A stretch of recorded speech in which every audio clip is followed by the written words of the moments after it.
The die is cast. Enough is enough. Enough of economic deprivation, social stigmatization, sexual harassment, denial of inheritance, and other acts of oppression and suppression of our women, our widows, and their children in Nigeria and all over Africa.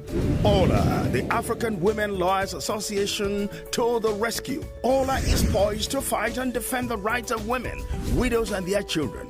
Awla will also fight against human trafficking and sexual harassment of our young girls and ladies all over Nigeria. Nigerian women, widows, women folks generally, this call is for you. You no longer need to suffer in silence. At last, help has come for you and your children. It is time to speak up. Let Awla fight your cause, defend your right, and help get your place in our society. Awla to the rescue. For urgent attention and inquiries, contact Awla Nigeria. Main office, the Penthouse, number 13, Town Planning Way, Ilukweju, Lagos. Toll-free line 0800 Awla NIG or 0800 295 2644. African Women Lawyers Association, Awla, giving voice to the African women.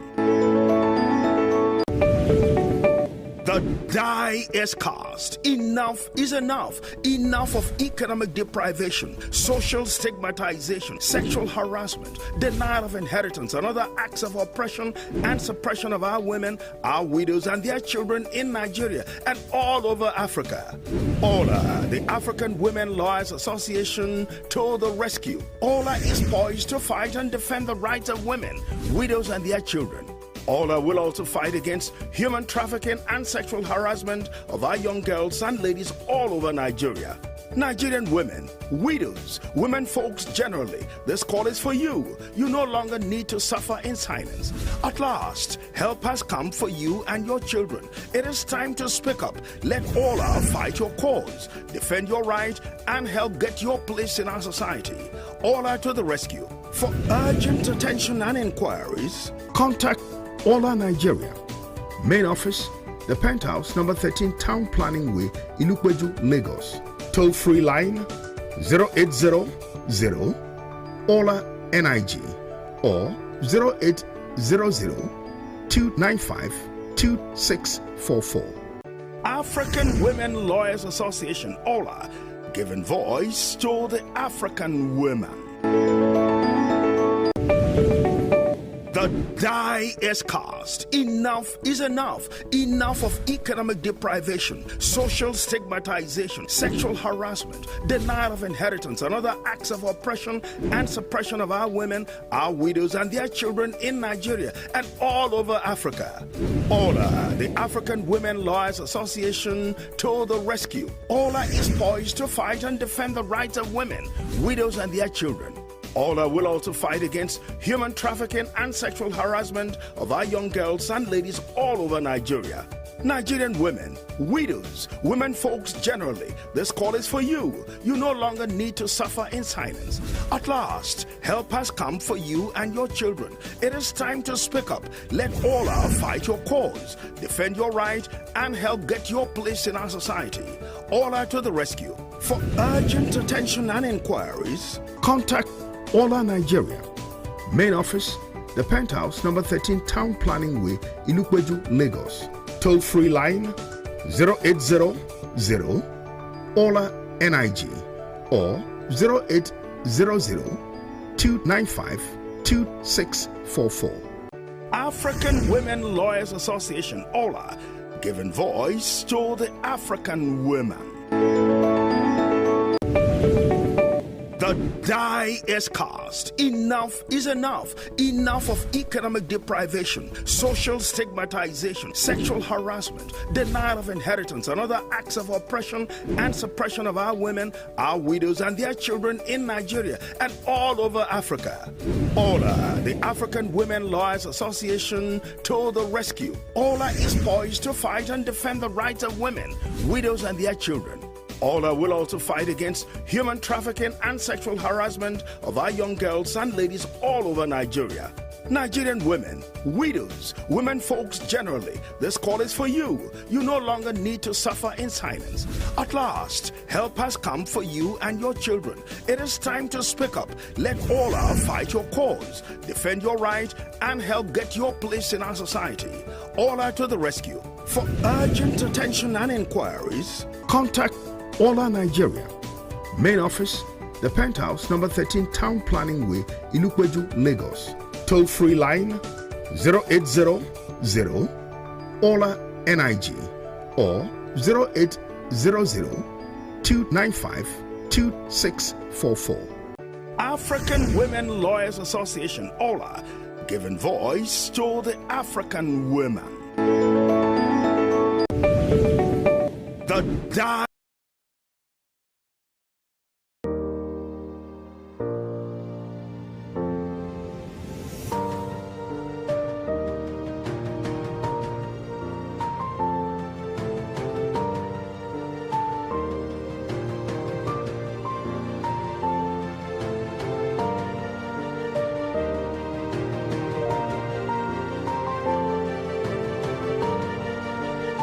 The birth and journey of Awla Nigeria. It all began in 2001 when the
The birth and journey of Awla Nigeria. It all began in 2001 when the association founders, Mrs. Niilolawa Aluko Olokun, now His Worship Niilolawa Aluko,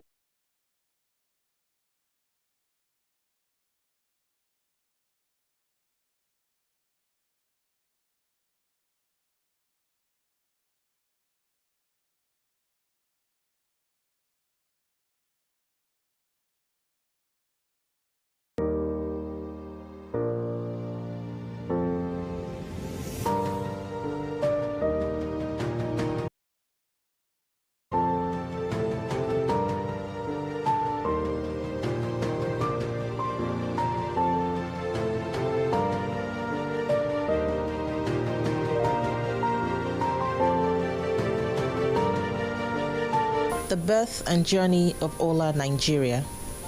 It all began in 2001 when the association founders, Mrs. Niilolawa Aluko Olokun, now His Worship Niilolawa Aluko Olokun, Mrs. Titi Akosa Okunu, Mrs. Fausat Bakari, Princess Aderunke Sijuade, Fumi Falano, now Fumi Falano SAN, Mrs. L.A.M. Folami, now Justice L.A.M. Folami, Ms. Ronke Salau, and Dr. Abiola Akinyode Afolabi attended a Women Advocate Search and Documentation Center Ward C seminar.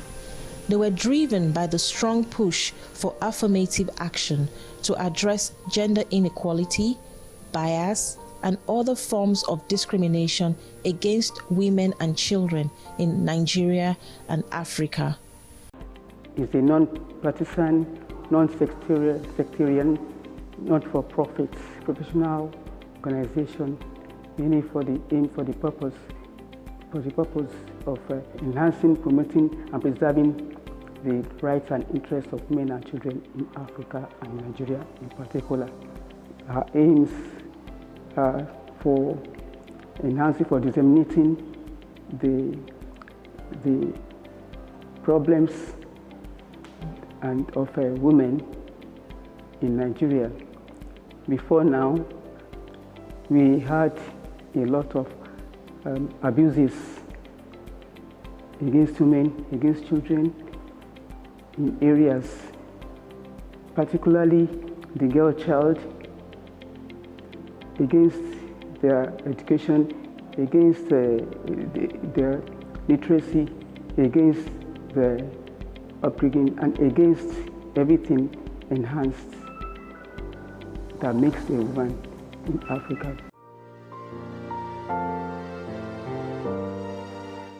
The founders found inspiration from African delegates from Kenya and Ghana who had established similar organizations. A key figure was Mrs. Betty Mould Idrisu, the co-founder of the African Women Lawyers Association, Ghana.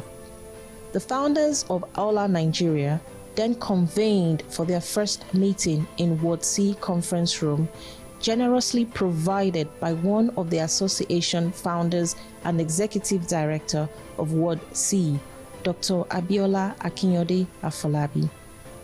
Awla, Nigeria experienced significant growth in its membership, attracting several female lawyers. This increase necessitated a larger venue to facilitate their meetings and activities.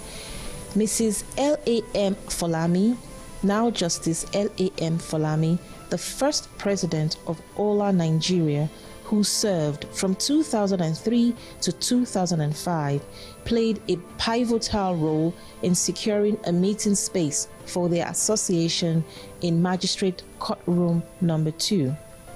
Despite this, a permanent office location was still needed, and Honorable Ambassador Folake Marcus Bello offered a space in her law firm at Suite Number 17, Old Peak Plaza, Mobolaji Bank Anthony Way, Ikeja, through Mrs. Roslyn Etwaje Akimbo, the second president of Awla, Nigeria, who served from 2006 to 2009. This office then became the first headquarters for the African Women Lawyers Association, Nigeria. In 2006, Mrs. Roslyn Etwaje Akimbo, the association's second president, initiated annual lecture programs, and these programs are still held by the association and significantly contributes to achieving its goals and developing it. Subsequently, Princess Aderunke C.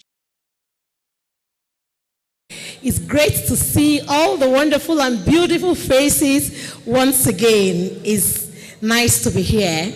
My name is Ifoma Ben.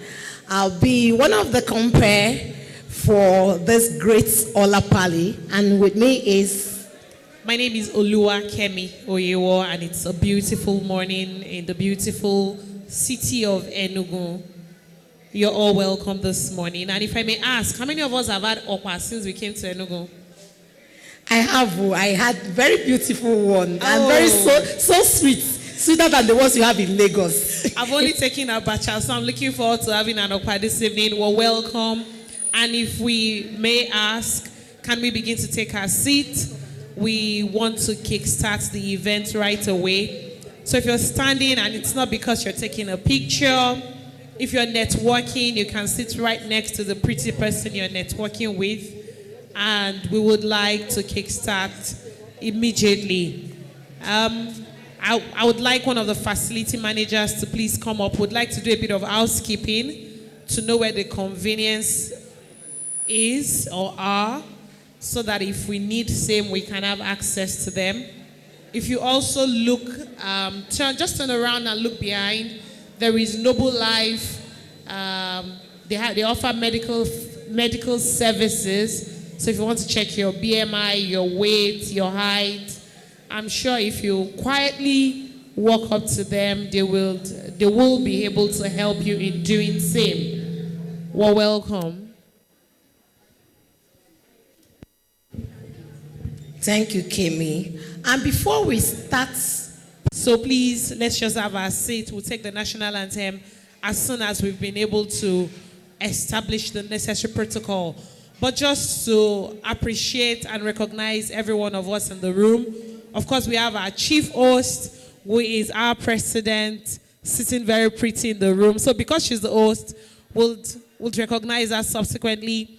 But we'd like to appreciate my lords in the room. If we have my lords of the Superior Courts of Record, would like to appreciate you. Thank you very much for coming. Would like to appreciate also if we have government officials in the room. Thank you very much. We thank you for coming in. Would like to appreciate our state coordinators. Thank you very much for coming in.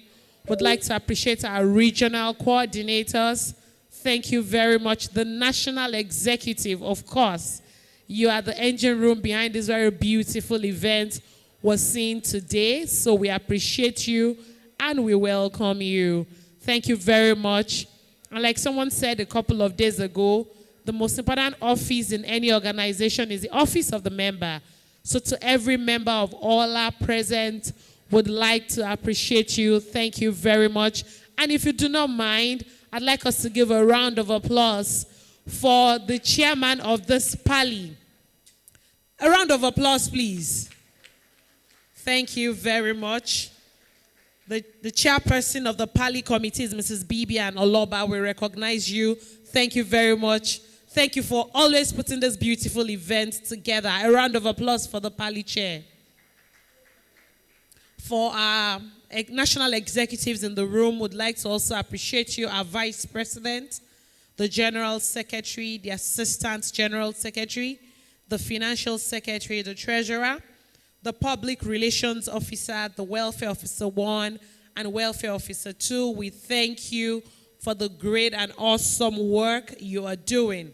We'd also like to appreciate our regional and state coordinator, the Southeast coordinator, the South-South coordinator, the Southwest coordinator, the Northwest coordinator, the North Central coordinator, the Lagos State coordinator. We have the Abuja FCT coordinator as well. We have the Rivers coordinator. Thank you very much. And we have other coordinators in the room. Of course, in due time, we will appreciate and recognize you for the good work you're doing.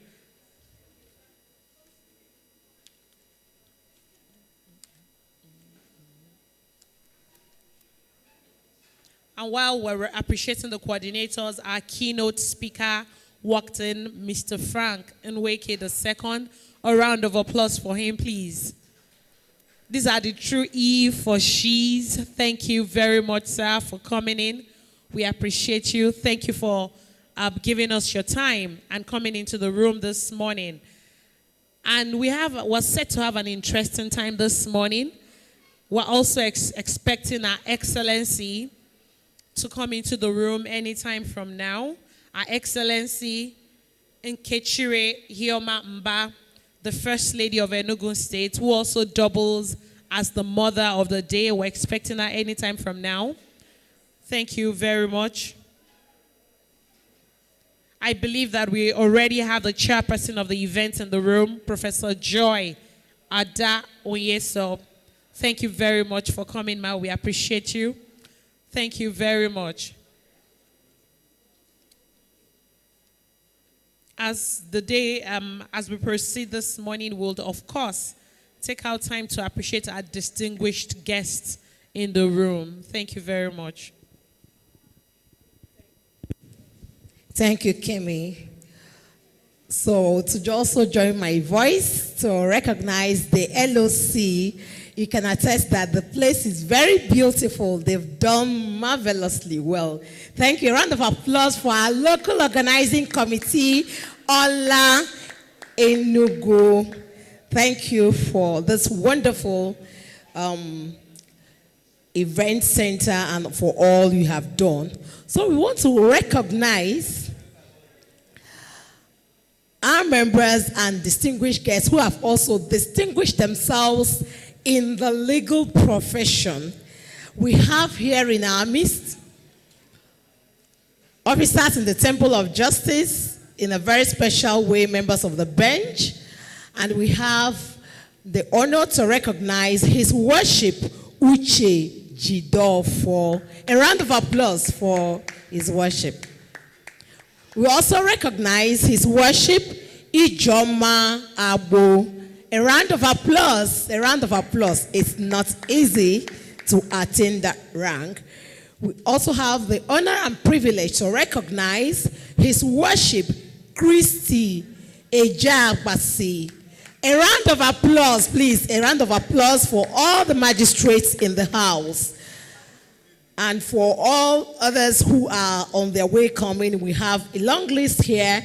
We'll keep recognizing them as we go on. So,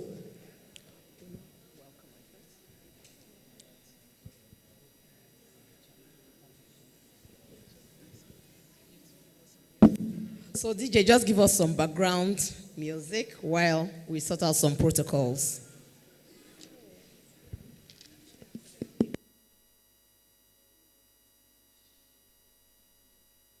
trendybeats.com.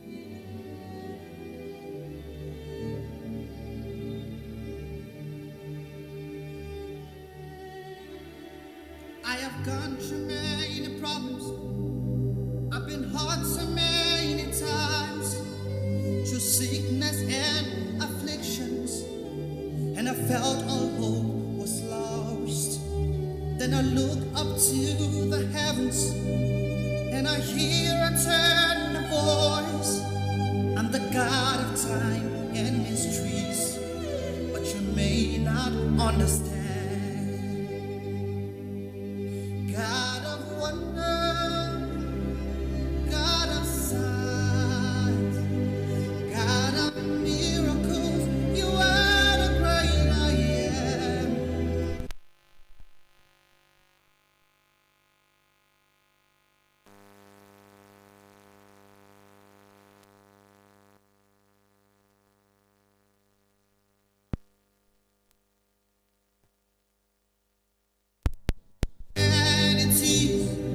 Been rejected many times.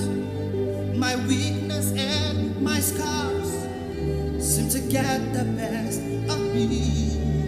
I know you've got a better plan, 'cause I hear you turn the voice. You're the God of time and mysteries, but I may not understand.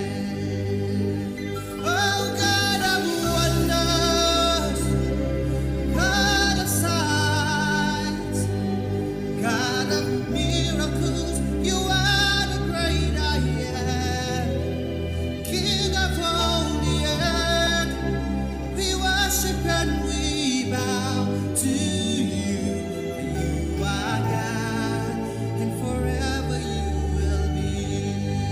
Oh, God of wonders, God of signs, God of miracles, you are the great I am. King of all the earth, we worship and we bow to you. For you are God, and forever you will be. God of wonders, God of signs, God of miracles, you are the great I am. King of all the earth, We worship and we bow to you. You are God, and forever you will be. you are God. You are God, and forever you will be. Oh, you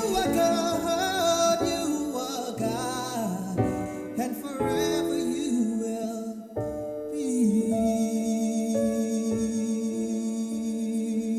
More music on trendybeats.com.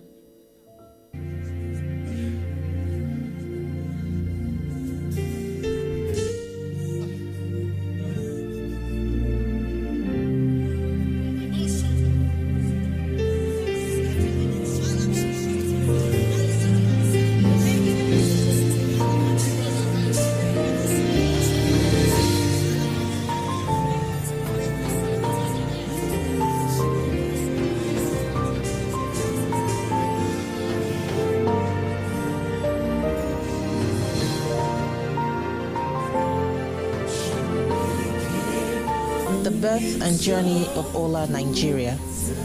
It all began in 2001 when the association founders, Mrs. Niilolawa Aluko Olokun, now His Worship Niilolawa Aluko Olokun, Mrs. Titi Akosa Okunu, Mrs. Fausat Bakari, Princess Aderunke Sijuade, Fumi Falano, now Fumi Falano SAN, Mrs. L.A.M. Folani, now Justice L.A.M. Folani, Ms. Ronke Salau, and Dr. Abiola Akinyode Afolabi attended a Women Advocate Search and Documentation Center Ward C seminar.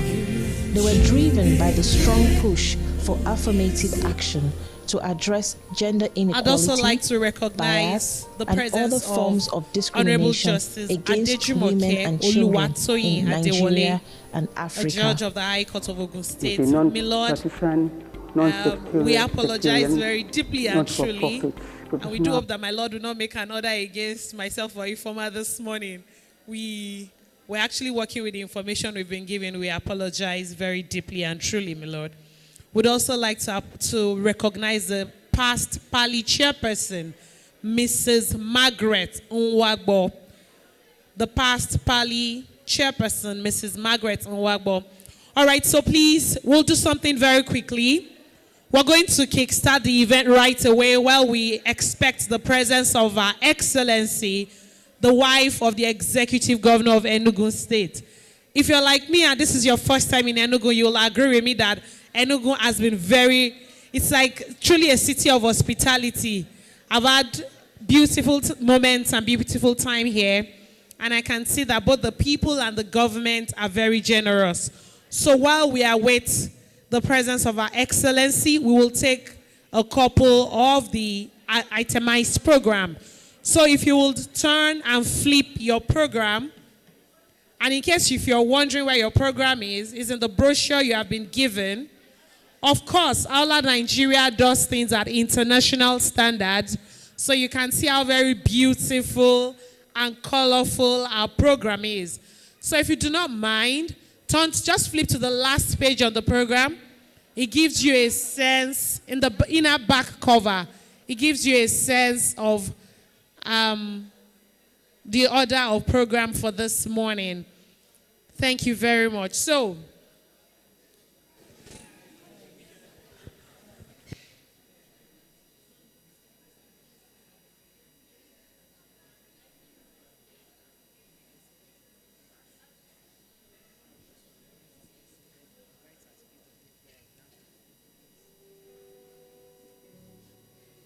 we also have the honor and privilege to recognize Mrs. Franca Otuokere, Acting Permanent Secretary, Ministry of Justice, Imo State. A round of applause for her, please.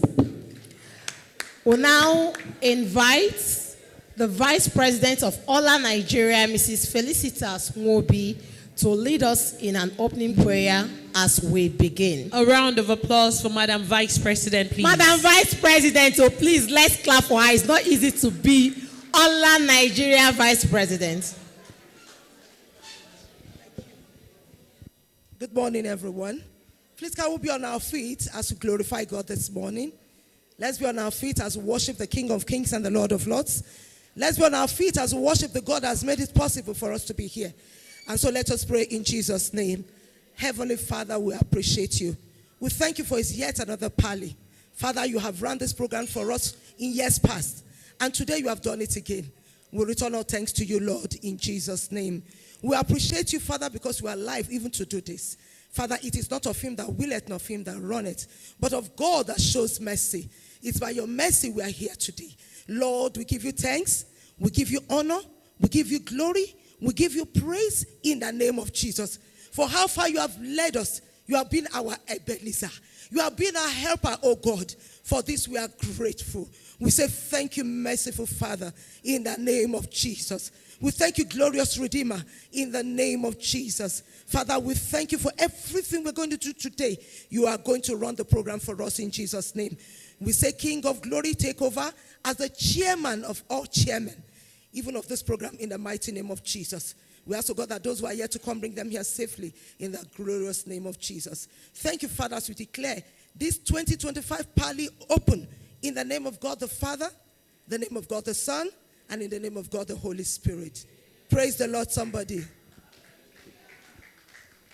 Thank you very much, Madam Vice President. Thank you very much, DJ. And right away, we will have the welcome address from the chairperson of the Parley Committee. Let's put our hands together for our very distinguished and beautiful chairperson of the Parley Committee, Mrs. Vivian Aloba. Let's put our hands together for her. Most welcome, ma'am. Our madam with the doings.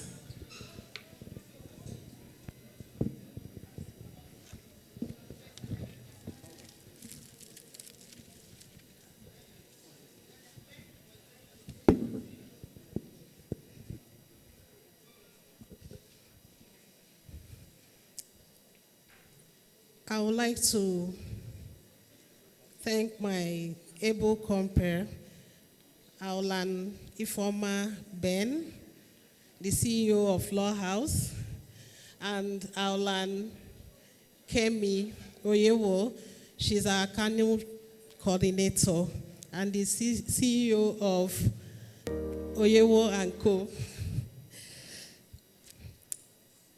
Her Excellency, Mrs. Chinyere Ihoma Mba, who is the mother of today and the wife of the governor of Enugu State.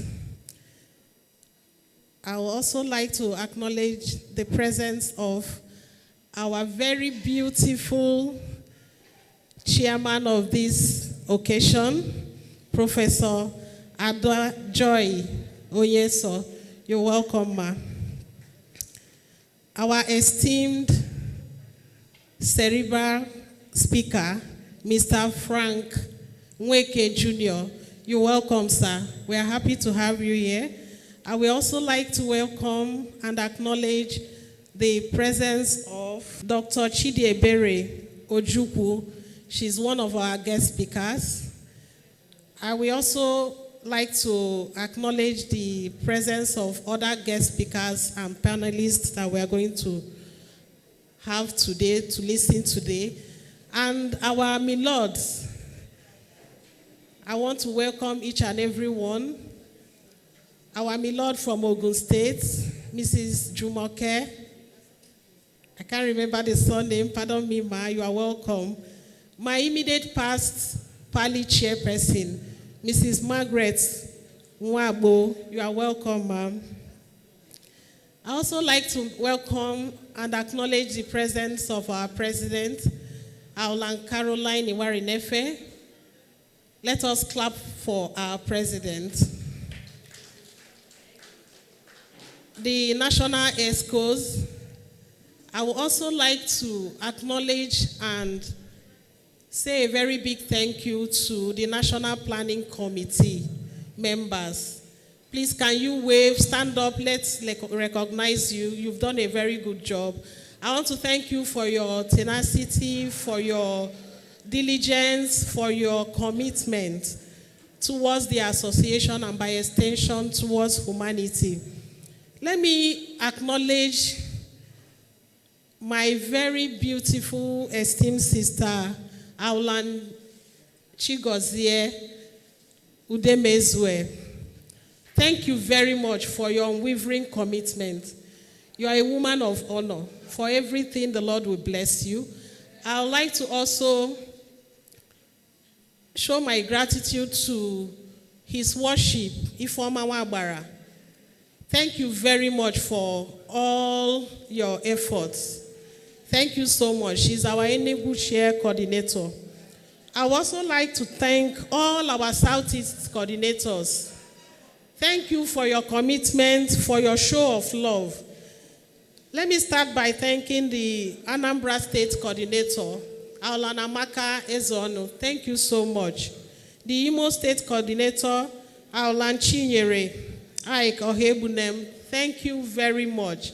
And then, as lawyers, to all participants, your presence underscores your commitment to both personal and professional development. That reminds me, I would like to acknowledge our DJ, our media, the Zoom people. Thank you so much. Our photographers, our caterers, thank you. As we commence this year's event, I urge everyone to participate actively to open minds and with open minds and hearts. Let us listen attentively, learn diligently, contribute thoughtfully, and depart inspired to make a positive impact in our homes, workplaces, communities, and the nation. I want to emphasize our homes.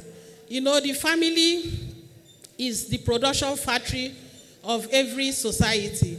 Even as we unleash our potentials, please let us start from our homes. Endeavor to take care of yourself, take care of your husbands, take care of your children. If I may speak my Delta Igbo, Uwanyase, the very important. Uwambwede, the very important. Did I communicate well?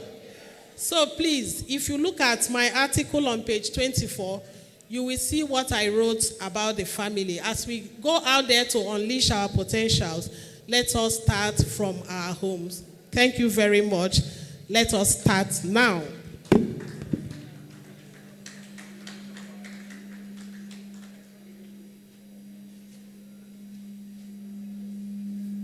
Another round of applause to our Parley chair, one and only Parley chair, action woman. Thank you very much, Madam Bibian. And we'll quickly just do a few recognitions before we invite the president for her president's speech, her opening remarks.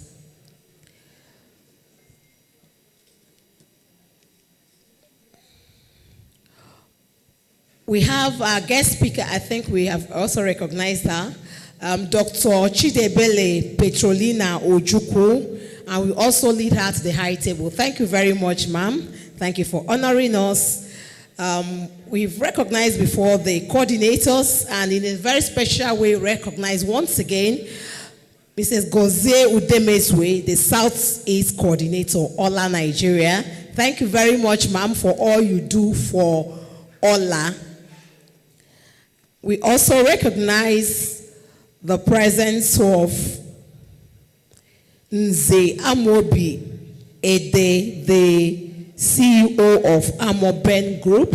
You are welcome, sir. Please, a round of applause for him. And in a very special way, we recognize His Worship Njideka Duru, the Chief Magistrate, Abuja FCT. Please, a round of applause for His Worship. We also recognize His Worship Onome Wankwo, the Chairman, Magistrate Association, Anambra State. I also saw His Worship in Lagos last year. She has been very consistent and very sportive. Please, another round of applause for His Worship. And we also recognize His Worship Asogwa Chioma Morin. A big round of applause. A big round of applause for His Worship, yes. It's not easy to sit at the bench, all those applications, and writing rulings and judgments.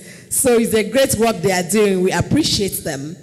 We recognize in a very special way His Worship Uche Jidofo, PhD. Please, a big round of applause.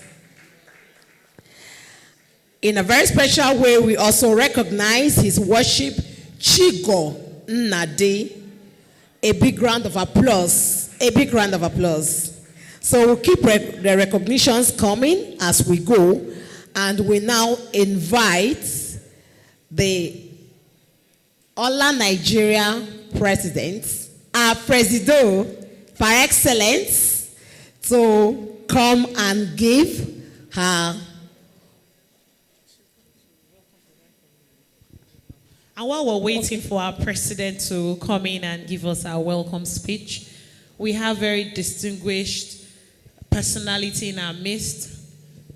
It is with great privilege we introduce and we bring up the wife, Her Excellency Nkechire Hioma Mba. Nkechinyere Ihoma Mba, the First Lady of Enugu State. Please, let's welcome Her Excellency with a standing ovation. Yes, Please, our let's Mother of the welcome Day. Her Excellency. A round of applause, a big round of applause as we also stand to welcome Her Excellency.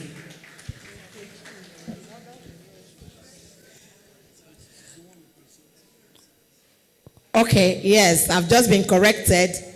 Her Excellency ably represented. Thank you. Thank you very much.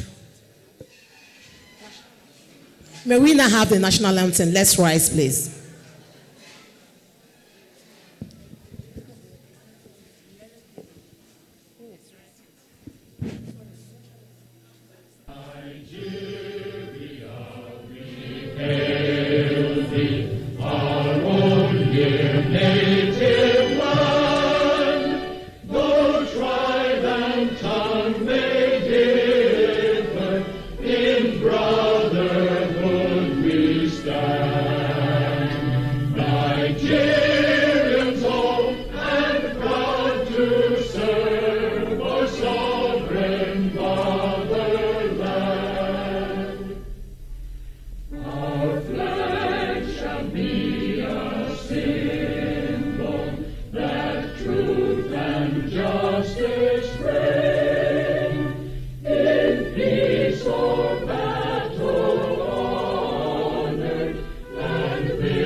Thank you very much.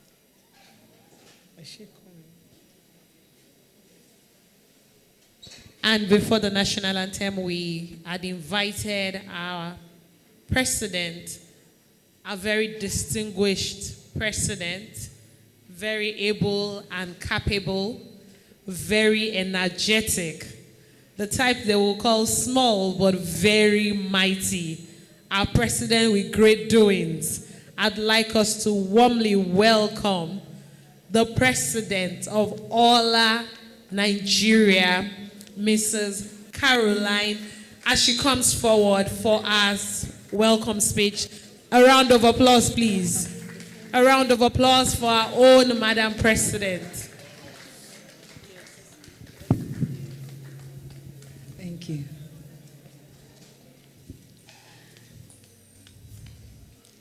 Good morning, Your Excellency, our keynote speaker, judges, magistrates, our past Parley chair, our chairman of this occasion, my dear wonderful Awlans, ladies and gentlemen. I warmly welcome you all to this year's African Women Lawyers Association Awla Nigeria's Parley 2025, themed Unleash Your Inner Hero. This theme conveys a heartfelt message about the incredible inner potentials that lies within each of us.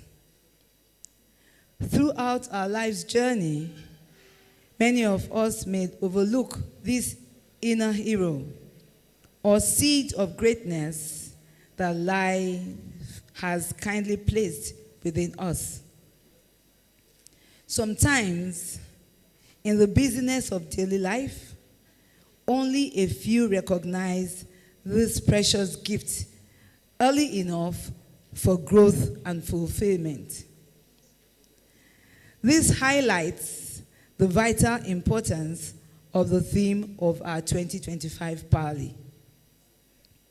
I am glad that we are all here today to participate in this event.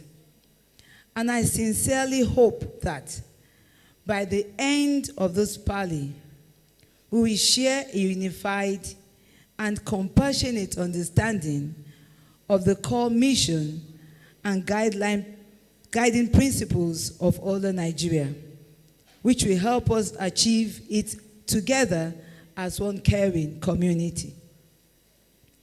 Since our administration was inaugurated on January 5, 2024, our goal has been to raise awareness across various jurisdictions about Awla Nigeria's unwavering commitment to promoting self-awareness, personal development, and a positive impact on women and children in our society.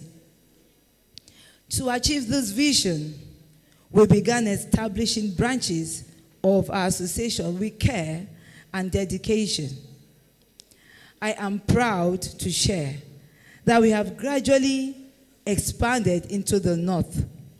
We know the peculiarities of that particular axis. Opening branches in Kogi, Kano, Kaduna, Jos, all with the aim of serving effectively and compassionately.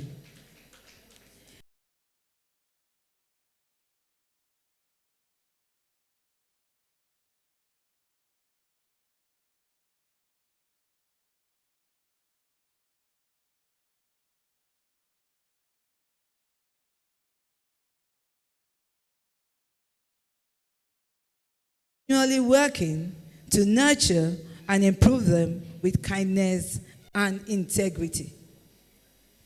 I want to express my heartfelt gratitude to our members for their outstanding cooperation and dedication.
So once again, we recognize the presence of Her Excellency, ably represented by Barrister Mrs. Chidinma Egono, the Senior Special Assistant to the Governor on Special Duties.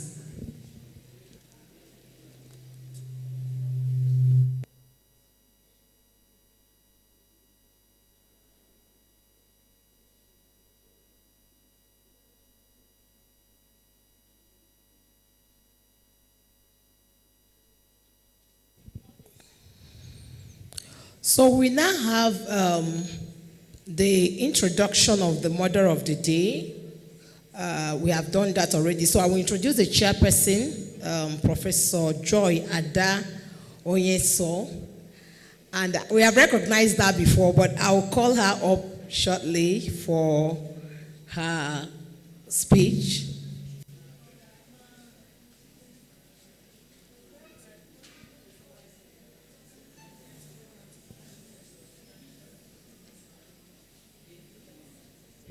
So we'll take a few more protocols. So if you just turn back, I'm sure we had announced it earlier. We have the Noble Life Clinics, and they are willing to offer us free medical services, just a couple of tests, blood pressure, your weight, you'll be able to calculate your BMI. They're sitting right at the back, and the service is provided by Noble Life Clinics. So very quickly, we'll have the documentary, the Awla Nigeria documentary, played out now. Media, are we ready, please? Thank you. Please let's pay attention to it. The Awla Nigeria documentary.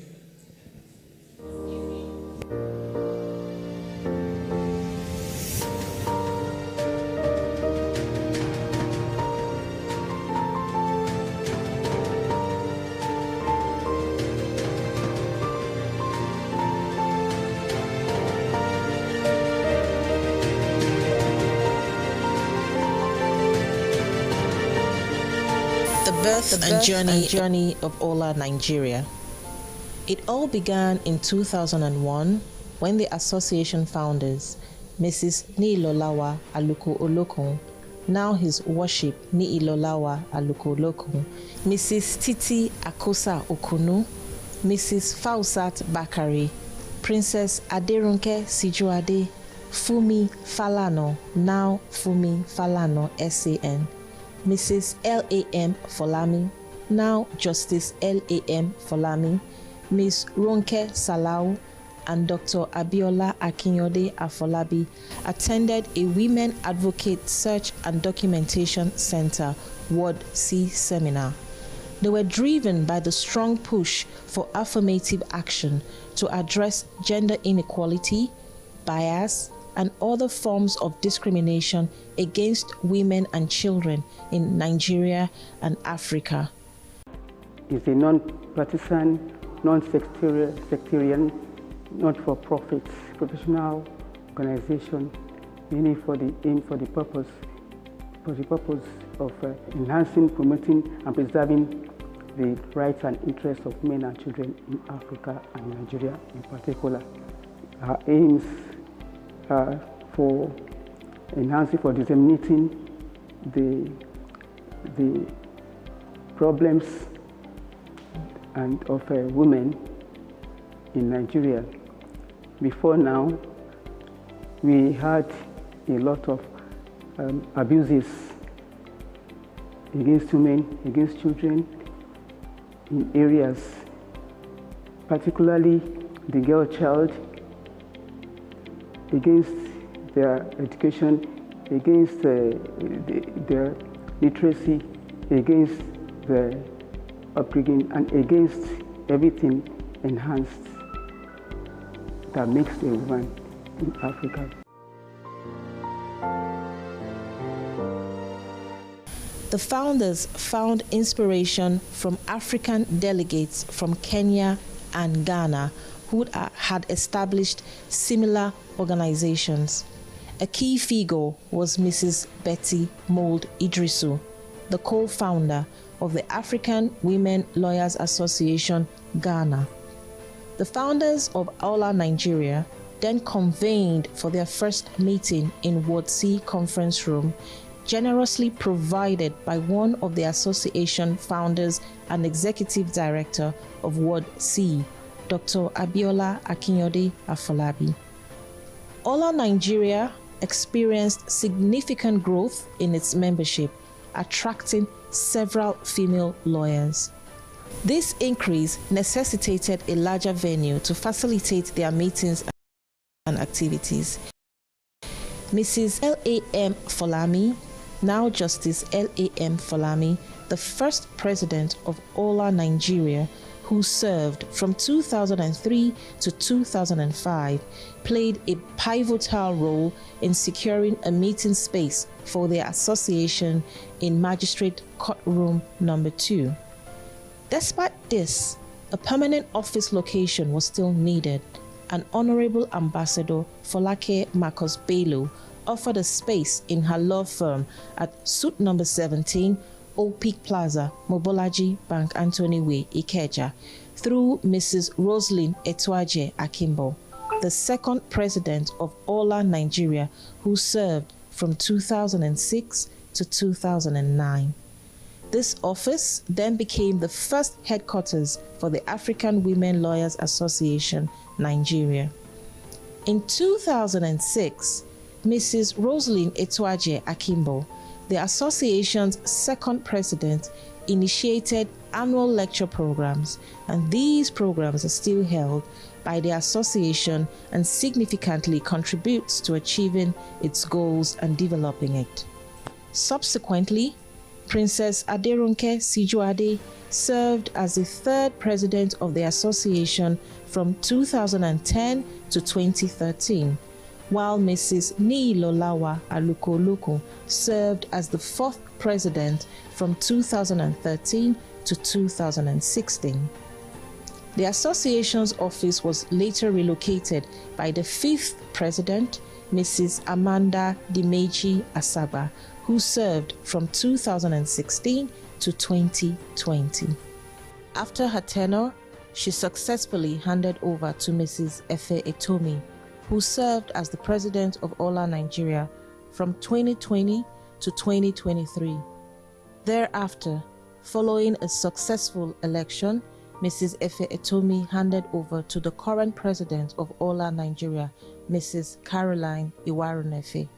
African Women Lawyers Association Nigeria is a not-for-profit organization dedicated to addressing gender challenges and related issues affecting women and children in Nigeria and Africa. The association focuses on issues such as gender inequality, human and civil rights violations, domestic violence, sexual offenses, and the underrepresentation of women in politics. The association's founders established constitutional goals aimed at empowering, protecting, promoting, and preserving the rights of women and children through advocacy, legislative reforms, and public education. The association has been active in various advocacy and humanitarian services since its establishment. These activities include holding extensive outreach meetings with market women, collaborating with judicial officers and other NGOs to provide pro bono legal services in correctional facilities, distributing welfare packages, and engaging with homes, orphanages, and hospitals. Specific locations where the association has been involved include the Little Saints at Pangrove, Lagos, the Youth Remand Home at Idiaraba, Lagos, and the Yaba Psychiatric Hospital. Their efforts have led to legislative changes, such as the enactment of laws related to public mental health care and the imposition of life imprisonment for sexual offenses against women or girl children in Lagos and other states across the country. These visits have allowed the association to engage with the community, offer support, and understand the needs and challenges faced by these communities. Awla Nigeria consists of dedicated group of female lawyers who are actively working to bring diversity to the attainment of the association's objectives.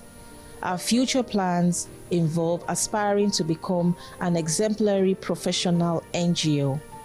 We aim to expand our presence into additional states, continuing to provide free legal support, advocate for policy changes, raise awareness, and implement capacity building programs and support services for women and children.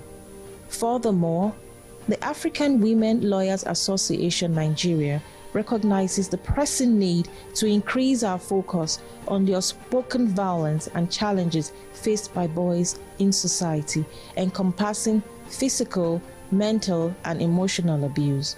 It is crucial to address these issues, as failing to do so could lead to the development of a generation of angry and emotional distressed males.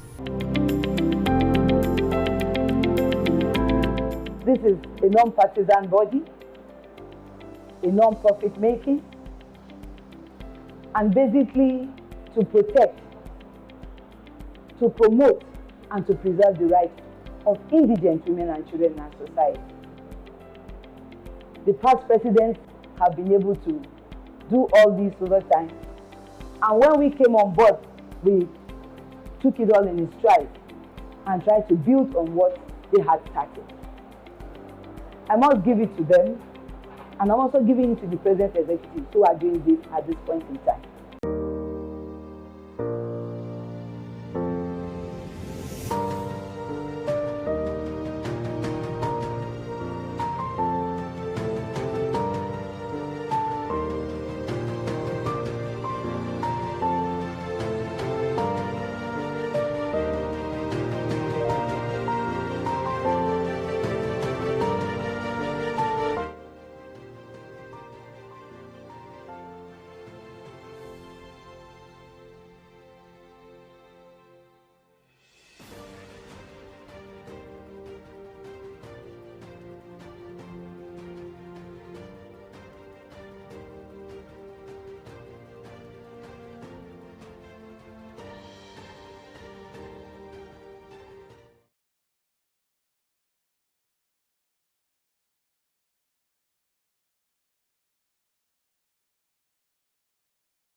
You understand the history of something, how it started, you'll be able to connect the dots. So it was good. We had a brief history of Awla and how it started, so we know a proper direction as to how we are going. Now, I have the honor of bringing up to the stage to give her opening remark the distinguished chairman of this occasion, the chairperson of Awla Nigeria Parley 2025, none other than Professor Joy Ada Onyeso. A big round of applause, as she makes her way to the podium.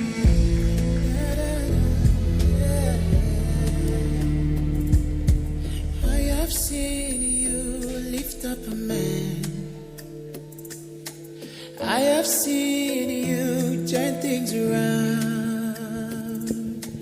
I have seen you save me from shame. Good morning, everyone. Just before I go into the speech and salutations, I want to appeal to the members of Awla Nigeria. Just as I was sitting at the high table, I was having a conversation with our keynote speaker, and we were wondering if we are in Awla Nigeria's Parley, or if we were somewhere else because of the noise happening behind the scene. So please, I want to appeal to all of us to please, let's reduce the noise in the house. We are in the midst of very honored, highly respectable lawyers. And it's, it gives honor to whoever has the microphone or whoever is speaking to know that people are listening. And that's why we're here today. Her Excellency Nkechinyere Ihoma Mba, ably represented by Chidima Egono, our keynote speaker, Mr. Frank Wenke II, our guest speaker, Chidebele Ojukwu, Awla Nigeria President, His Lordship, Honorable Justice Adejumoke Adewale, the Judge, High Court of Ogun State, Are Olumuyiwa Akimboro, SAN, all magistrates present, the coordinators of Awla Nigeria, and especially to my dear sister friend, Chigoze Udemeze, the Southeast Coordinator of Awla Nigeria. I am honored to stand before you this morning as the chair of this esteemed Parley, under the theme, Unleash Your Inner Hero. Strategize, overcome, evolve. This is a very powerful theme. I was watching the documentary and reading the history in the brochure. And it's very interesting to note that this great association is about 23, 24 years. And so you've come to a time in season where it is important to evolve. Not just as individuals, but also as an association. Now, one of the things that reminds me about this team, when we talk about unleash, is a very powerful verb. It's a very powerful verb, and we do know that verbs are action words. So one of the key takeaways I'm hoping we'll get from all the sessions happening today is to look at ways of strategizing, of evolving this association and the individuals. There are 4 key things I would like us to keep in mind as we move through the sessions today. The first one is tapping into our inner strength. So as individuals seated here, how well do you trust your voice? The issue of voice is one that I'm so passionate about, because the voice represents the ability we have, the capacity we have to create the change that we want to see happen. So how well and how authentic is the voice that you express as an individual member and as a collective, as an association? How are you going about empowering others with this platform and your voice? Beyond what we've seen here today, I'm hoping as well that we would strategize as ways of making the association more visible, more relevant. Growth is just endless. As long as you're in existence, it means that growth will happen. The beautiful thing about evolving is that it is not linear. So as we sit today listening to our esteemed guest speaker, to our keynote speakers as well, I want us also to be thinking about how are we going to shift our perspectives and approach moving forward. When you keep doing the same thing over and over again, you get the same result. It's not rocket science. But you're in a season where evolvement has to occur. So how are we going to make that happen? And then how are we going to break through limitations, either perceived or actual? I heard our Awla president talk about, the stereotyping of female lawyers into the male gender. And it's indeed very bothersome for those of us who are not in the profession. And I'm also really looking forward to the day where we can refer to the lordship as her lordship and not his lordship. That's a major shift. And so when we're talking about unleashing the inner hero, it's going to take a whole lot to break through that glass ceiling. And I ask Awla Nigeria members present, are we ready to push for this to happen? Thank you everyone for being here. I'm super excited. Mine is more of a charge and also to follow how through the conversations happen today. I'm right here, I'm excited. This is my first Parley, and I'm hoping to just network and connect with everyone here. Thank you so much. A round of applause for our chairperson, Professor Joy Ada Onyeso. Thank you very much, ma'am. And while our chairperson was welcoming us, we had the honor of having the Lenesil designate Mrs. Onyikosola Badejo Kunsanya working. You're welcome, ma. Thank you very much. A round of applause for her, please.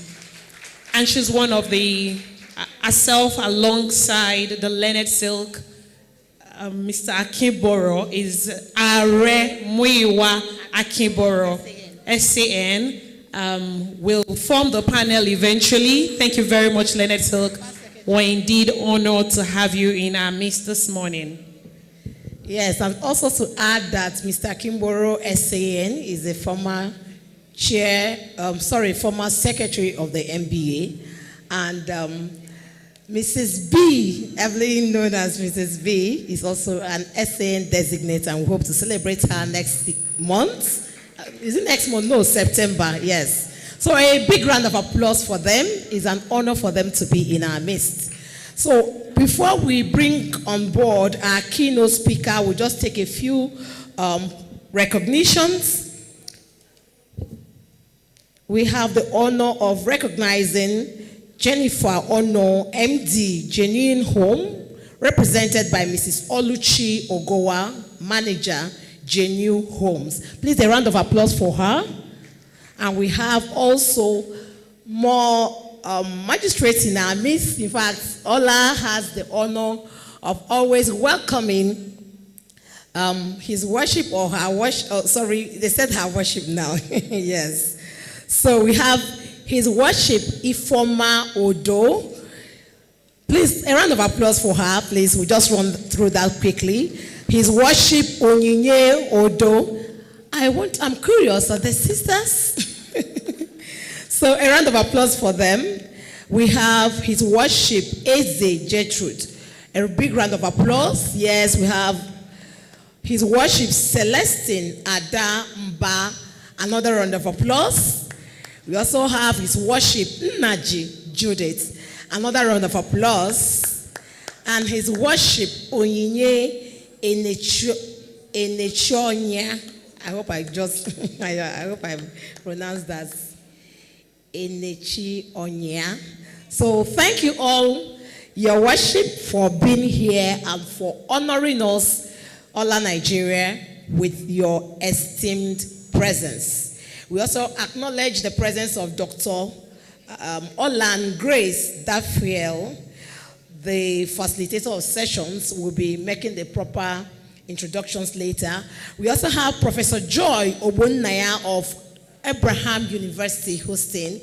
Another round of applause, please. We have very distinguished dignitaries in this arena. We have Ngozi Obolu, who is a past president, and she is also the vice president of ICMC, and she's representing a past president, his worship, Mrs. Roslyn Akimbo. Please, another round of applause, another round of applause. Thank you so much. We'll now bring on our keynote speaker, Mr. Frank Weke II, who will be giving us his keynote speech. And just a brief about Mr. Frank Nweke. Mr. Frank Nweke Jr. has over 2 decades of demonstrated success in senior leadership and management in private, public, and civic sectors.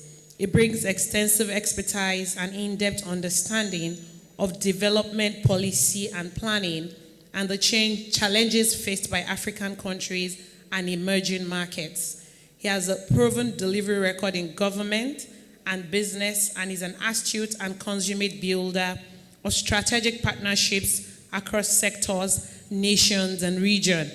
And this is just an abridged version. If you'd like to know more about our keynote speaker, you can visit all his social media pages. So let's put our hands together this morning as we make welcome the keynote speaker, Mr. Frank Nweke II, or Mr. Frank Nweke Jr. A round of applause for him, please.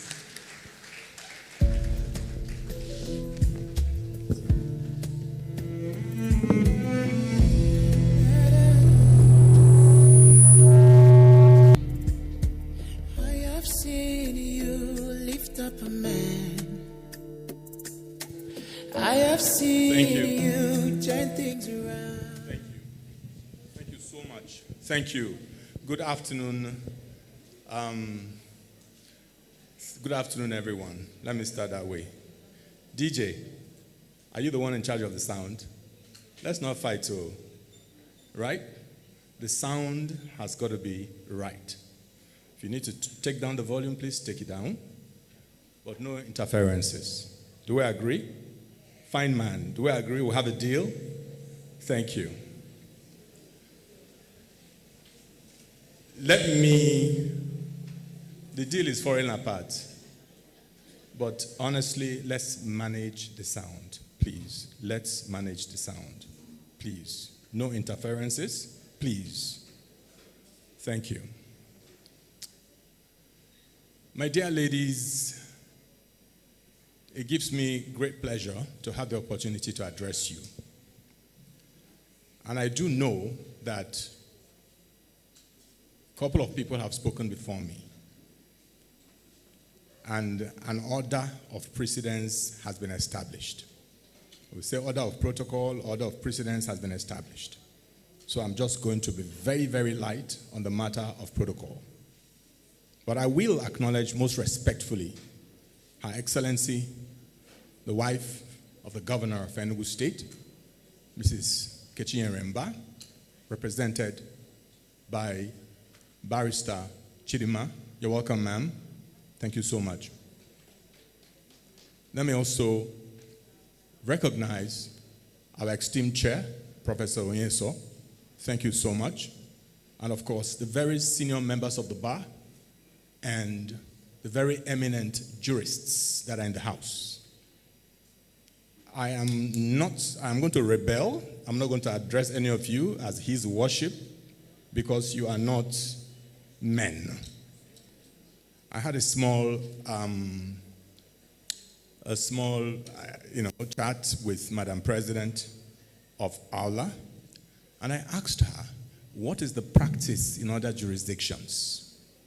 And what she said to me is that it's because we adopted the common law practice in Nigeria, that it's basically what happens in England.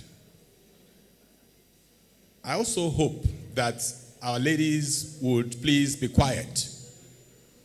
Madam Chair, I might need your help because unless I have the attention of our ladies, I'm afraid I may need to step down from here. Please, it's almost like I feel I'm getting a sense that I'm inside Ogbete Market. Are we inside Ogbete Market? So please, can we have some quiet? Please. Thank you, ladies. So I will continue my narrative. So we thank God for Google. We thank God for other search engines. I go online and I say, please, what is the practice in other jurisdictions? And my dear ladies, in the UK, let's just focus on that one. Female judges or female jurists are not referred to as His Lordship. They will address them as my lady. My lady. And honestly, I don't understand what is going on here. And I believe that it's unwise for you as an association, as female practitioners of the law, to now begin to reinforce the stereotyping that have been imposed by what you consider to be a male-dominated profession. Because like your president pointed out, you've gone through the same training. So why are doctors not addressed as doctoresses? Why are engineers not addressed as engineeresses or whatever? Because they are female, there are females there, or those the female practitioners, because they are female, therefore they must be categorized in a particular way. Think about it. Think about it. But I really don't think you should continue to reinforce this. Even if the men do it, when you are amongst yourselves, as a sign of assertion, as a way to say, no, this is who we are, address yourselves to what you are, her lordship, if you must, or her worship, whatever the right thing might be. So, I'm honored to be here, and I'm deeply, deeply grateful. Grateful for this invitation, but also grateful for the work that the African Women and Lawyers Association has been doing for decades. And gratitude for the opportunity to reflect with you on a theme that touches on the very heart of human existence. Permit me a small confession. If I were asked to choose between the two genders, but please don't ask me to do so. My vote would definitely go without hesitation to the female gender. And this is not, it's not a sentimental preference. It is a recognition of an unchanging truth that women are the custodians of life itself and by extension, the foundation of society. Consider this. The first sound a child, male or female, hears in the womb is its mother's heartbeat. The first touch, at least most times, it feels is her hands. And it is no accident that in countless languages across the world, the very first word that children speak is often mama. So before a government shapes a citizen, before a teacher shapes a student, and before a lawyer shapes a client, it is a woman, a mother, who shapes and interacts with that individual. This is not in any way to diminish the role of my gender, the role of men. But it is to state with clarity that if the world has any anchor at all, that anchor, my dear ladies, most respectfully, is the woman. And if Nigeria has any hope for a better future, that hope rests in no small measure, in my opinion, on what our women are willing to embrace, what they are willing to carry and to build. And that is why the theme before us, unleash your inner hero, strategize, overcome, evolve, is not just inspiring. It is, in my view, very urgent. What it means to unleash the hero within. When we speak of heroes, the mind often jumps to warriors on battlefields, presidents who change nations, or activists whose names make the headlines. But a hero is not always one who wears a medal. A hero is one who recognizes the weight of their responsibility and chooses to act. That is who a hero is, my dear ladies. For women, that responsibility is profound. You are not only birthing children, you are birthing nations. You are not only shaping households, you are shaping moral foundations. You are not only influencing families, you are influencing history. You are influencing history. To unleash the hero within, therefore, is not to wait for the grand moments. It is to be deeply conscious of the quiet but decisive choices you make every day. Choices that ripple far beyond yourself. It is to see your life as an instrument for collective transformation. And here lies the beauty of this theme. To unleash your inner hero is to strategize, to carefully study the challenges before you, and to chart a wise course through them. It is to overcome, to refuse to be paralyzed by setbacks, whether external structures or internal doubts that whisper, you are not enough. And it is to evolve, to adapt, and to grow, to expand the boundaries of what you thought possible, knowing that heroism is not a one-time act, but a lifelong calling. And I'm going to share with you the heritage of courageous women. So history leaves us with no excuse. Time and again, when nations faltered, women rose with courage and reshaped destinies. From Nigeria, we remember Queen Amina of Zauzau, who expanded territories and fortified her people in the 16th century. Queen Moremi Ajasoro, risked everything to deliver Ile-Ife from bondage. In the colonial era, Margaret Ekpo transformed market women into a political bloc that could not be ignored. While the venerable Fumilayo Ransom Kuti, the lioness of Lisabi, forced colonial power and even kings to bow to the will of women. We recall, of course, within your own profession, Chief Folake Sholanke SAN, who broke barriers as Nigeria's first female senior advocate, clearing the path for women lawyers to aspire without limit. Remember, of course, Justice Amina Auki, who continued this legacy with distinction on our Supreme Court. And of course, the current Chief Justice of the Federation, Honorable Justice Kekereekun, and before her, the Honorable Justice Aloma.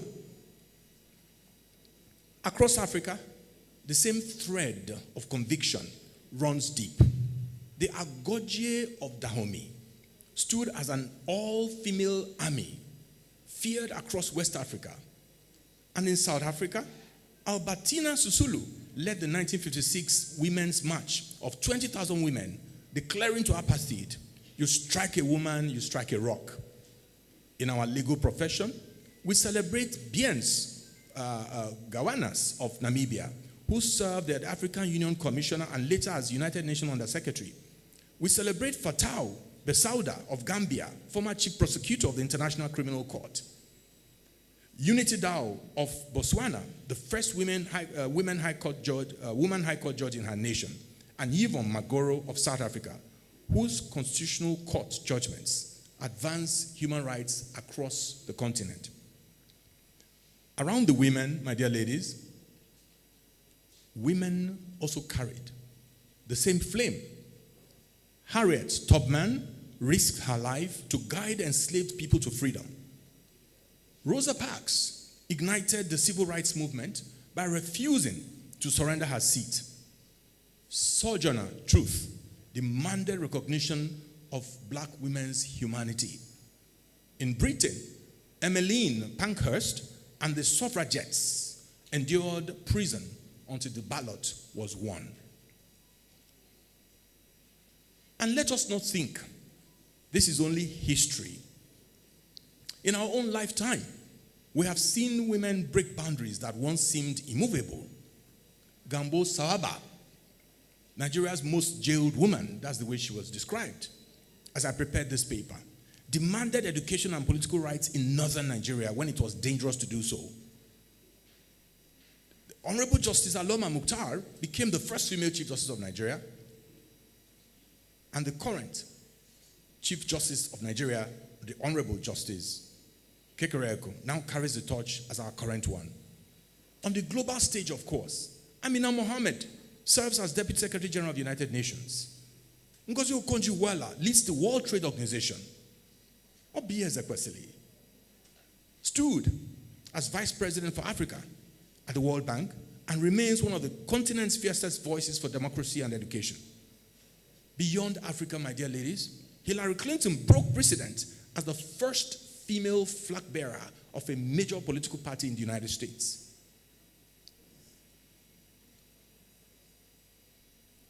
Kamala Harris has gone even further, serving as the first female vice president, and again, following in the footpath, in the footprints of Hillary Clinton, again as the second woman to be the flag bearer of a major political party in the United States.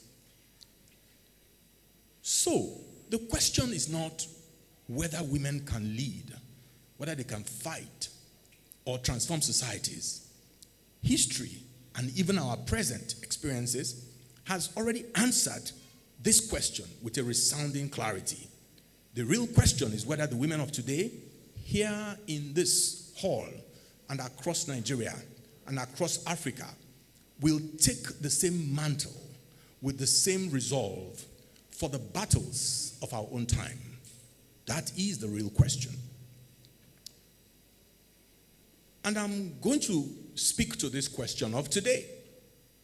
So, the question, I repeat, is not whether Nigerian or African women are capable of heroism. History, as I've shared with you, has already again answered that with resounding clarity. The question is whether all of you in this room, in this time, are prepared to summon the same conviction for the battles of today. Because make no mistake, our nation is in dire need of heroes at this time. Our nation is in dire need of heroes at this time. Not only the kind that stands in courts or in parliament or in movements, but the kind of heroes like you who raise children in integrity, who defend justice in their daily work, who refuse silence in the face of abuse, and who turn professions into platforms of impact. Nigeria cannot afford the passivity of its women. Africa cannot afford the silence of its mothers. The time to rise as the hero you are is now. I'm going to discuss very briefly Awla's history of heroism, because I was amazed until I was invited as keynote speaker several months ago. I had no idea about the existence of Awla. And as I began to ask questions and seek information, I was quite amazed by what I found, some of which has been shared in the documentary we were shown a moment ago. So you have a very, very rich history. And that is why I stand here again to salute all of you, the women of the African Women Lawyers Association. Yours is not just an association. It is a movement of women who have refused to wait for permission to lead. You have taken the law, often seen as a distant elite profession, and turned it into a weapon for justice in the hands of the marginalized. Through your pro bono legal clinics, you have opened doors of justice to thousands who would otherwise remain unheard. Through your policy advocacy, you have fought for the domestication of the Child Rights Act, the enforcement of the VAP Act, the criminalization of harmful widowhood rights, and the protection of women from harassment and violence. Through public education, you have gone into markets and schools and prisons, and over 100,000 women empowered, thousands of students sensitized, and prisoners counseled. These are not numbers.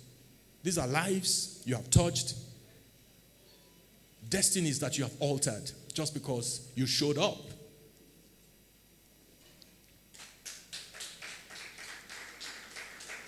Your strategy is powerful. You begin with the micro, the walk-in legal clinic, that single case, that individual woman. But you connect it to the macro, pushing for law reform, engaging in national advocacy and systemic change. And this, for me, is the genius in the approach of Awla. Transforming private struggles into public victories and individual pain into collective progress. And what you have done as Awla is precisely what our nation needs. Women who are not waiting for change, but who are building it. One client, one case, one campaign at a time.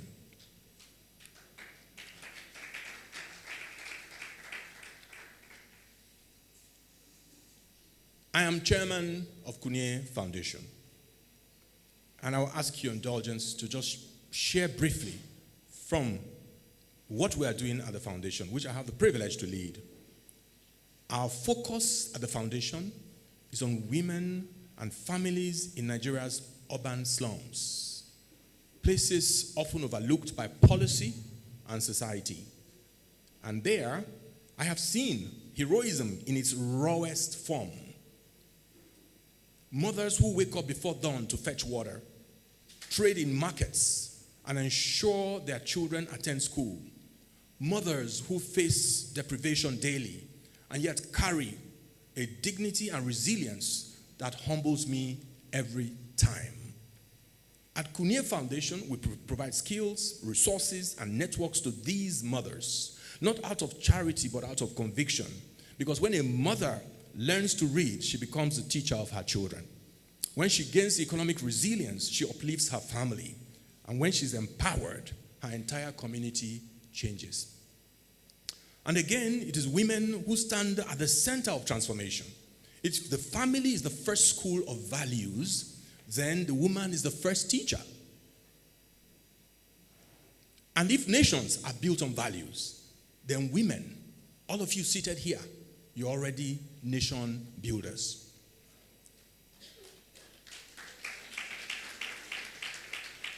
Now, to the theme, strategize, overcome, and evolve. This is the reason we're here. Unleash your inner hero, strategize, overcome, and evolve. I'm clear that these are not three random words strung together. These are three stages of a journey, three imperatives for anyone who desires to rise above mediocrity and to leave a mark on society. To strategize is to acknowledge that progress does not happen by chance. Progress does not happen by chance. Nothing changes simply because we wish it so. Change is intentional. It requires planning, it requires foresight and wisdom. It demands that we take stock of our strengths, our networks, our opportunities, and then chart a deliberate path towards the future we desire. The women of Awla understand this. Your work is a testament to strategy. You did not stop at winning individual cases for women in your legal clinics. You built structures for systemic change. You moved from one woman's story to community empowerment, from community empowerment to advocacy for national policies. This is how strategy multiplies impact. It turns isolated victories into collective transformation. But my dear ladies, strategy alone is not enough. One must also overcome. Because, make no mistake, obstacles will come. They may take the form of entrenched cultural stereotypes, or even this kind of professional baptisms, addressing our eminent jurists as his lordship and his worship. That tell or suggest to women that they are inferior or that their place is only in the home. They may take the form of economic barriers that deny women access to capital, land, or even education. They may take the form of institutions designed to intimidate, designed to silence or frustrate. And sometimes the obstacles come from within. The quiet voice of self-doubt. You are not enough. You cannot do this. So heroism is not the absence of challenges. It is the refusal to be defined by them. Funmilayo Ransome Kuti faced harassment. She faced jail and insults, but she overcame. Rosa Parks before her faced humiliation and threats, but she overcame. Every heroine we admire today did not rise because their path was easy, my dear ladies, but because they chose to rise anyway. In spite of that situation, they chose to rise. And then comes the final call to evolve. Because the world is not static, the challenge of today are not the challenges of yesterday, and they may not be the challenges of tomorrow. A heroine who refuses to evolve risks irrelevance, but one who learns, adapts, and grows becomes a force across generations. Queen Amina expanded her territory with armies. Margaret Ekpo expanded hers with political alliances. Awla expands yours today with the law, with advocacy and education. Each one evolved using the tools of their time to fight the battles of their day. And so you must. To unleash your inner hero is to embrace evolution as a lifelong calling, to see growth and not as optional, but as the very condition of leadership. This, my dear ladies, is the rhythm of heroism. To strategize, to overcome, and to evolve, and to repeat this cycle for as long as you live. But let me also be clear. This is not a task for women alone. Men, governments, and institutions, all of us must play our part. Women's voices must be heard, not as a concession, but as a rightful recognition of equal worth. Men must stand alongside, not above. In this work, we must stand alongside, not above. Institutions must respect women's contributions, not with tokenism, but with genuine inclusion. Governments must nurture women's leadership, not as a favor, but as a necessity for national development. But while these responsibilities fall on all, the truth is this: if women abdicate their own responsibility, if you underestimate your own power, then I'm afraid, my dear ladies, our nation loses its surest anchor. Conclusion. So, from what you've heard me talk about, the heroines of history have already shown us the path. They have left us a heritage of courage and sacrifice. They've left us a heritage of resilience. The women of Awla show us what is possible now in your legal clinics, in your classrooms, in your campaigns for justice.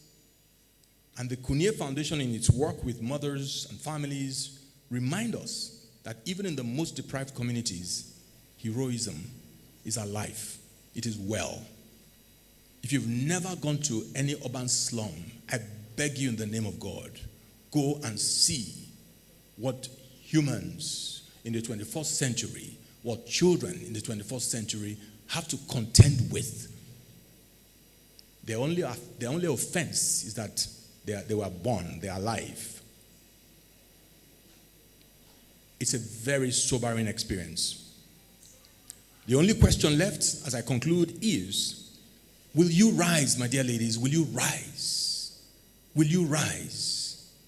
Will you take your place in this long continuum of women who have changed the world by refusing to be silent, by refusing to shrink, by refusing to abdicate their responsibility? Will you rise? Permit me to make the following assertion. The future does not need perfect women. It needs willing women. Women who will strategize, who will overcome, and who will evolve. These are the women that we need, and I see all of them in this room.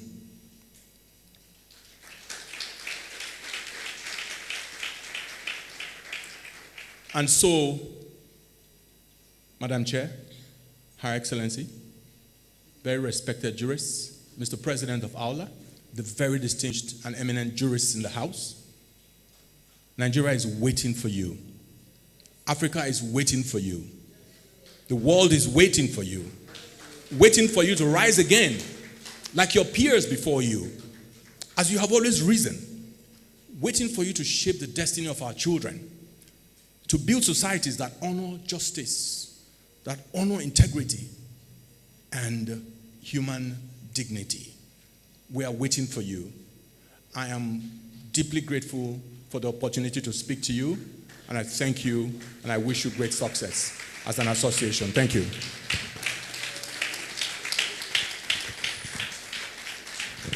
Thank you so much, dear keynote speaker.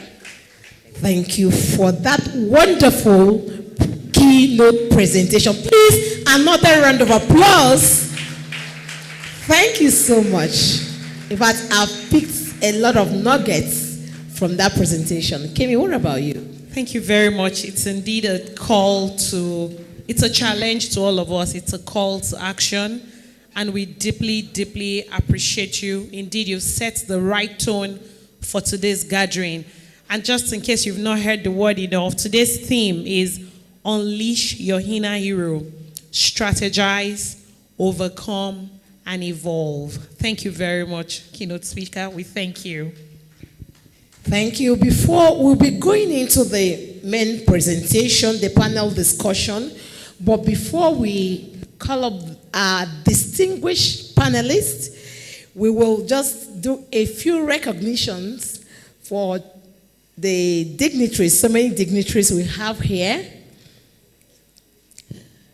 It's our honor and privilege to recognize the presence of His Worship, Oluchi Okolo. Please, a round of applause for her. We also recognize the presence of His Worship, Nesonweze Ilekwe. Please, another round of applause. We also recognize the distinguished presence of His Worship, Dominic Alabogo. Another round of applause. We also recognize the presence of His Worship, Obi Ngene. Another round of applause. We also recognize His Worship, Angole Anya. Another round of applause. We also recognize Barrister Chizoba for another round of applause. We recognize the distinguished presence of His Worship, Ngozi Ajogo. Another round of applause.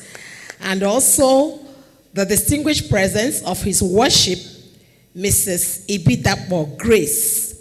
Another round of applause. In fact, a big round of applause for the distinguished members of the branch who have honored our presence today. A big round of applause. So we also go ahead to, maybe Kemi, do us the honors. Us, the Director of Public Prosecution, Ogun State Ministry of Justice, Mrs. Folusha Obieno. Thank you very much, ma, for coming all the way. We also have the distinguished presence of Professor P.U. Agu, the Chief Medical Director, Desum Specialist Hospital, located at on the Independent Layout, Enugu. Thank you very much. We also have Dr. Ken Adiele, consultant cardiologist, and the MD Noble Life Clinics, who is the clinic providing the free medical checks in partnership with Healing Heart Medical Team. Thank you very much. We also have Comrade Egodi Igwe, the MD Costos Care Foundation. Thank you very much for your distinguished presence. A round of applause for everyone that we've recognized. A round of applause, please. And right away, we will move into the panel session immediately. We have the distinguished presence of our panelists already here.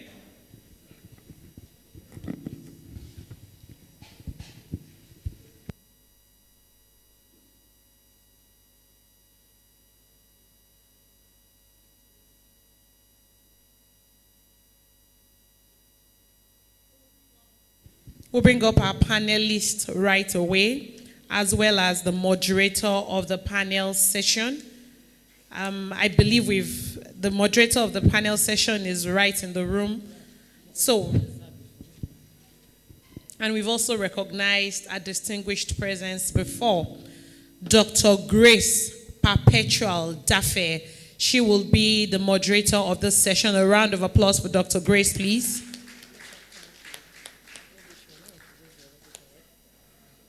And on this panel, we have Are Olumuyiwa Akimboro, Senior Advocate of Nigeria. We have Mrs. Oyinkosola Badejo Okunsoya. I also believe that there are two other persons on this panel, but I'm not sure I've seen them coming. But just in case I missed it, we also have Professor Foluke Dada Lawansin, as well as Mr. Latif Omoyemi Akogbe, SAN, on the session. So right away, we'll give the microphone to the moderator, who will take over this session. Thank you very much. For our panelists, a round of applause for our panelists and the moderator. Thank you. Thank you very much, and I'm happy to facilitate this session. It's a privilege to say I meet Madam Badejo once again, SAN designate, and our senior advocate, Sir Akimboro. We met in Abuja some time ago, and while we wait for when the other to come, if time permits, they will join us. However, we will proceed. I welcome both of you to this beautiful discussion, and just like our keynote speaker have said, I want to start changing the narrative. Even from the topic, it should be unleash your inner heroine. We'll be strategizing, overcoming, and evolving. Because all the examples he gave this morning are all heroines. So from there, let the advocacy and the comradeship begin with us. We all have 10 minutes each to speak to this topic. Already, I love what the keynote speaker had said. You are not a hero or heroine by virtue of being a medalist, but you are a hero or heroine by taking responsibilities, acknowledging them, and taking actions to reflect that. In a nutshell, we are asking you, starting with our SAN, to go ahead to tell us when it comes to the topic this morning, what comes to your mind, building the vision and pathways with regards to unleashing the heroine in the women that are before you this morning. You have 10 minutes, sir. Thank you. Sorry, sir. To the podium, or can I speak from here? Okay, thank you very much. Good afternoon, everybody. I want to start by recognizing the chairman of the occasion and the keynote speaker, Frank Ileke, too. I pay my respect to the entire membership of Awla. I want to start by saying that I've listened to one of the best papers I've listened to in recent times. It has covered the field. It has said it all. Now, what do I say after such a beautiful paper? I can only say that it has clearly set a tone for what we need to do in shaping the future. The topic is Unleash Your Inner Hero.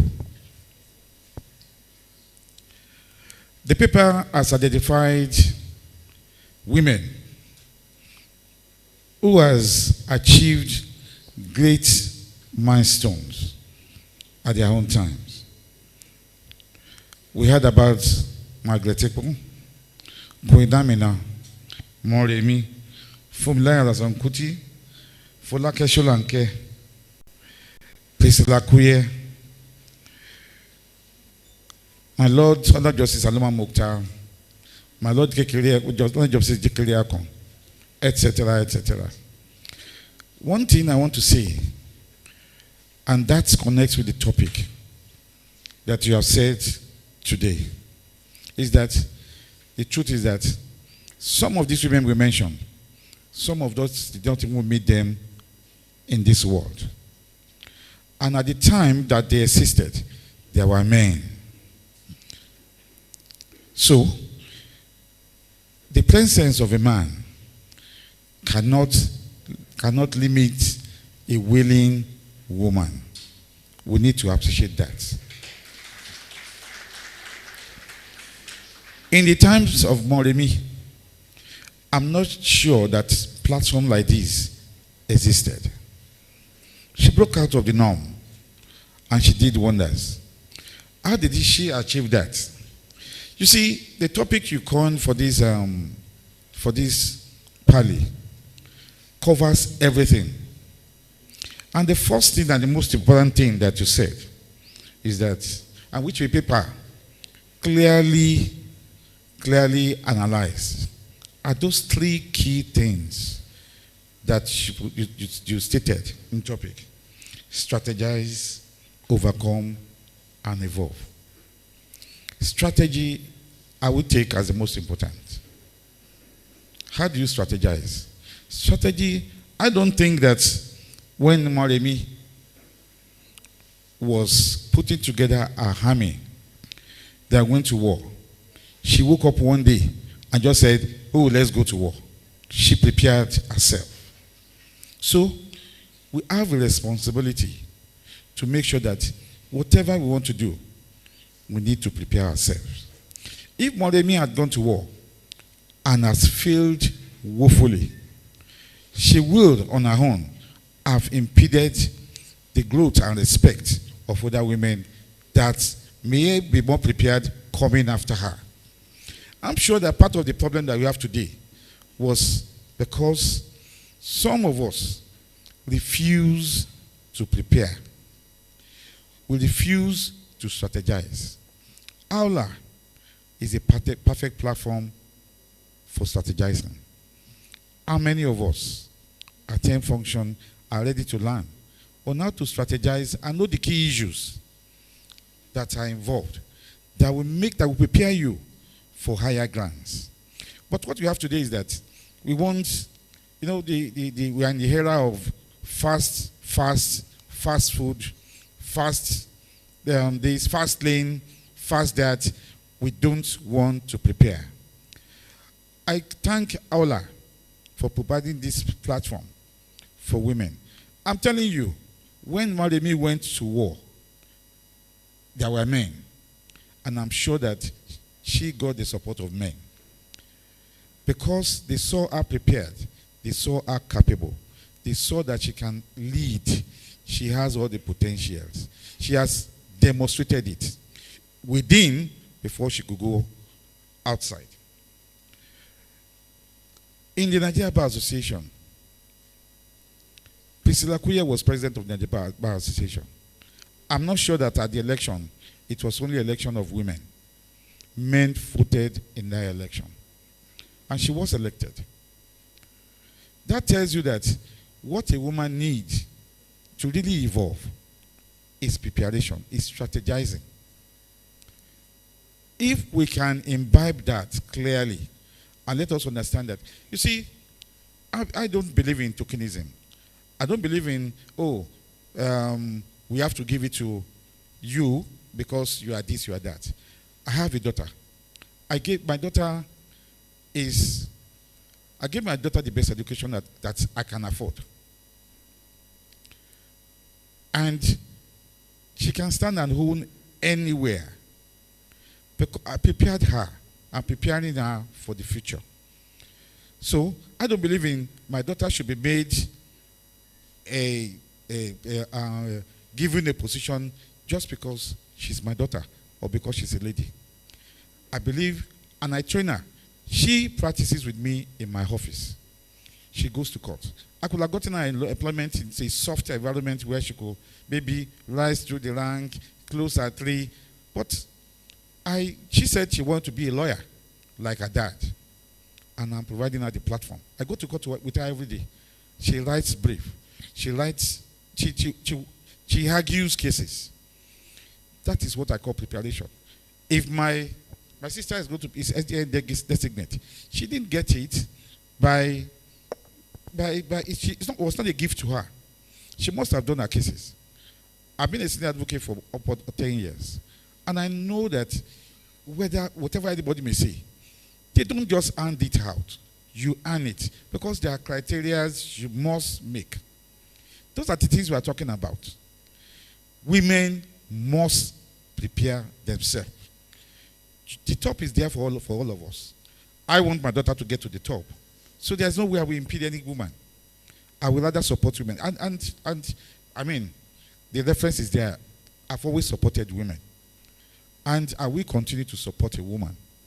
The only thing is that on our own, as women, we need to know that we need to put our best foot forward. So that at the end of the day, our gains, we will not lose it. Awla has done a lot. You have gained a lot of mileage. But the point is that if you go out there and don't prove yourself, the mileage that Awla has gained will be lost because, okay, we put a woman there. What has she achieved? Folake Solanke achieved. I worked on the FGSC with one of the brightest, strongest Chief Justice of Nigeria, Justice Saloma Mukhtar. She earned it. She was not dashed. Justice Ekeliakun was not dashed. So, at times, we talk about glass ceilings. We need to differentiate and distinguish between imaginary glass ceilings that we are creating in our minds and real glass ceilings. Women have been smashing it, and they will continue to smash it. The way to smashing it is strategize. And I say thank you to Hola for preparing this platform for women to strategize on how to smash it. Thank you, Awla.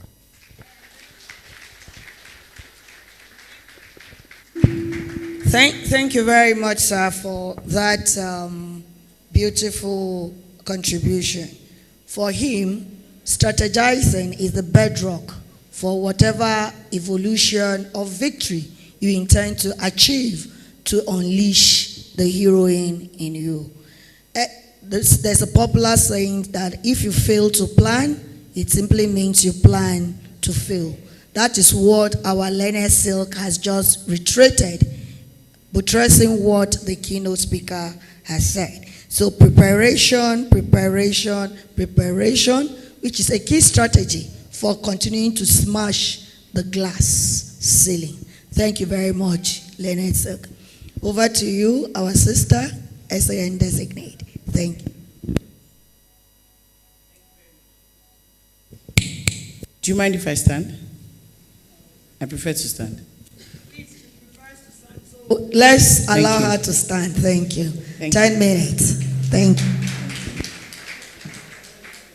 Good morning, ladies and gentlemen. Leonard Silk, distinguished former minister, former DG of the NESG. I recall that we interacted very closely when you were DG and I was working with the Lagos State government, and I have very fond memories of the energy that you brought to the role. And it was very inspiring to hear that you are running a foundation for women and children.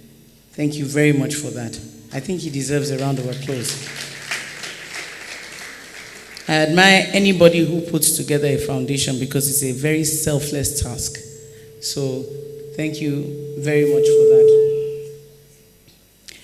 My name is Oyin Consola Badijo Kusoya, Mrs. B. And I'm very grateful to be here to contribute to this very interesting topic, unleashing our inner heroine. But before I go into that, I just want to touch on something that the keynote speaker said and maybe just sort of shape our views a little bit. He talked about the reference to his worship and referring to women as men in the legal profession. Perhaps, maybe if we recollect the origin of that, we might not be so willing to continue to repeat it. It simply is that at the time that women were entering the legal profession, had struggled to join the legal profession, women were not considered as smart as men. And therefore, they were referred to as men. If you were smart enough to get into the legal profession, then you must be a man. And that is actually the true origin of referring to us as gentlemen and his lordship and her lordship. No women at the bar, whilst it is not necessarily derogatory, it's exclusionary, it's outdated, and it's dismissive of our identities as women. And referring to us as men in skirts is tokenism. There's nothing like that except Scottish men. and they don't wear those things every day. So let us seize every opportunity to begin to do away with that. Let us not, if others still maintain those expressions, let us be intentional about not doing so.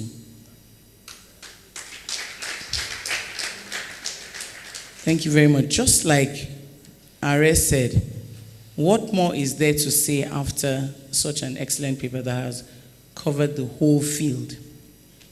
But I did jot down a few points because every time I come to events like this, I always like to have at least things that, short bullet points that I can take away.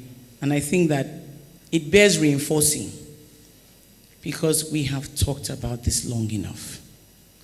We keep talking about these strictures, the things that hold us back, hold us down. I keep on saying it. It's time to stop talking and act. So, I won't say anything much different from what anybody else has said, but perhaps I'll say it a little differently and I'll rush through it very quickly. Of course, in order to unleash our inner heroine. And unleashing your inner heroine already suggests that all of us are heroines. Sometimes we just don't know it. You missed a good opportunity to clap for yourselves. We're all heroines. We all have something inside. And if you doubt that you have something inside, just take a snapshot in your mind of all the things you did yesterday. Just spend 1 second thinking of all the things you did yesterday. Or because you're at the conference, maybe you're not doing all the things you normally do. Just take a snapshot of a typical day in your life at home. Wife, mother, colleague, daughter, friend, teacher. So you're like an octopus and you have all those hands going in different directions all at the same time.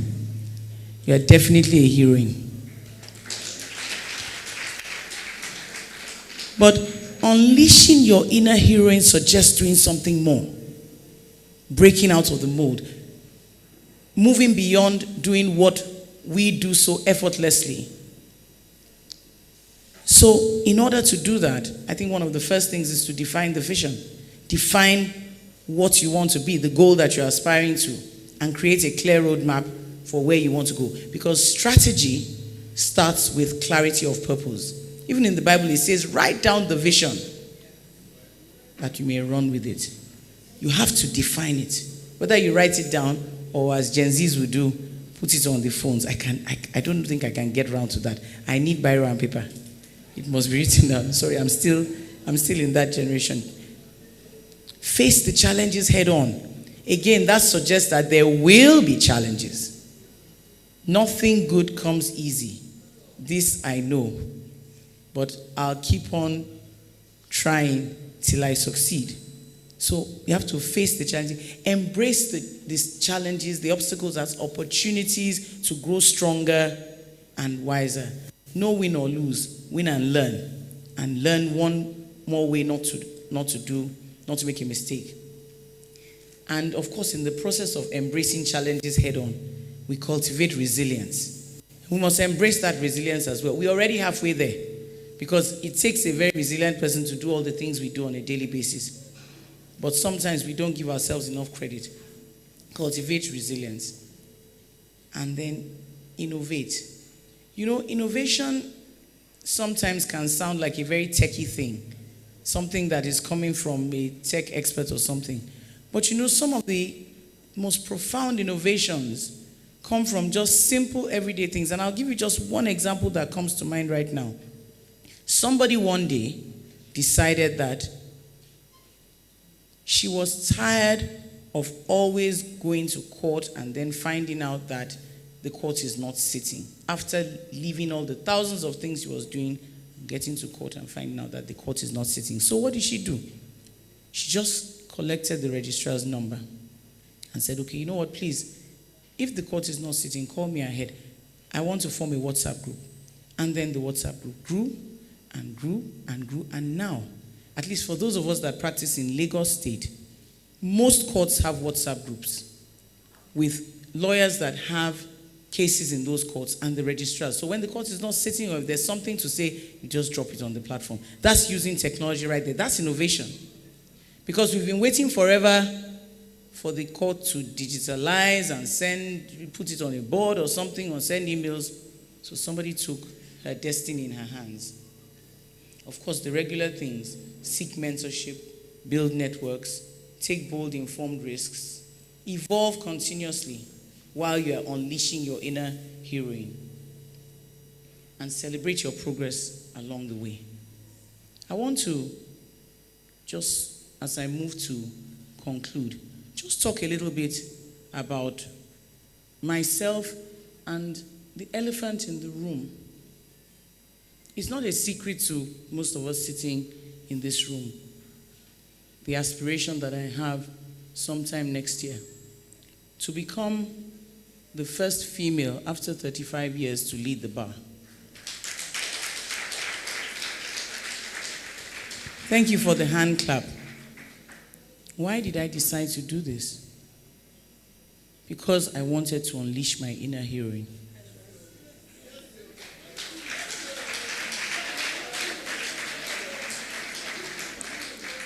I can assure you that it was not a decision reached lightly, nor one that did not scare me then and does not still scare me now. But guess what? We have to break through the mold. You just have to keep on pushing, because 35 years is far too long. There are so many obstacles along the way, so many reasons to sit back and say, look, you know what? This is just too much. And I'll talk about one of the major ones. Do you know that some of my greatest opposition comes from women?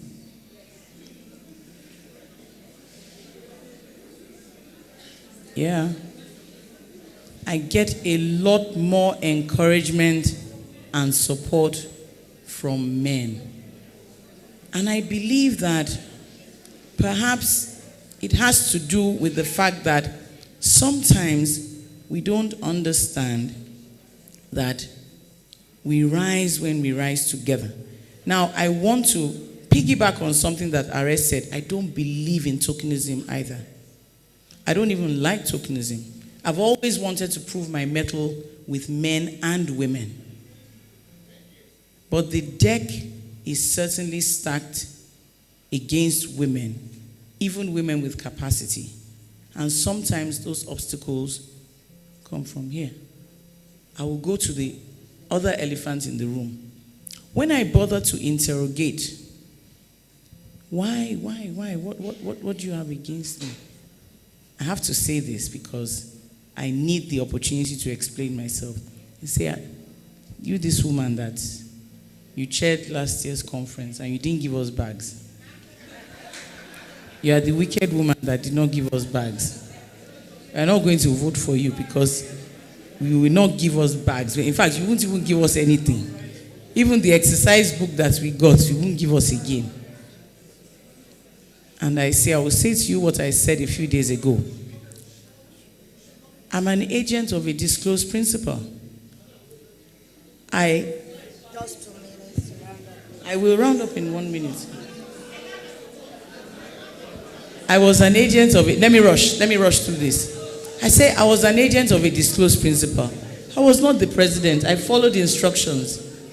But you know something? Hello, please can we have silence? She's still speaking to us. Don't worry, Please. I know I'm taking too much of your time. I'm going to round up now. I wasn't the president. I was an agent of a disclosed principle.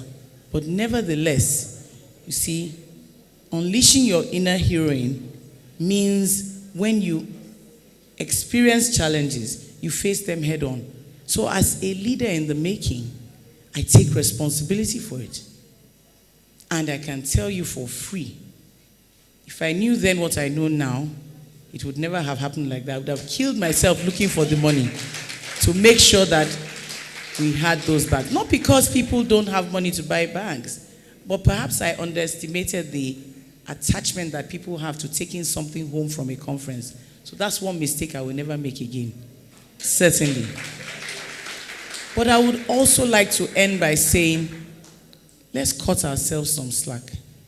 Honestly, painful as that experience might have been, it's not enough not to give a woman with capacity a chance.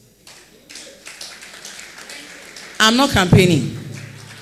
Let me end on one last note, please. Collaboration is the order of the day, and collaboration is what we need. I see that Awla and FIDA share very similar objectives, very laudable objectives. But here we are. You're holding your events at the same time. I'm sure it was a mistake. But for people like us that are moving around, I had to honor this invitation because it came a long time ago and I gave my word. But we can do more to collaborate. It would have been wonderful to be having a joint event or events at different times so we can learn from the various things that different people have to offer. On that note, I thank you very much for the opportunity and I wish us a very successful Parley. Thank you. All right, thank you very much. It's okay. Thank you very much.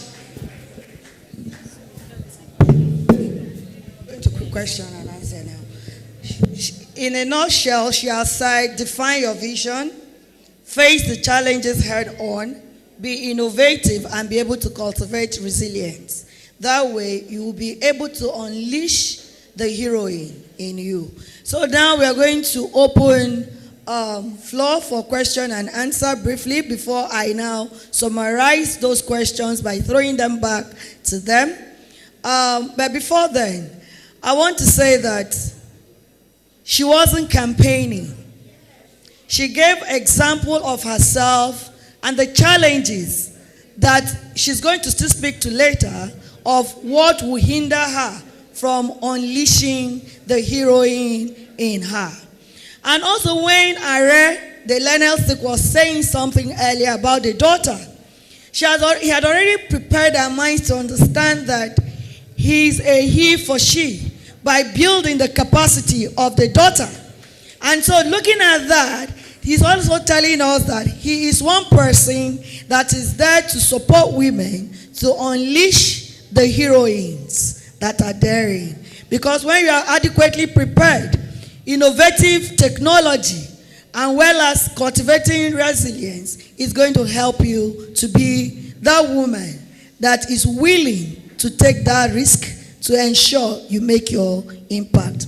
We'll take 3 questions, and then after that, they will respond, take another 3, and then they respond, and then I'll ask the final questions, and we'll call it a day. So let's quickly take number 1, white shirt, number 2. Is anybody on the middle row?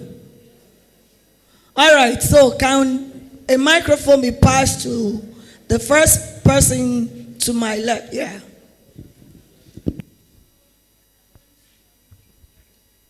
Good afternoon, everyone.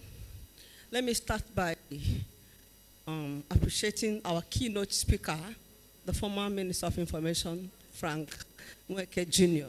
In fact, I was excited when I heard he was going to be the keynote speaker. Particularly, I came because I know that I'm going to be blessed listening to him. But with due respect, sir, and with due respect to the keynote speaker and with due respect to Mrs. B, I strongly take exception to the view about women or women lawyers addressed as he personalities. I want to say that there's nothing demeaning about us, whether on the bench or in the bar, being addressed as milords or sirs. For me, it gives us a sense of mystery surrounding our persona. It elevates our status. And also, I'm entitled to my opinion, please.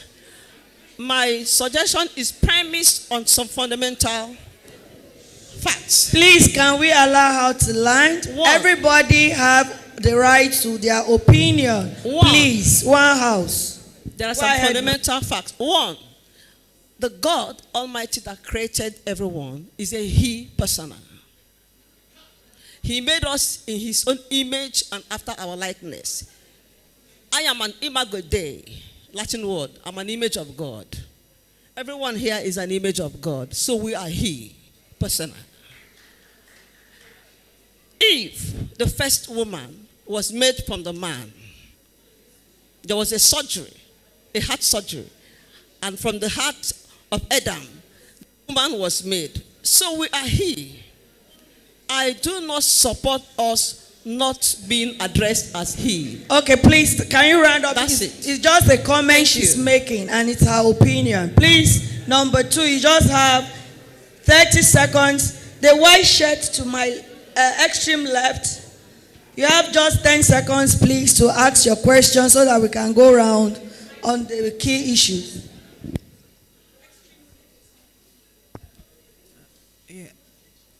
Good day, everyone. My name is Mercy, and I thank the panelists. So my question is in two folds. The first is directed to Mrs. B, and the other to the Nellet Silk. Mrs. B, as a SAN designate, I wanted to shed some light on how you were able to, in a circle where women get like 1%. So how are you able to unleash your strength as a woman to get to that level? Because I've seen you in court, I've sat down to listen to your arguments, you're always, giving it to them. So they always see her like she's this. So, and for the Leonard Sixer, you did mention about your daughter. So beyond your daughter, how are you able to help the females in your office to unleash the heroines in them? Thank you very much.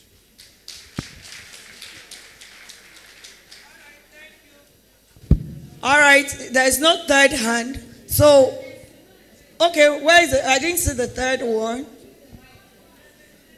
Okay, please take the microphone. Okay, at the back, all this paparazzi, they are blocking our view here. So please just take the mic to her, and then we'll ask who to speak first. Thank you very much.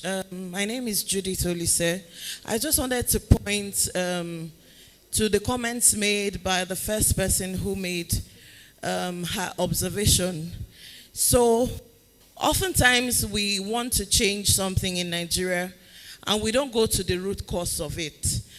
The Interpretation Act of the laws that we adopted, Nigeria still uses the Received English laws.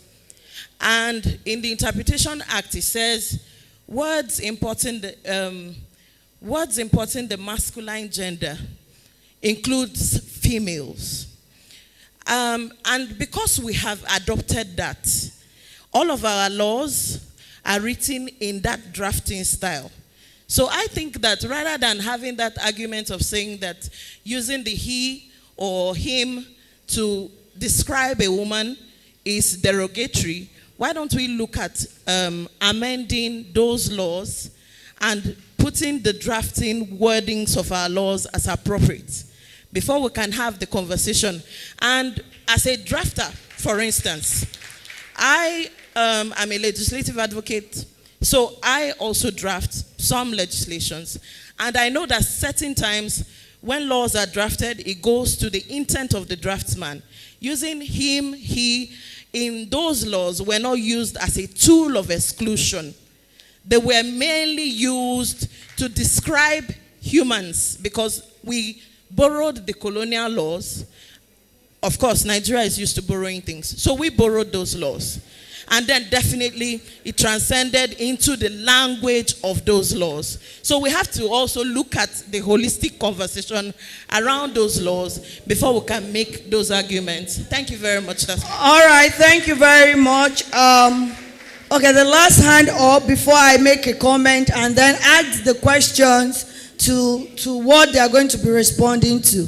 And a quick one, please. In as much as we are looking at the challenges that are preventing us from unleashing ourselves, we shouldn't digress so much from the topic for discussion. That should be a guide, please, for subsequent comments. Thank you. Can I take the mic? Yes, take the microphone to her, please. Quickly. And then I'll ask the question and then you go.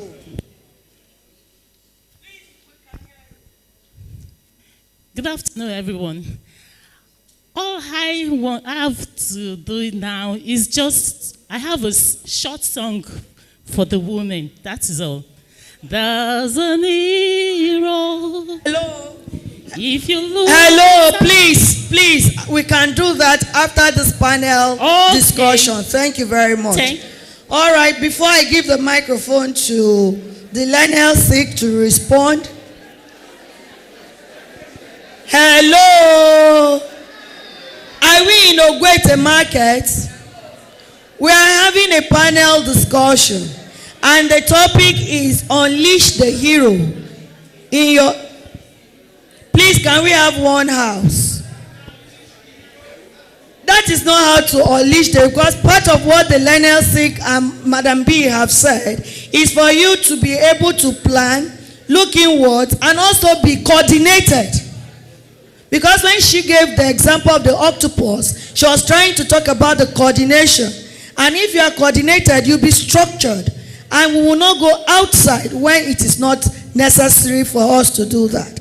So on that note, I want to add these two questions so that when you are responding, you can respond at once. What are the common barriers limiting or inhibiting the unleashing of potential in the women?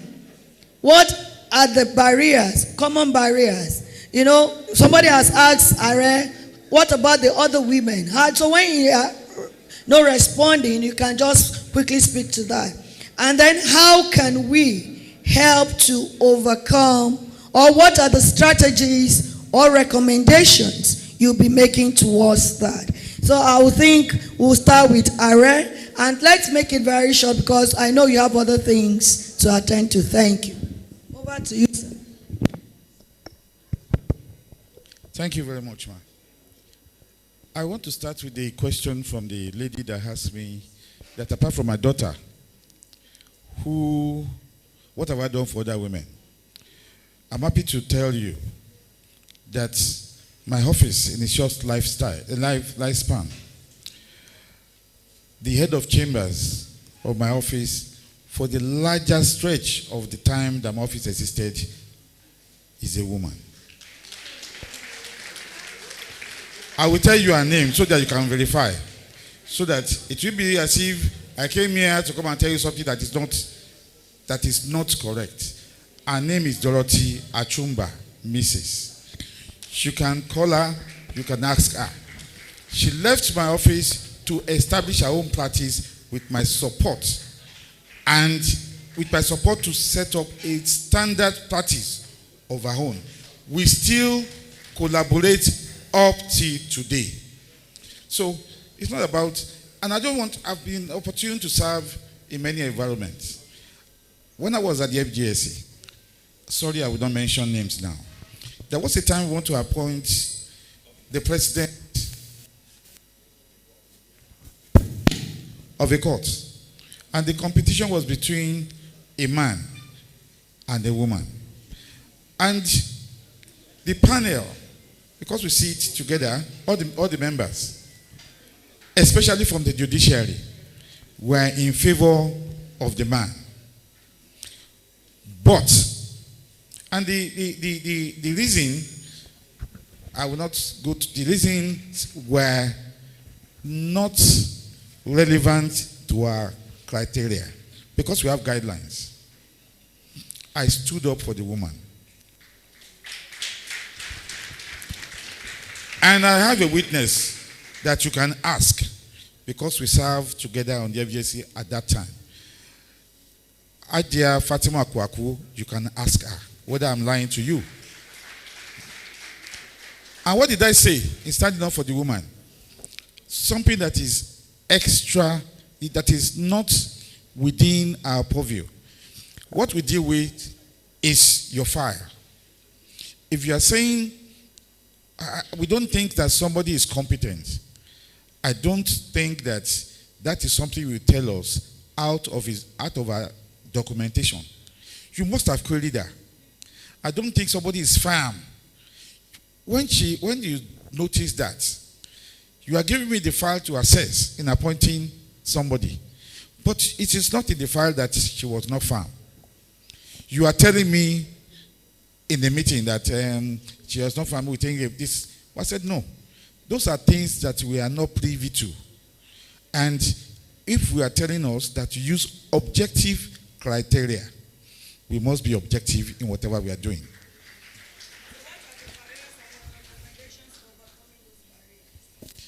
The barriers are simple.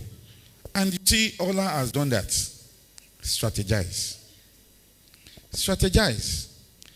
I congratulate my sister for wanting to be president of the NBA. I didn't come here to campaign. I congratulate her. But we need to ask questions about strategy also. Because you can't be, if you are president, you have to know your members. You have to know the process. You have to familiarize yourself with the issues. You have to learn all of you are here today. You have a president, you have officers. They are serving because they want to learn. You cannot, I don't think I can walk, or my daughter can walk into Awla today and say, I want to be president of Awla. You will not answer her. Because she does not know your culture. She does not know your issues. She needs to be part of you, learn with you, grow with you, for her to understand what you stand for. So I will not bring my daughter here today and come and tell her to become the president of Awla. No. I will rather tell her, enlist, enroll as a member of Awla, attend their meetings, serve on their committees, go to their executives, know the issues, know the members, know how to assist them. With your concern, you can now aspire for bigger posts. We make a mistake by thinking that being ambition is good, but you need to create the necessary platform to be able to actualize those ambitions. We are creating impediments for ourselves when we don't prepare ourselves adequately. So, help us more to create platforms where people can learn how to become leaders. All right, thank you very much, sir. The barrier is lack of preparation. The solution is creating platform to learn and be able to be a better person. While we are not campaigning, we should also go back to strategize to learn how to learn the ropes, potentials, our inner heroine. However,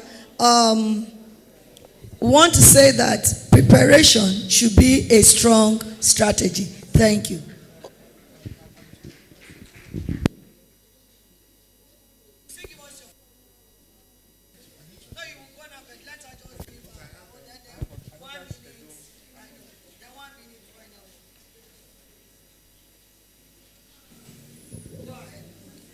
Okay, I would say that the most common barrier to unleashing our inner potential, inner heroine, is bias.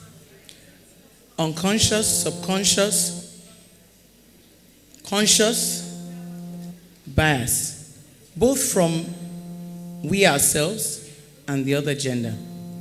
Sometimes we don't want to send female lawyers, for example, on trips outside Lagos because we have already concluded on their behalf that they're not resilient enough to do those things. It's not true. We need to lose those biases. And what do I think is a solution to overcoming common barriers? First of all, is for us to reorientate our minds as women. We're at Awla now, so let's talk real. We need to reorientate ourselves. God forbid that we should ever see the day when, because you don't have a particular type of experience, you cannot aspire to be anything you want to be. You cannot unleash your inner heroine unless you go through certain steps. It's a bias. Speaking personally, I've been a leader all my life.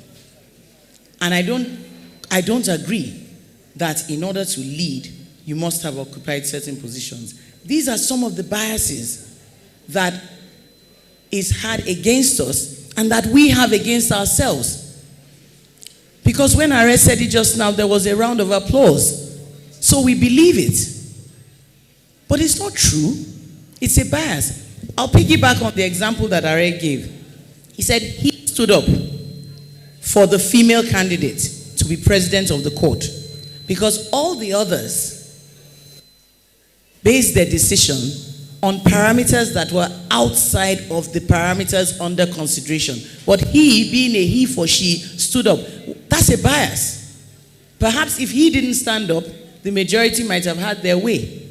Only because that candidate was a woman, not because she's competent. You said it yourself, sir, that she was competent and they were considering. So I'm just responding to that. Barriers are sometimes self-inflicted. Please, can we listen to her so that we can quickly round up? We have spent time. Other speakers are waiting. Barriers are sometimes self-inflicted biases that we need to first of all overcome amongst ourselves before others will. All right. Can I answer the question I was asked? The lady asked me how I became a Son designate. Yes. Okay, maybe we will say, well, just 1 minute. Okay. 1 minute. I'm timing you. So, my dear colleague, I sum it up in one word, in 2 words rather, determination and intentionality. Thank you very much. Bias, self-bias. In programming, we call self-bias as stigmatization. Overcome our stigma and then be able to face this discrimination. Having our values reoriented, we will be able to unleash the heroine. So, sir, do you have one last word or we are good to go? One last word. I want to thank Awla for providing the platform gathering and say, I automatically want your support because I'm a man. I will tell you, support me when you evaluate me and find me worthy. Thank you very much. Thank you very much for that last one. Self-evaluation is also very key. Yes, ma'am. My final word to us, I just want to leave us with this charge. Please let us be intentional about lifting ourselves up. In my firm, we have almost a gender inequality because we have more women working in the firm than men. And we make sure that we make the environment conducive for them. We have a creche, we have a staff bus so that they can work. I have a junior colleague who told me that she wanted to become a senior advocate on the dot of 10 years. As I was doing my cases, I was pulling her along. Let's pull someone up behind us. Please, let us be intentional about supporting one another. Thank you. All right, thank you very much. I intentionally left the protocol for last because I said we should be innovative. That is what the keynote speaker said. So the First Lady of Enugu State, ably represented here by the essay to the Governor of Special Duties, the keynote, the chairperson, the keynote speaker, my Awla president, and my honorable statement in the course of this short time. It's because we started late, we didn't have time to actually dialogue more. However, I want to leave this charge with us, just like Lady B has just said. Be intentional. Always evaluate yourself according to Are Akimboro. And I want to add my own. Believe in yourself. Don't allow society to define you. You define society. And then for the last 2 persons that raised issue of our laws, definitely we need to go back to the root causes. And then from there, I believe that the sky will be the beginning for us as women to unleash the heroes and heroines in our hearts. Thank you. Please, let's quickly take a snapshot. We invite the First Lady and the keynote speaker and Awla president with the chairperson to snap with the discussant, and it forms part of our reports annually. Thank you very much. Thank you very much, Madam Moderator. You've done an exceptional job. And to our moderators, we thank you. We know it's a very busy season for you. You've taken out of your very busy schedule and you've come here to honor Allah. We thank you very much. We thank you. We truly appreciate. Thank you very much. A round of applause for our very stellar panel. A round of applause for them again. A round of applause for them again. Thank you very much.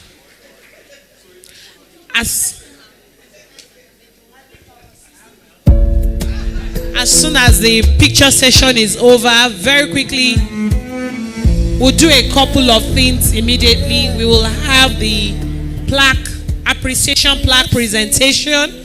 We'll have the First Lady come up to address us. And from that point onwards, we'll keep running until we come to a close. I have seen you turn things around.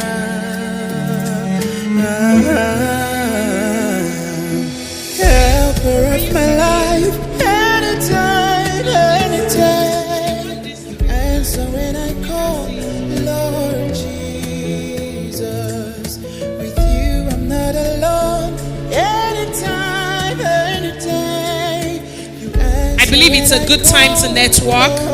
It's a good time to network. We'll need people on the journey of life. So it's important at a time like this, you turn around, take the phone number of the person sitting next to you. For those of us practicing in Enugu, it might be the magistrate you'll be appearing before on Monday.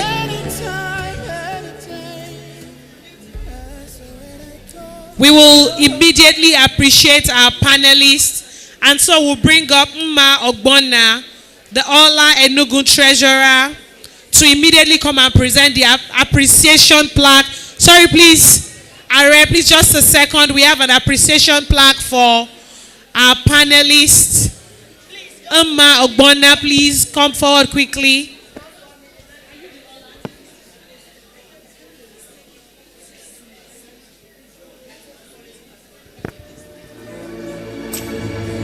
Please, we'll have Awla Mma Ogbonna come forward. If she's not in the room,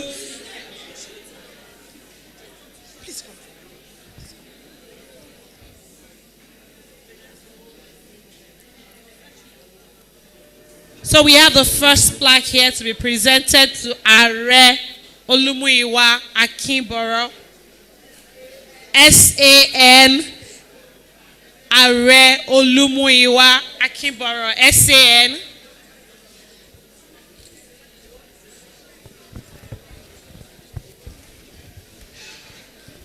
And the next one is to Mrs. Oyinkosola Badejo Okunsanya.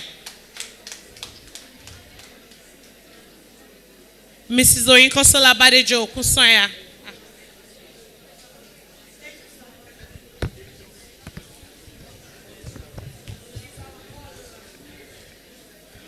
And to the exceptional moderator, Dr. Grace Perpetual Dafiel. Thank you very much. We appreciate you.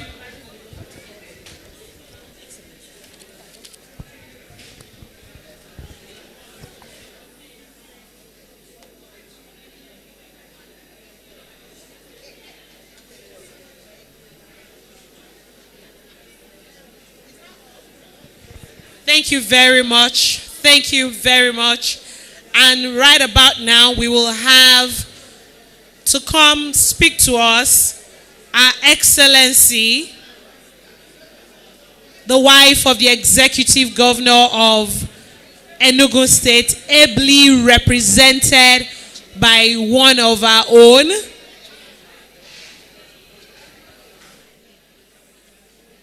Thank you very much, ma'am. A round of applause for Her Excellency as she comes forward, please.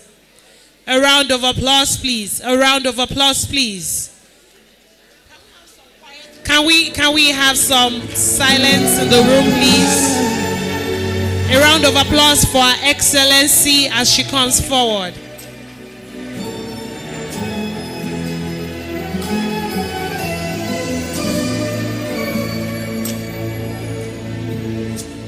It's all because of you. It's all because of your grace that I'm still standing. Thank you very much. Please, let's have a quiet room. Let's have a quiet room. It's important that we have a quiet room. Please, can we have some quiet, please? Hello, ladies. Hello, ladies. We have Her Excellency in our midst. So I need that she deserves some respect. Please, can we have some quiet? Thank you. So it's an honor and privilege to recognize once again and invite Her Excellency Nkechinyere Ihoma Mba, the First Lady of Enugu State, and also the mother of the day, the mother of today's Awla Parley. She's ably represented by Barrister Mrs. Chidinma Egono, SSA, to the Governor of Enugu State on special duties. Please, a big round of applause. Round of applause A for big her, round of please. applause, please. She deserves a standing ovation. A big round of applause for Excellency. She's been seated in this room for a while.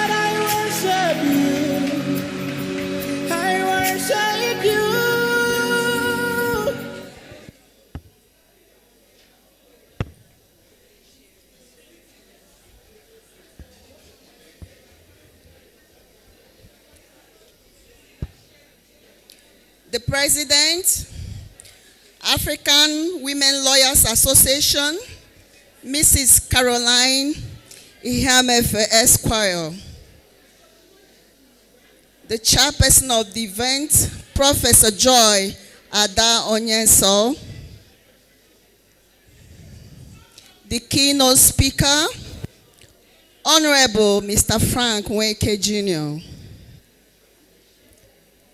The chairperson, Parley Committee, Mrs. Bibian Aloba. All the judges here present, all the magistrates here present, all government appointees here present, especially from the office of Her Excellency, the First Lady of Enugu State, the national executives here present, regional and state coordinators here present, presidents and board of trustees, Parley Standing Committee here present, Parley ad hoc committees here present, the bylaw review committee here present, the panelists, Oluwa Muyiwa Akimboro SIN, Professor Foluke Dada Lawanson,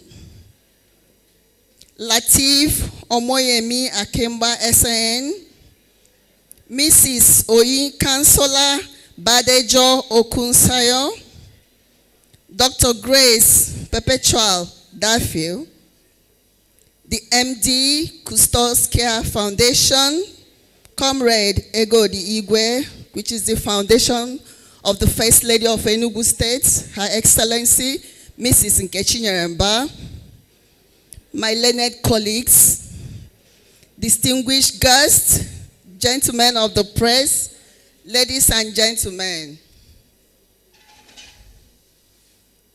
I consider it a great privilege to represent Her Excellency, the First Lady of Enugu State, and the wife of the Executive Governor of Enugu State, here in this great occasion. I welcome all the Awla Nigeria to MBA National Conference here in the beautiful cold city of Enugu State, ably powered by His Excellency, the Executive Governor of Enugu State, Barrister Dr. Peter Ndubisimba. I hope you people are enjoying this beautiful city. I hereby read the speech of Her Excellency, the First Lady of Enugu State. Due to some unforeseen circumstances, she couldn't attend today, but she sends her regard to all of you. The speech for the African Women Lawyers Association, Awla, Nigeria, Parley. It is with a deep sense of honor that I join you today as a special guest and mother of the day. Thank you for this kind invitation. The work you do at the African Women Lawyers Association is nothing short of heroic. Your commitment to promoting gender equality and enhancing the status of women and children is a powerful force for good, and I must commend you for your efforts. The theme for this year's Parley, Unleash Your Inner Hero, Strategize, Overcome, Evolve, is incredibly timely and speaks to the journey of every woman who strives to make a difference in the society. This points to the fact that heroes within us is not a mythical figure, but an active force that requires conscious effort and nurturing. To strategize is to have a clear vision. It is also about setting goals, planning our actions, and building networks of support. As lawyers, you understand the power of a well-crafted strategy in the courtroom. But this principle also applies to our personal lives and our collective advocacy. It is the roadmap that turns our dreams into reality. To overcome is to demonstrate our resilience. The path to progress for women is often filled with challenges, professional hurdles, societal bias, and personal struggles. But as women, we have a unique and formidable strength. We have consistently shown that we can endure adversity and also emerge stronger and more determined on the other side. Female lawyers are proof of this, breaking barriers and standing up for the voiceless. Finally, to evolve is to embrace continuous growth, to learn from our victories and setbacks, to adapt to a changing world, and to never stop striving for a better version of ourselves and our society. The hero within us is not stagnant. It is constantly learning, adapting, and growing. My 5-point agenda is built on these very principles. We are strategizing to ensure every girl child has access to quality education. We are overcoming the barriers that prevent women from accessing healthcare and economic empowerment, and constantly evolving our programs to meet the changing needs of women and children in our state. Let us not wait for a hero to save the day, but instead look forward and find the hero that already resides in us. I thank the organizers of this transformative initiative. I'm proud to stand with you and look forward to a continued partnership. As the keynote speaker emphasized, that women are the nation builders, and they are the foundation teachers of their various families. I also learned today from the panelists that as they all adumbrated, that by strategizing, coordinating, collaborating, we are bound to unleash the heroine in us. Thank you, and God bless you.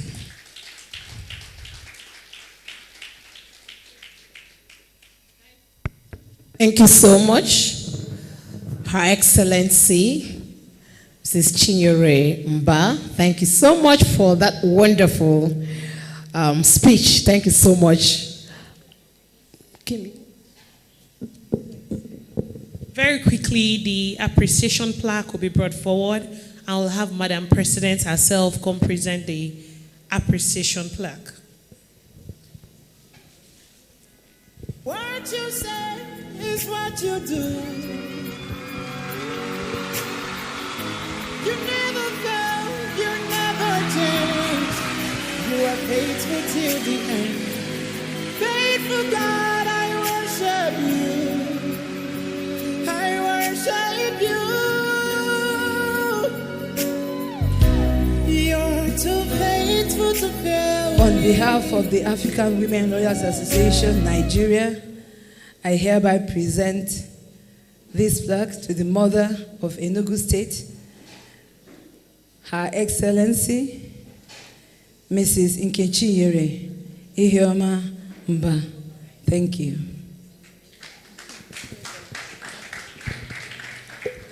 Please, can we have other dignitaries join them for a panel session? For a group photograph, I mean. Sorry. Maybe have the keynote speaker, guest speaker, chairman, join Her Excellency for the group photograph. Thank you.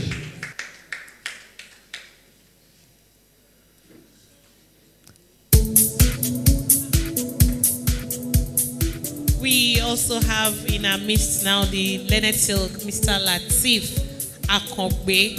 You're welcome, sir. Please, you can just join them for the picture session. I've paid my dues. Nigeria, we hail thee, our own dear native land. Though tribe and tongue may differ, in brotherhood we stand. Nigerians old and proud to serve our sovereign motherland.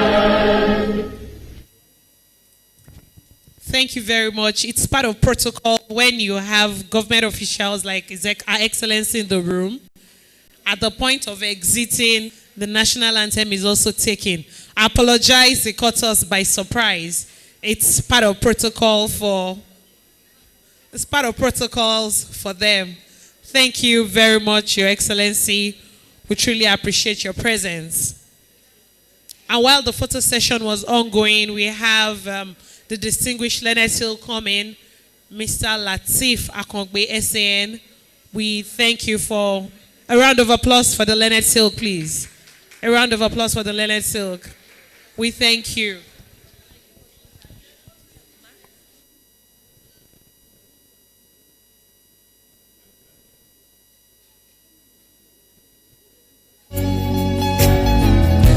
You've proven yourself in my life, and I've come to realize you're too faithful to fail me. You're too faithful to fail me.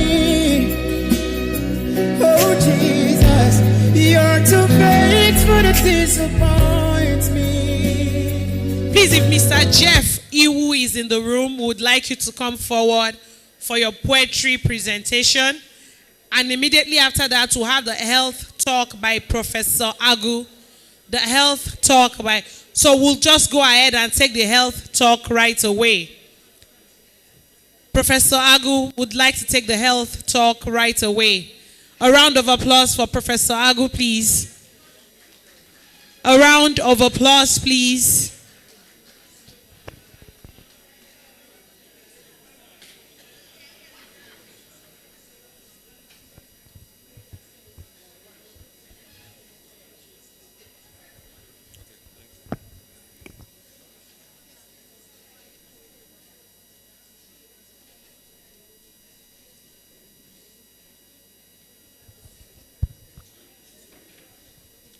The media, please.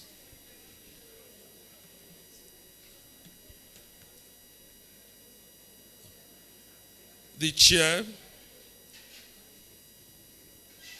your worships here present, the keynote speaker, my brother, my ally, my boss, the most outstanding information minister Nigeria has ever produced. I salute you, sir.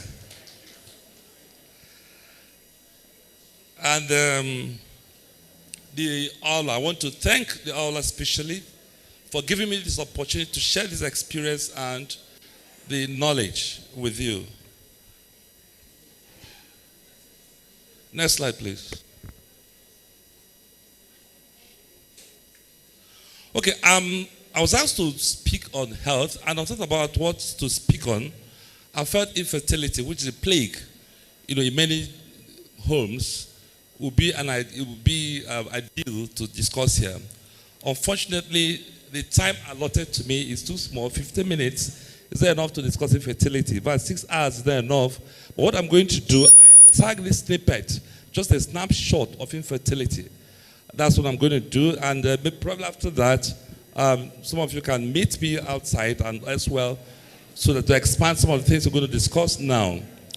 Now, in the beginning, the God's mandate to human is that we should go and be fruitful and multiply. Genesis 1:28. So this ability has been bestowed upon man. So anything that is contrary to this negates divine order. All right? In the Bible, we're meant to understand that the only woman that is permitted to remain childless is Michal because of her character. Okay? Now, in infertility, for you to have fertility, there should be seeds. The man should produce its seeds, the sperm, and then the woman the egg. And it's with these seeds, when these seeds meet, next slide. When these seeds meet, there's fertilization, and then a baby is formed. Now, as baby is formed, next slide, there's an environment where this baby should grow, and that's the womb, the uterus. So that's the environment where the baby grows, and of course, the baby grows, and eventually the baby is born. So what is infertility?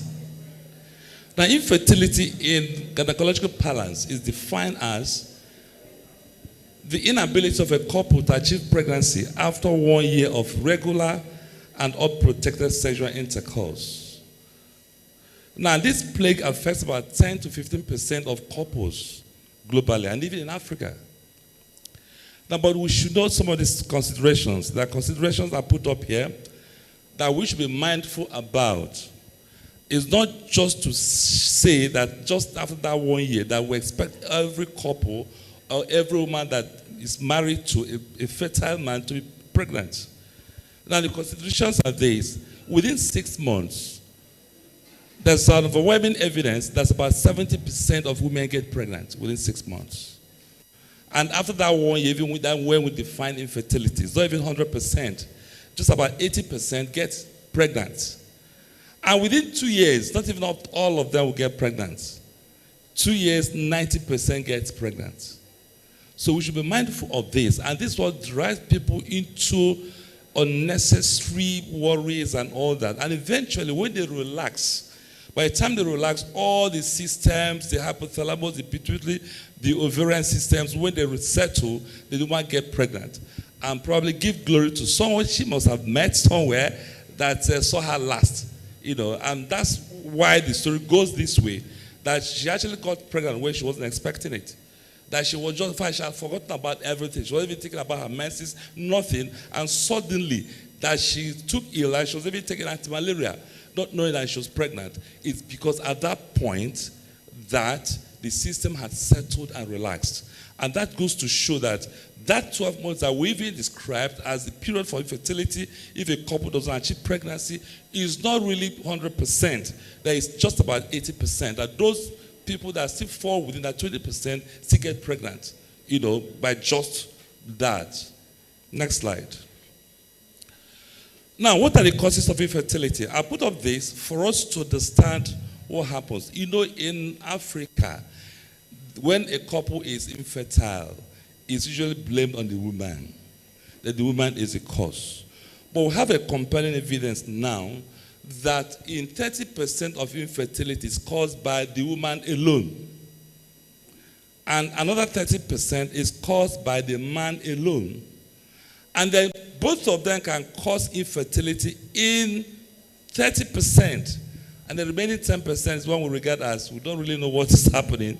We've done all the investigations, all the tests and all that, and we've not been able to achieve pregnancy on this woman. For that 10% is what we've described as unexplained infertility. So for us to understand, because it baffles me when people come to the hospital, women come and they said that, yeah, my husband does not want to care, but I just want to check myself. I say, you can't check yourself alone because it takes two to tango. And some men, because of the chauvinistic tendencies, send their wife to hospital, go and do tests, doesn't concern me. I know I am okay. And I share this experience with you. I've had a couple that came to me. The man just brought a lady. I said, I should check this woman. I've been with her for 6 months. She can't get pregnant. I said, okay. It's not really time to start checking. Why not keep trying? No, I said, no. I'm sure of myself. Just check her. I said, would you allow me to check you, sir? He said yes. So we took his sample and everything. And incidentally, when the result came out, and when I saw the result, I called him. I said, can you come and take your result? He said, no, I should give it to that girl. I said, you mean I should give it to her? I should share it with her? He said yes. I should share it with her. And when I looked at this, you know what happened? This, you know what to do. Your guess is as good as mine. You know what I did? I just told the lady, well, your husband has refused to come for his report, but I guess he may have to come for it later. He said, but he said you should let me know. I said, no, I can't let you know, but you should know better. Please just be wise. That's just my advice. Did I tell her that? I didn't say that. Because she go and quote me. All right. So, now, for the male factor in fertility, what could be the cause? Now, it could be erectile function. Sometimes the men could not even function. They won't be able to achieve erection sometimes. And I tell you this, newly married couple, women are the culprits sometimes. This is like you're in a race and say, on your mark, get to go. When they were, especially for those that never engaged in sexual intercourse and waiting for the right time after the wedding, on that wedding day is usually a problem. The man gets anxious and then she might lose power. The erection might be a problem. And then the lady gets worried, because she wants this thing achieved very fast. She gets disturbed and all that, and then wants to bully the man, so to say, quote. And then the man gets worried the more. And then it gets a point each time the lady comes back to the house for the night for the thing to happen, the man feels ill. And anytime he's coming home, he calls the wife, I developed this kind of headache today, and I'm just shivering, just to avoid that bill. Okay, that will just outage.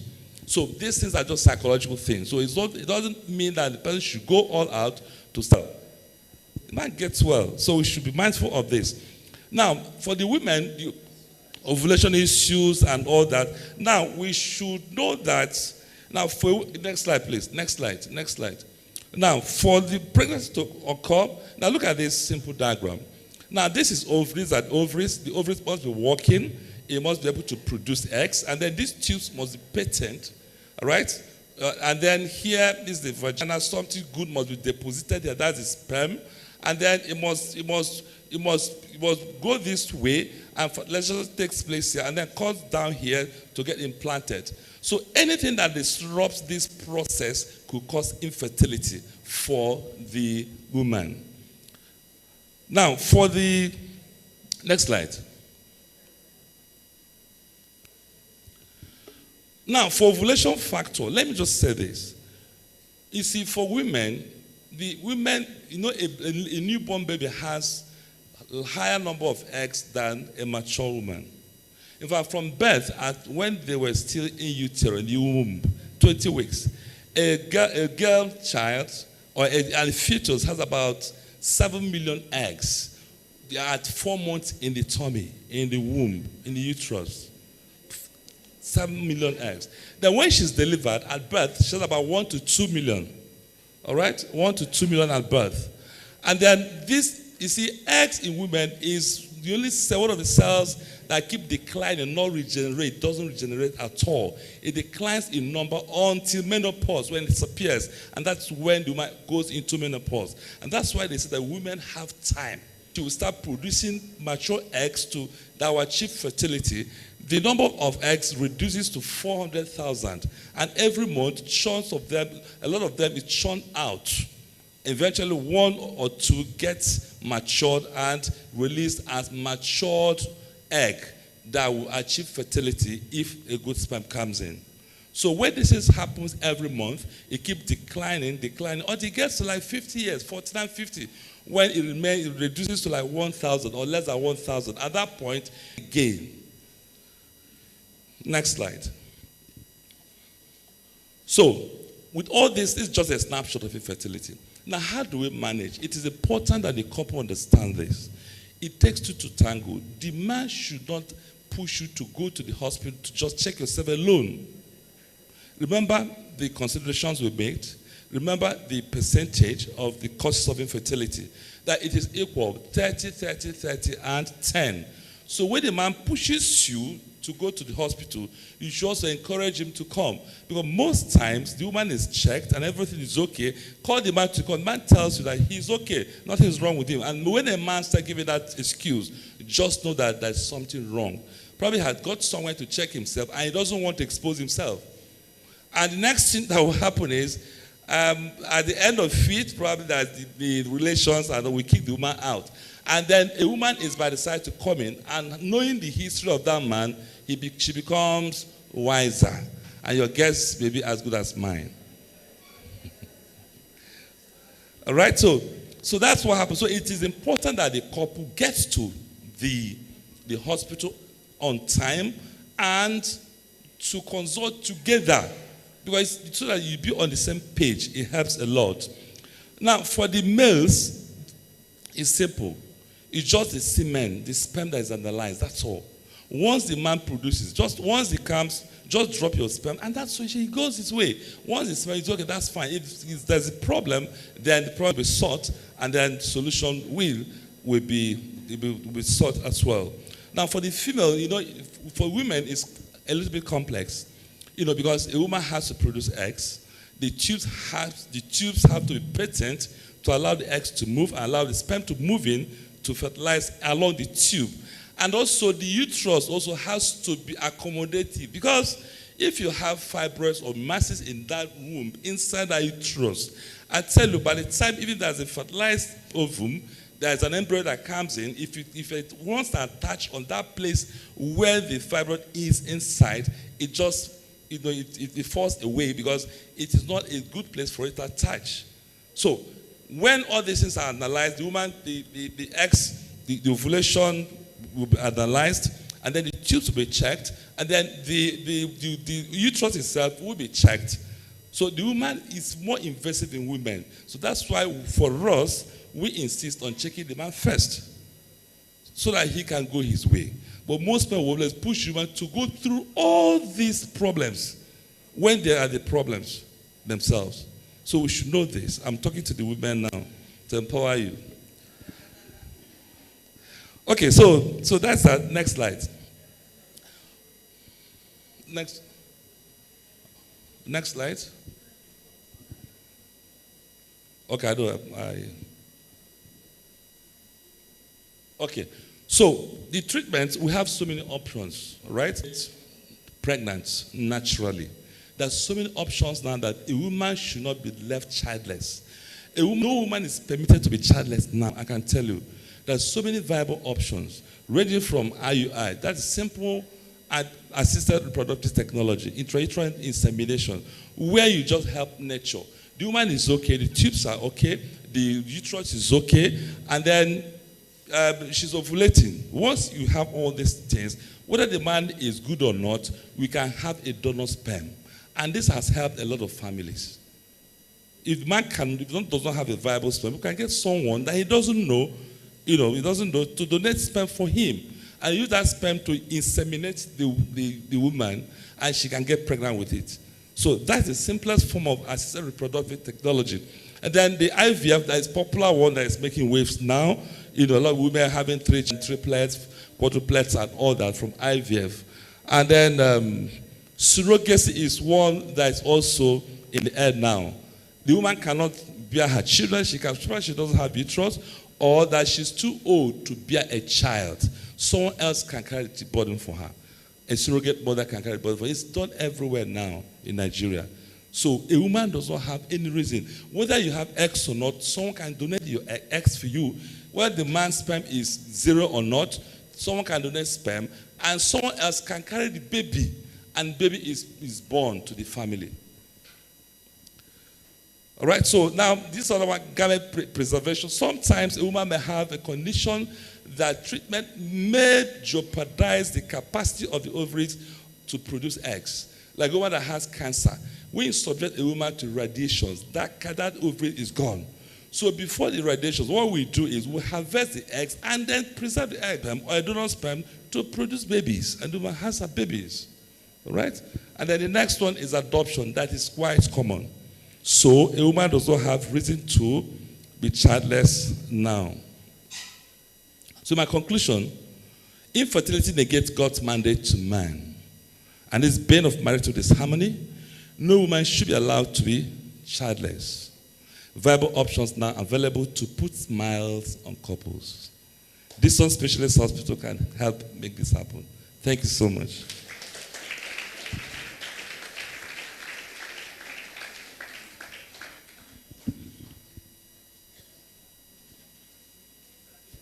Thank you very much, sir. I'm sure that has been very informative and enlightening.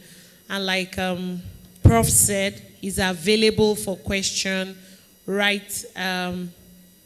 He's still with us. He's still with us and is available for. So we'll just quickly take the next section.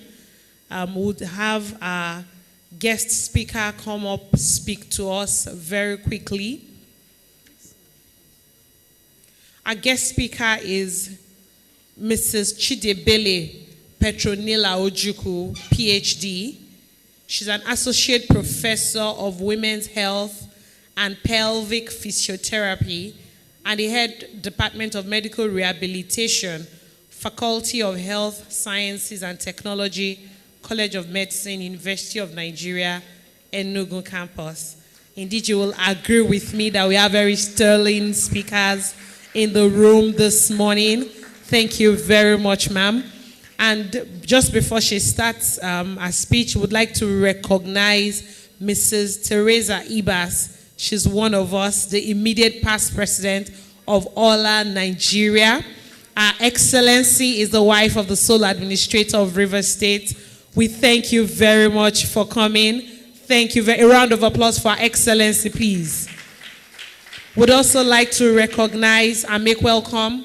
While Prof was speaking, we also have come into the room Professor Dada Lawanson. A round of applause for her, please. Thank you very much, ma'am.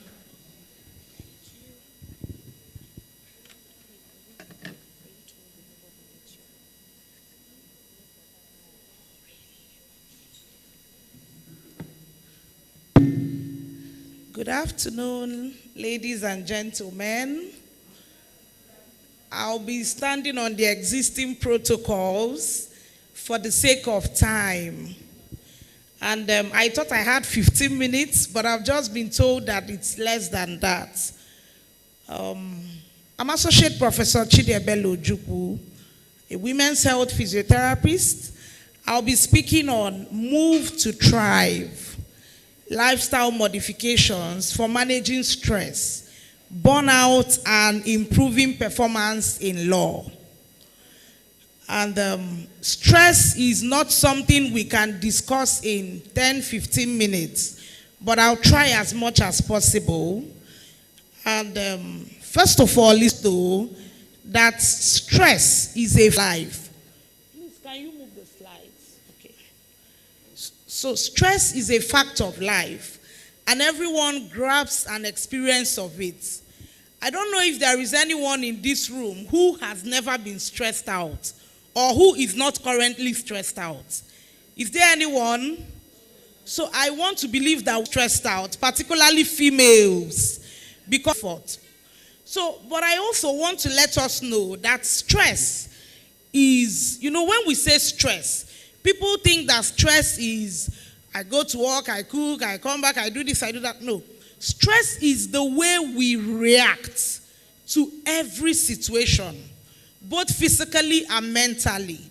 We need to understand that, because sometimes I've heard somebody say that household chores are my stressors. And then what do? You may say, okay, let me get someone who can help out. And the person who you got to help out is, in fact, is the main stress now. Because you begin to worry if she's in her room or if your husband has gone into her room and so on and so forth. And then that becomes another stressor for you. So we need to understand that stress is actually the way you react and not the things you see. You can see someone who has been given the task of teaching 1,000 students and she's enjoying it. And then you has been given the task of teaching 3,000 students and 500 students, and she's screaming off her head. Okay, so for participant A, it was not a stressor. I don't know if you understand. Where we react to situations. And then we two types of stress, the good one and the bad one. When you feel that a situation is overwhelming, it becomes negative thought, good stress. Because I know for some of us who are walking around the room, working for this event, it may be a good stress for you because you are happy doing what you are doing. So there are so many causes of stress. I don't want to go into that.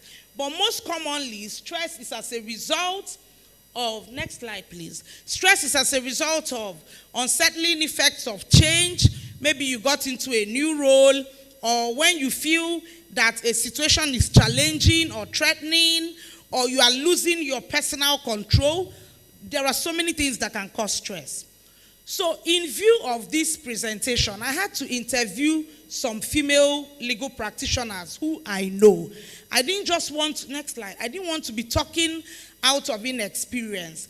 I wanted to know the common stressors that female practitioners encounter. And I didn't also want to ask Google. Okay, so I needed real life experiences. And some of the reports I got were, next slide please, unnecessary adjournments by the courts, clients not meeting up with their responsibilities, when they should pay, they won't pay, and so on and so forth. And when you ask them to prepare what you will use for their hearing, they don't do that. Coping with family and practice, in fact, everybody said that. Challenges of meeting up with deadlines, reading, researching, and the one that caught my interest most was the last one. Somebody who said that clients don't even make it easy for female lawyers. They call you all the time. They don't know that you have boundaries. And I just remembered 3 months ago, my mom called to say that our family lawyer walked her out of his office. And I was like, what happened? You are older than him. Is it that he doesn't have respect? And she said that she came in, he was lying on the couch in his office, and she said, please. And he said, madam, can you just go? And then she was still explaining, and he called the secretary. I said, imagine. But then I thought about it. I said, did you call him before going? She said, I called, he didn't pick. I said, you see, you looked for trouble. Oh. So when I heard this from lawyers, and in fact, I had to call the lawyer. I said, oh, Guinea. And he said, madam, I was sick, and your mother just barged into my office. So this is part of the things that stress female and even male lawyers.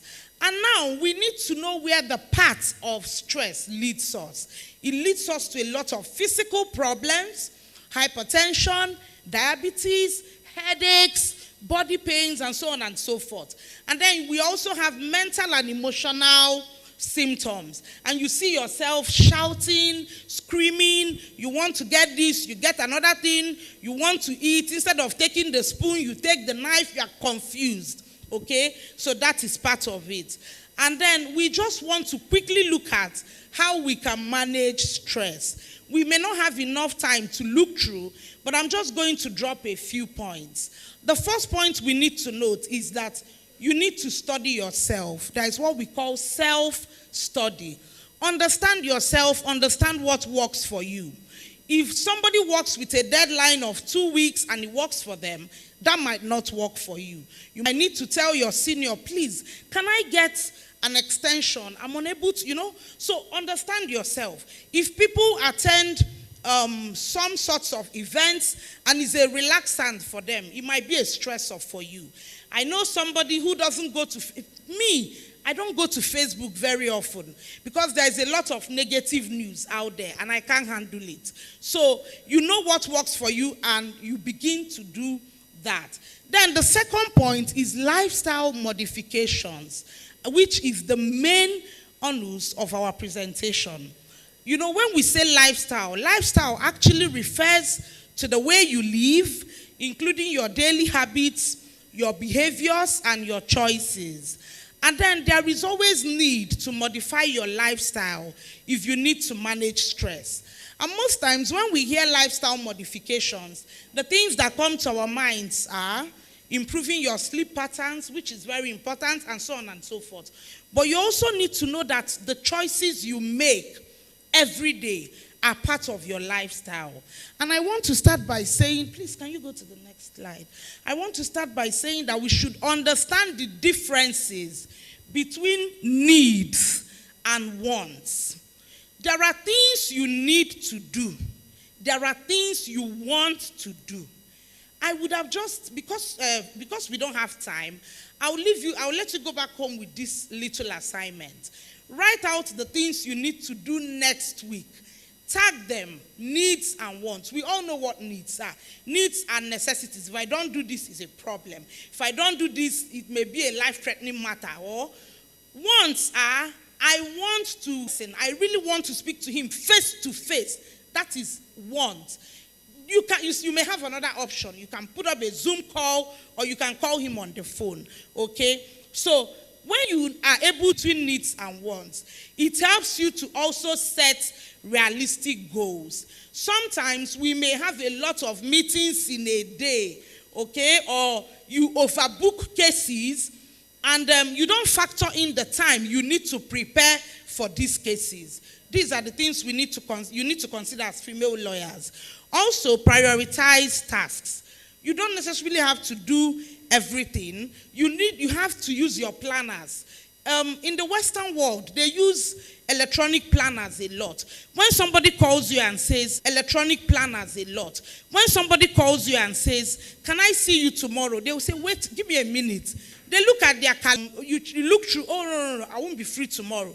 But sometimes we accept to do everything, okay, without knowing if we're able to cope or not. And then we all know about delegation.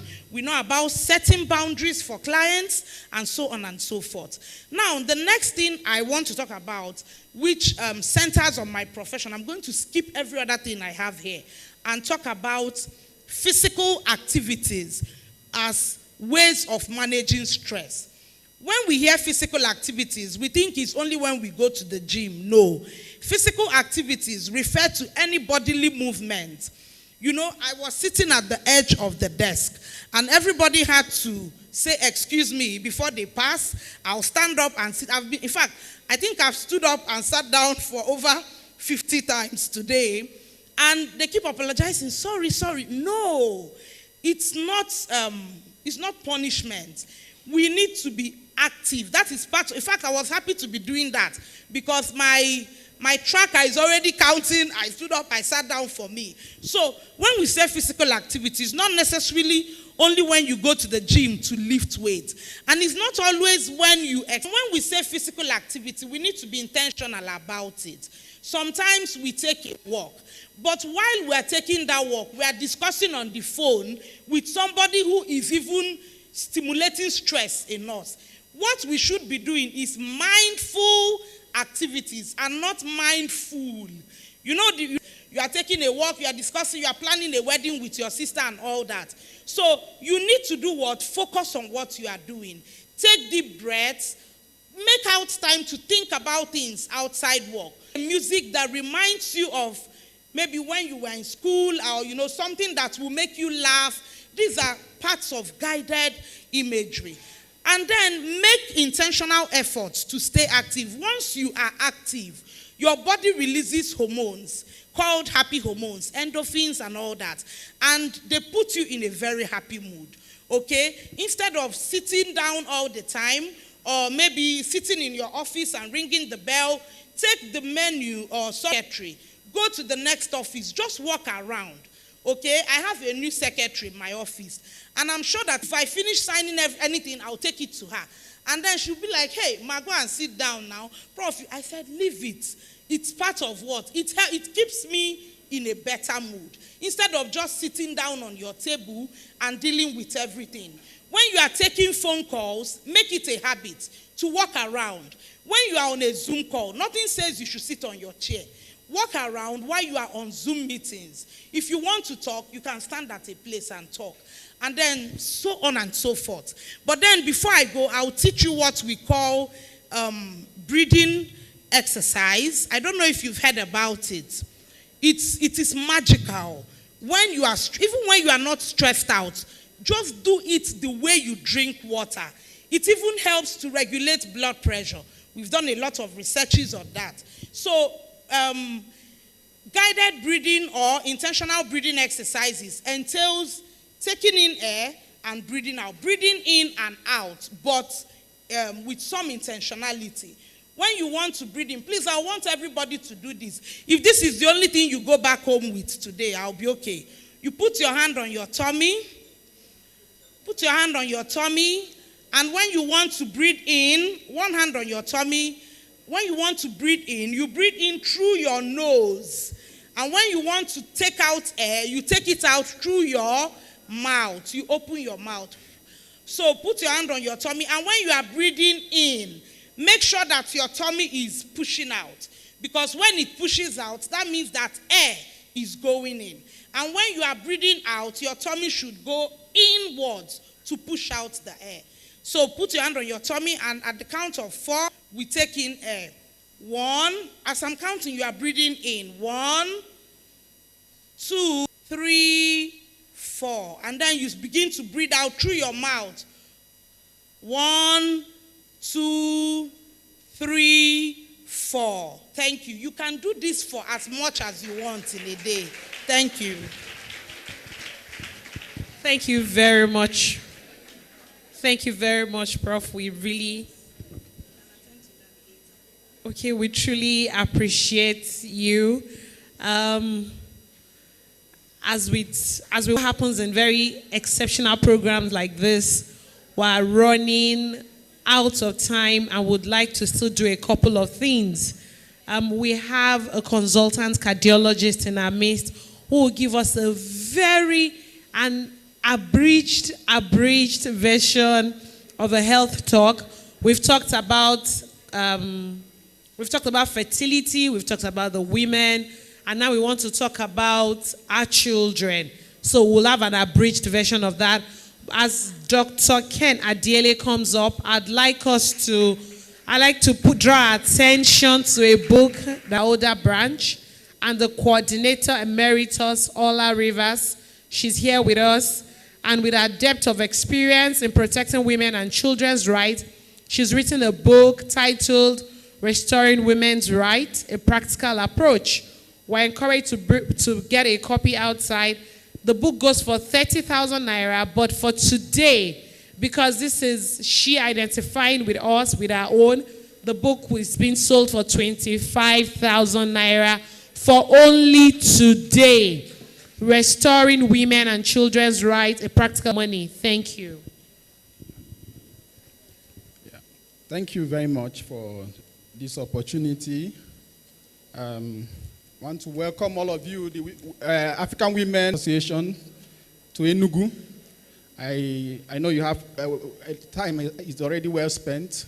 I want to appreciate some of the organizers, Mrs. Gozier, for giving me the opportunity to stand here. And also, I want to thank the chairperson, the president of this association, as well as the keynote speaker, Her Excellency that left. I want to join all of them and the other people to welcome you to Enugu. Enugu is an Igbo land, and you're welcome here. And also, I know our governor, our action governor, Dr. Barrister Peter Ndubi Simba has also welcomed you. Please, you are welcome to this Enugu. Thank you very much. In the course of my speaking, if I use Igbo to bring down points, I will not apologize because we are here. So you're welcome. So I'll be talking about, without wasting much of your time, and then let me see how much I can summarize. I was informed that I couldn't, I didn't know, it's a PowerPoint-less presentation, so I didn't get my slides. But I'll try to see how I can make it, appreciate, so that I can be able to make you people appreciate it. I'm going to be talking about heart diseases in children. I am Dr. Ken Adiele, a pediatric cardiologist with a consultant pediatric cardiologist with UNTH Enugu. I also the medical director of Noble Life Consultants Clinic, Independence Layout here. We are the ones giving the health and medical services behind. So we'll be looking at heart diseases in children. So there are a lot of issues about heart diseases in children now. I'm sure you have been hearing about that. So it's all about, children are born and you are not telling them that they have heart problems and they're wondering how. It's on the increase. Like 30 years ago, the incidence of, or the prevalence of heart diseases was about 3.5% for every 1,000 live births. That's live births, 1,000. Out of it, about 3.5, we have congenital heart disease or heart problems. Okay? Then later on, in recent years, it increased to like 4.5. Some of them were getting up to 9.3. Okay? And it's probably because of increased doctors being trained to be able to make diagnoses. Before, we were not making diagnoses of heart diseases. Before, most of the children that died in the communities were, the deaths from heart diseases were taken as, or combined as pneumonia diseases, pneumonia deaths. They were all put into pneumonia deaths because they will just breathe and die and all that. But recently we're making more diagnoses and the prevalence is coming.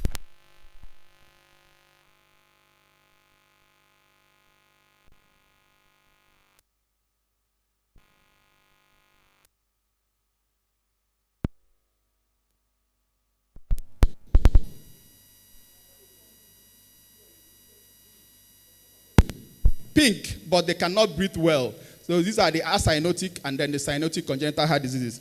Then we have the acquired heart diseases, which are maybe the commonest is rheumatic heart disease, which is a disease of poverty and all that. And the heart valves get attacked, and the heart valve starts leaking, and the heart starts getting big, and you need to change the valve for the child to be alive. So what are the causes of congenital heart disease? Let me just go. There is no particular cause you can say that this is a cause of congenital heart disease. It's a multifactorial thing. So we talk about risk factors. What are the risk factors? So sometimes we look at, some of them are genetic risk factors, but there are some gene studies going on now to show that you might have a gene, in your family, and it may jump generations. Probably in the past, somebody has delivered a child with congenital heart disease. We don't know about it. It can jump generations, and it can happen now. Sometimes those things are not there. Lifestyle, we're looking at lifestyle again. These are risk factors. Risk factors like, taking HEPA concoction, not taking your routine medication when you're pregnant, exposing yourself to radiations, going to places where there are chemicals and radiation when you're pregnant and all that. Then you can also talk about things like unplanned pregnancy is a very high risk problem. You do understand? Because you don't plan your pregnancies, you find out that you may be exposed to these things. Alcohol intake, drugs, taking on unprescribed drugs. Doctors don't prescribe your drug. You go to chemist because of poverty now. Mix Yelumogu in the chemist. Go and mix my medication for me in the chemist because people are poor. So you find out these things. You don't know the ones that can affect the baby in the womb, and especially if it's an unplanned pregnancy. So you can have that happening. So we have talked about the other one, poverty, sore throat. If you have sore throat, that's for acquired heart disease. If you have sore throat and you don't treat it well, and you don't go to hospital, you just take one shot at antibiotics, there may be some strain of those organisms that cause throat infection that will form immunological reaction that will now go and attack. It was a you've already lost, it is over. You think it's over, like 3 weeks after. The immunological reaction will now go and attack the heart valves, and it will destroy those heart valves. That's rheumatic fever. And rheumatic fever will now lead to rheumatic heart disease after destroying the heart valve. And the heart valve starts leaking, and then the the issue becomes there. So these are the things. So what are the clinical features? You know the clinical features, most times it might just be, the commonest clinical feature is that the patient is born and if he's at birth, it's a more serious thing. At birth, you can have a child that is born at birth and is blue. You see that the child is blue and is breathing fast, or it cannot even, it cannot even maintain blood pressure and other things like that. That one is a critical thing. There are issues we call critical, pulmonary circulation, critical issues that you need to address. If you don't do it, the patient will die within 1 week.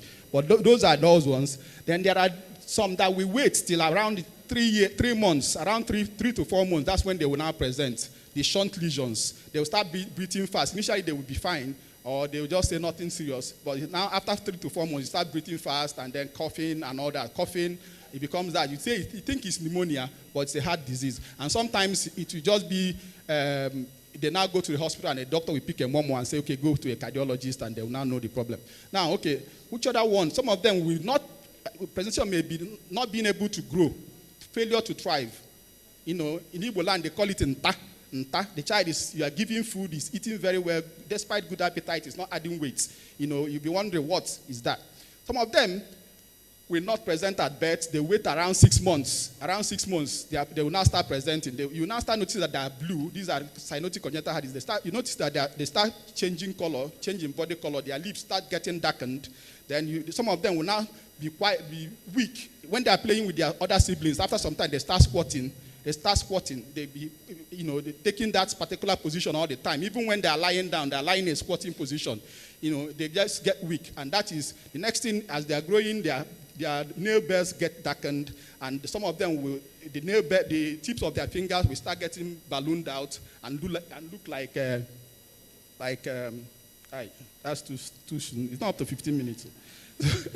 So, you now have drumstick appearance. These are some of the clinical features. Let me leave the clinical features. How do you make diagnosis? When you now suspect that there is a congenital heart disease, suspect, you go to a hospital, the doctor sees you, and then we train all the young doctors so that they'll be able to at least pick a momo or something and then send to a cardiologist. It's the cardiologist that make the final diagnosis. And we now be able to look at the history, take a good history, clinical examination, examine the patient very well, and then investigate. One of the investigations we usually do for us to make the diagnosis, we start with a chest X-ray. It's common. Okay, we start with a pulse oximetry. Use the normal bedside, what we call pulse oximeter, to know the saturation of the patient. If the saturation is low, you're already talking about cyanotic. If the saturation is high, you're already talking about non-cyanotic type. Then you look at, again, chest X-ray. What is the chest X-ray? Normal chest X-ray. You look at that X-ray, you look at the heart size. What is the size of once it's a big heart and the lungs are congested, you now know that you are dealing with something, okay? Then, of course, you may have picked up a momo during the clinical physical examination. Then the next thing is for you to now confirm the diagnosis. Okay, you do what we call an ECG. ECG is electrocardiography, where you need to put different wires in the chest of the patient.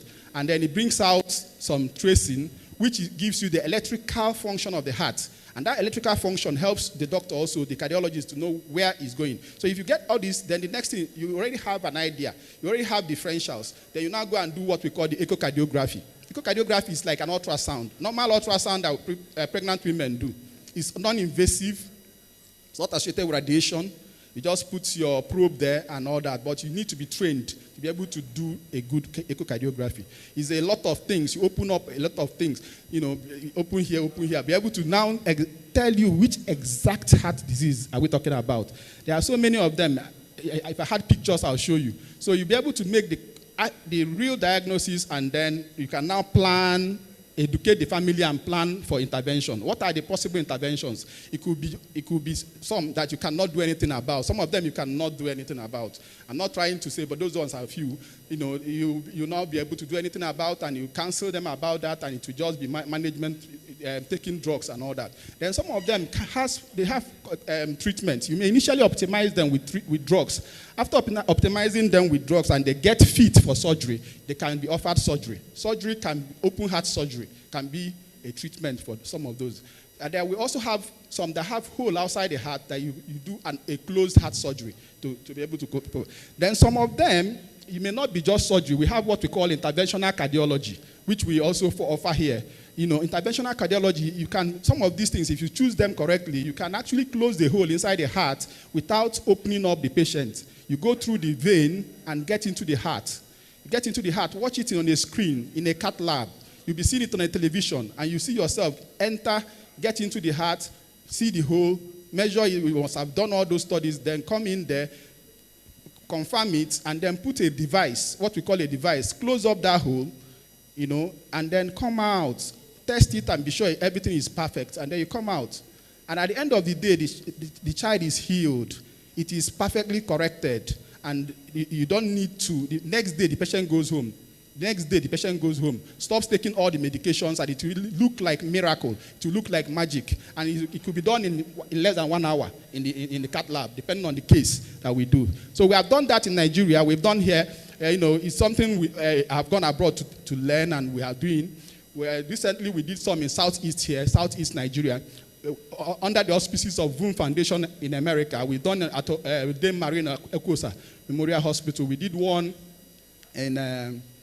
in September last year, where we did about 10 cases, all of them 100% outcome. We did another one in July this year. We did 11 cases, 100% outcome. And we're going to do another one in October, first week of October.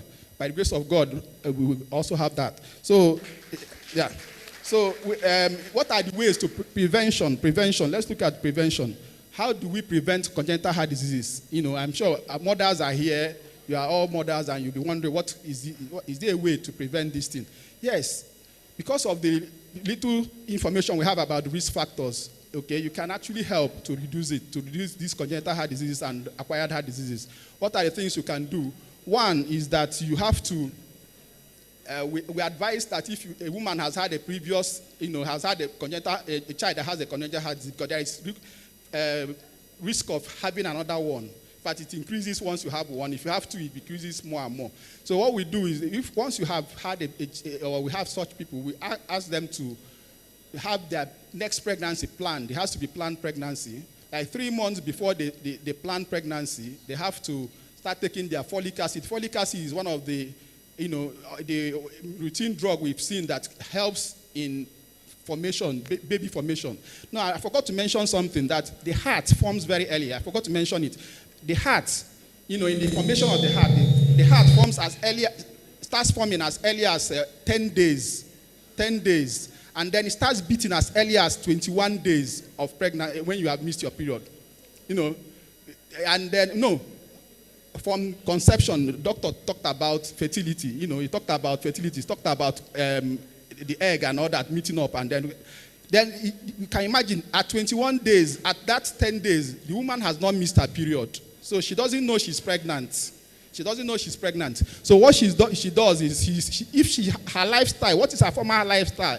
If she has been taking drugs from the chemist, if she has been going to parties and all that, those things will affect the baby. By the time she knows she's pregnant, a lot of the deed has been done. That's the thing. So what we now say is that you should... Thank you so much.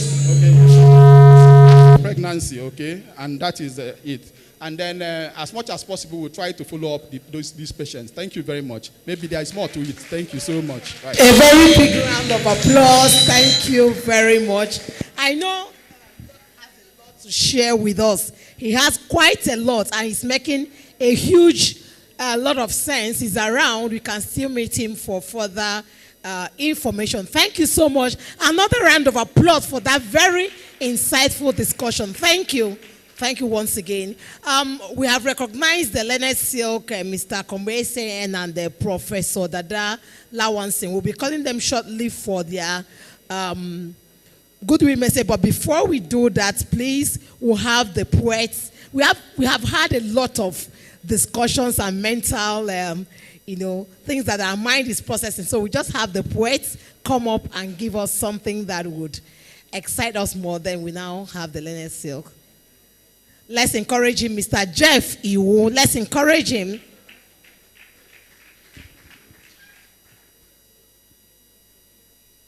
A warm greeting to everyone here, the distinguished guests, and the remarkable women of the bar. I feel greatly honored to be here, not with arguments, but with a poem. I am Jeff Iwu, and here is to the gavel that sleeps. When the gavel sleeps, that is the title of my poem. I begin with silence. I begin with silence. Not the silence of absence, but the silence of gathering storms, of breath before speech, of thoughts before verdicts. I see here women who have earned immaculate robes, echoing tales of bounds they have broken, the threatening voices of limitations they have silenced. Keepers of laws, daughters of brave mothers who argued cases in courts, in marketplaces, in village squares long before your noble robes would grace the road. You have been the whispers behind petitions, the fires in chambers, the patient ink on briefs no one thought you could write. And still, you are here. You are here in a hall filled with the pearls of history. Your voices poised like arrows. Strategize, they say. Yes, strategize like rainfall in the height of Hamatan, seeping into the cracks of the strongest walls. Overcome. Yes, overcome.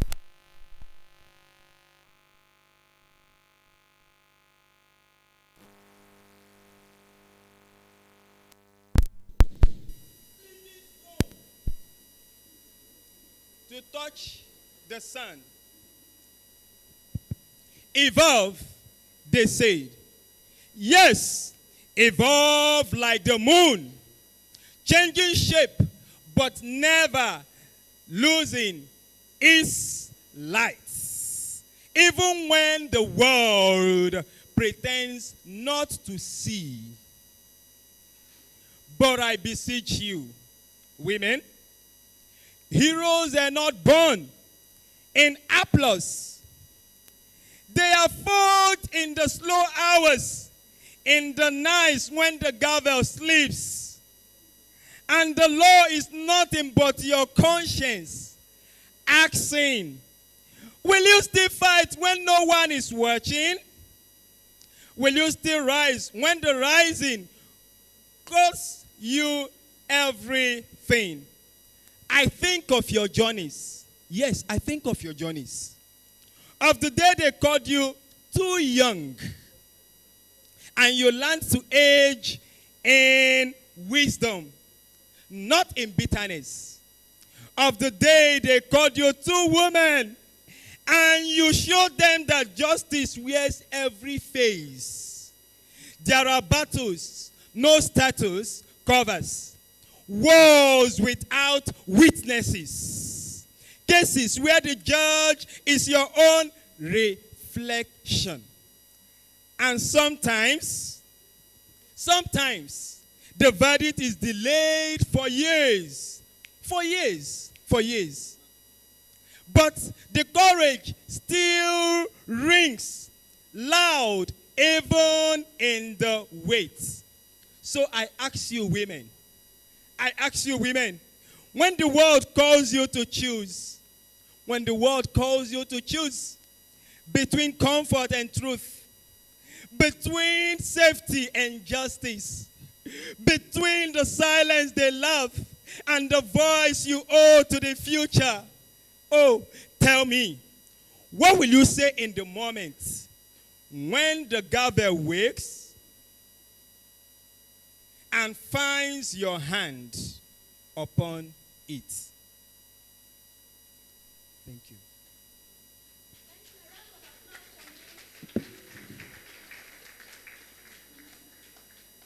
A very big round of applause for Mr. Jeff for that wonderful poem. Thank you. Thank you so much.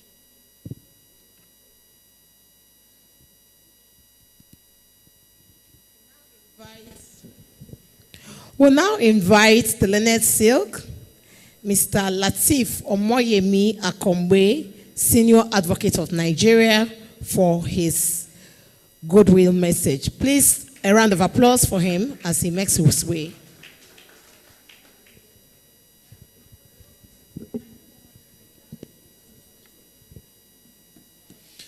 A very good afternoon to everyone in the room. For shortness of time, please permit me to lean on the existing protocols. I've been told that because of my very slim frame, I can lean on almost anything and it won't break. That said, first of all, I must apologize for coming not even a bit late, but very late. I found out very late that this program clashes with another program in the NBA. And I thought that by the time we finished, this would have finished. I didn't know that it was still on. So please, this is out of character for me, not to attend to a function that I've been invited to. So please do forgive me, my mothers. So by way of goodwill message, I've come to identify with Awla and let Awla know that over the years we've been together. Last year before in Lagos, we were together at this same Parley. So once again, I'm extremely happy to be here. Women are making great strides. Women are doing great things. In fact, I tell people that in years to come, men are going to become the endangered species because everywhere is going to be taken over by women. And it's happening already. I always tell people, I remind them of a time in Lagos State High Court when we had about 4 or 5 female chief judges back to back. And also, as a member of the body of benchers, I'm privileged to see the number of new wigs that have been admitted to the bar. And I tell you that the percentage of the new calls to bar are almost 70% female. So whether we like it or not, female will take over this profession and they continue to do great things in the profession. The only, admonition that I have is to say that please always ensure that capacity, you don't compromise on capacity. There can't be any other way. Capacity building is extremely important. Because what parity does is to put people on equal footing. Then you have to demonstrate that you have the capacity. Let people know that you are here. Yes, because you're a woman, but you also command the respect of your peers, by being where you are. You deserve a seat at the table, and it's not only because you're a woman, but you also deserve it. You command it. It's not a favor, it's not a token that is being given to you. So we should not at any time compromise on capacity. Let's continue to build capacity amongst ourselves. And let's continue to make headway. Everywhere I go, I say to people, don't say there are no women at the bar. There are women at the bar. It was being said many years ago in England when there actually were no women at the bar.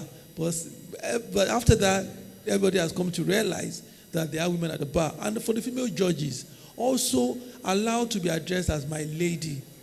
Let people know that you are a lady and you deserve to be here. Don't say they should call you my lord, because for me it's derogatory to call a female judge my lord.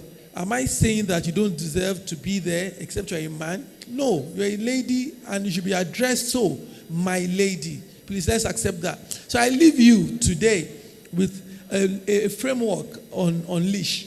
The acronyms of Unleash, UNLEASH. UNSH. I want you to take this. Unleash, the U in unleash stands for understand your power as a woman. The N says navigate the obstacles in your way. The L says lead with purpose. The E says embrace the challenges. The A, advocate for yourself and others. The S says strategize for success. And the H says harness evolution. Thank you very much.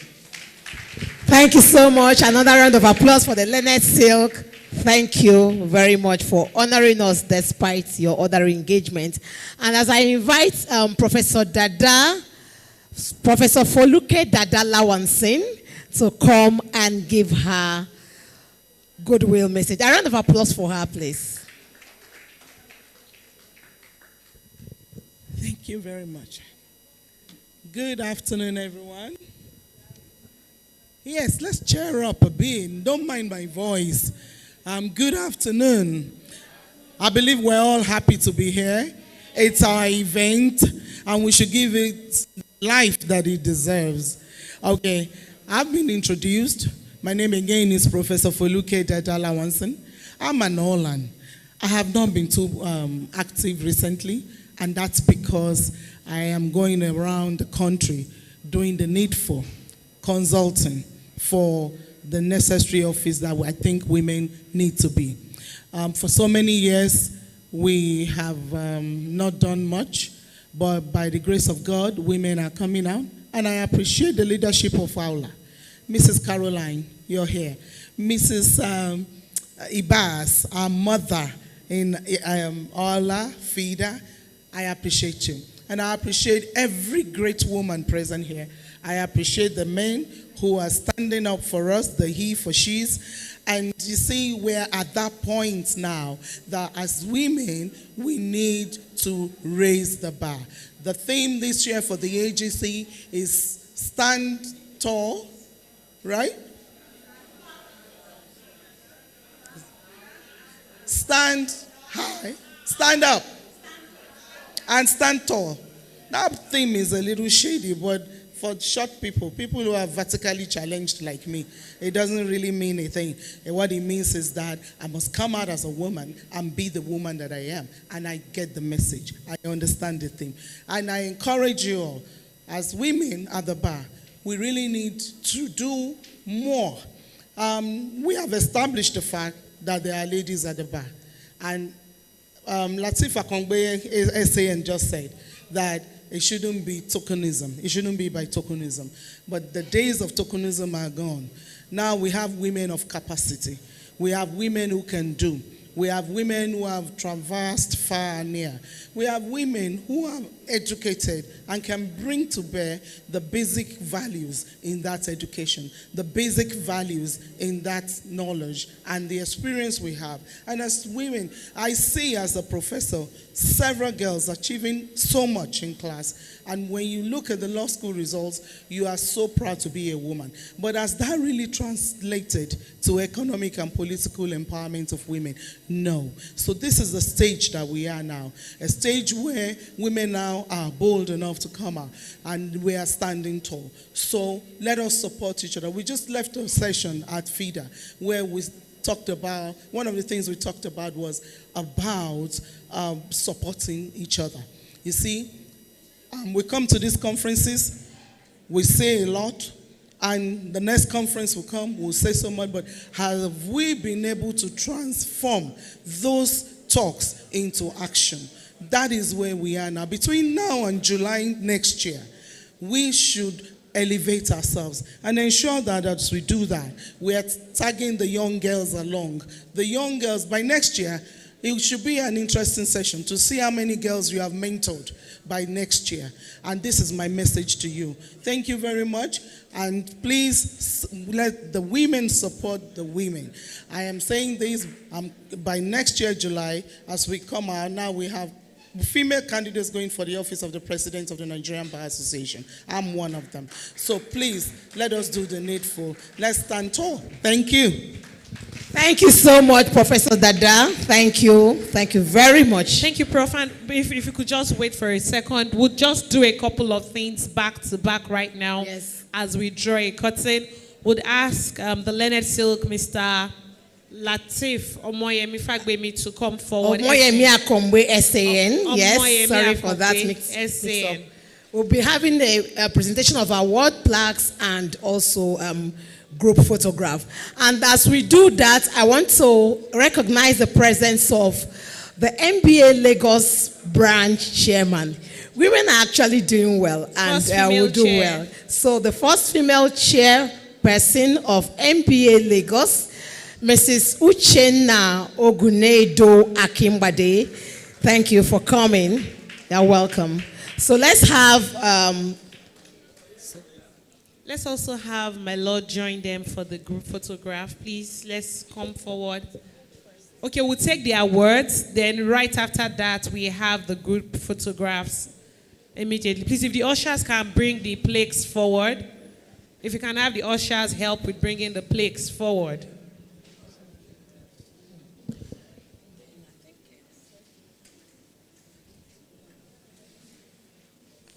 Please, if we can have the LOC organized for the ushers to bring the plaques forward so that we can quickly. Just wave your hands and Lord, I love you.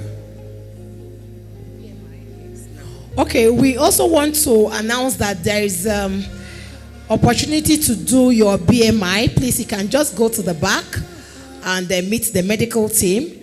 And also we have raffle draw. If you have been a regular attendee of Awla Parley, you know that we always make it exciting. So we have raffle, we have gifts, exciting gifts for everyone. We have given out the raffle tickets. Please hold on and stay on with us for a couple of minutes and we'll get that across to you. So we are starting up with the awards now.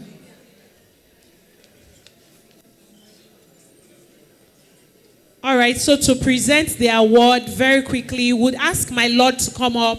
My Lord, please, if you would do us the honor to come present the awards to them. We're wrapping it up very quickly. We'll have my Lord come up to present the award to them. This is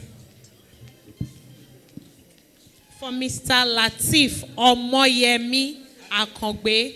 We'll have my Lord present the award to him.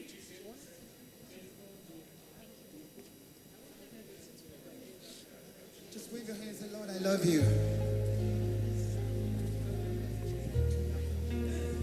Permit me to say, my lady. So on behalf of the African Women Lawyers Association of Nigeria, I have the honor of presenting this award of appreciation to you, Mr. Latif Akongbe, SAN. Thank you.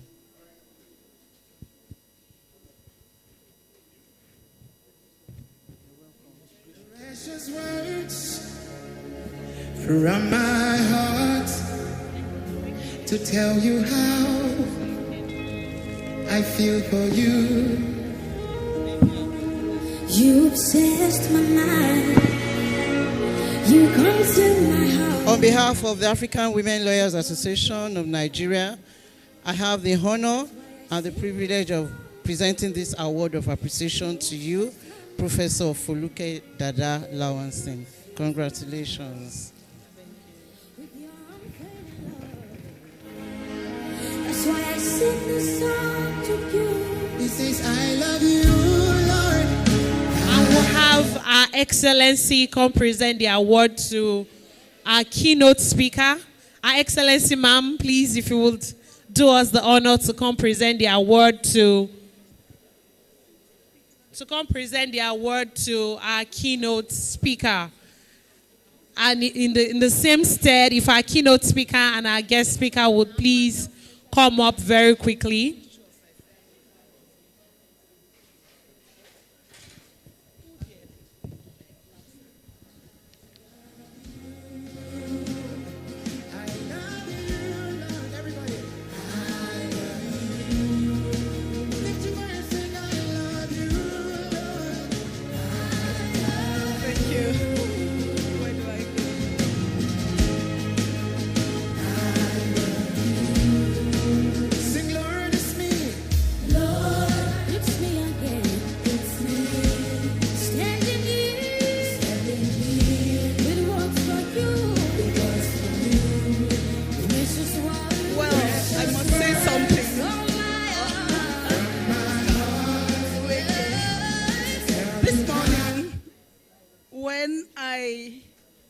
around to say good morning. I won't say where I came from and where I met you. To my brother, Mr. Frank Nweke Jr. I just saw, I said, just as gentle as ever. And here I'm seeing Mr. No Honorable, this minister, former doctor. Anyhow, for who you are, Frank, I know you have impacted Awla. I was the vice president, not the president. Efe Etomi was president while I was her vice. And I'm happy where Awla is. I'm happy the moves. I'm happy we are unleashing, which Mr. Frank has helped bring us out. Thank you, Carol, for the good job. I missed his speech, but I know I'll get it in a way. On behalf of Awla, we present this to you, Mr. Frank Nweke Jr. Please, thank you for all you're doing for Awla. Don't leave us. We will always come after you. Thank you for being the he, she. Thank you. Thank you. We have another one. Here is, yes. We have a pen and a jotter here for you.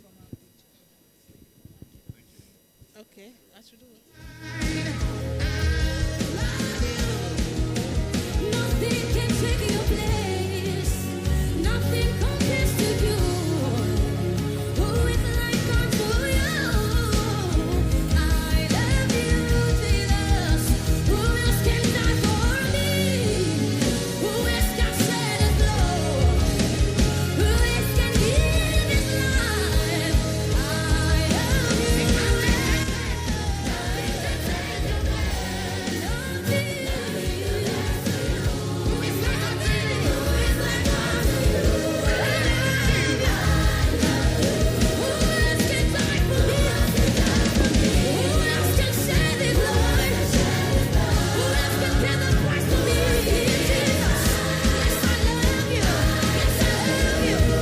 Our Excellency will also present to Associate Professor Ojukwu very quickly.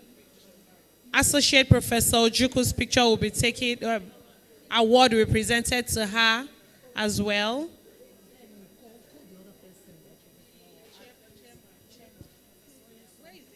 And we also want Professor Joy Adaonyeso to please come forward for a plaque of appreciation.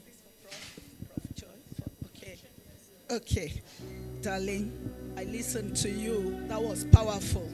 Thank you for helping bring out Awla. We have learned, and on behalf of Awla, Nigeria, I present this to you. Put it beside your office, and remember, you owe Awla more presentations. Thank you. Thank you very much, madam. We appreciate you indeed. Thank you so much. Thank you.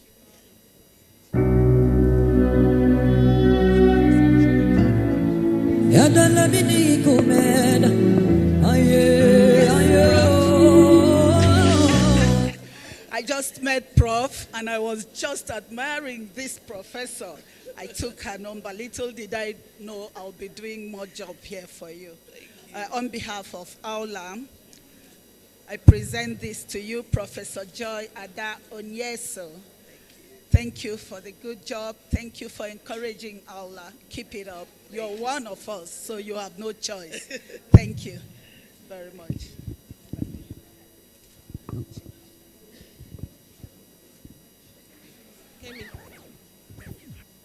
So we'll have the picture session take place right now.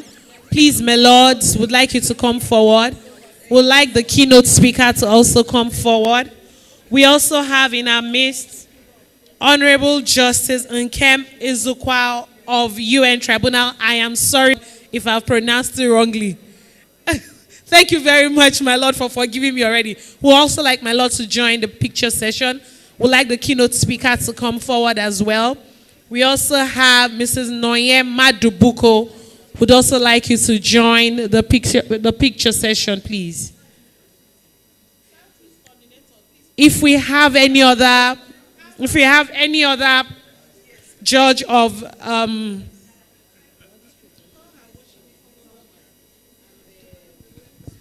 we'll also invite the Awla Southeast Coordinator, Mrs. Dozie Udemezwe, and his worship.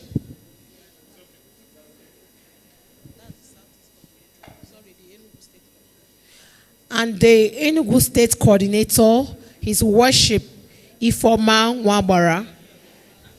Okay, thank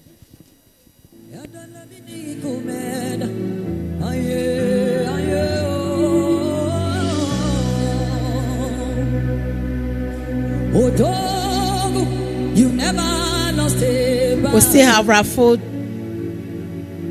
draws. Please stay with us.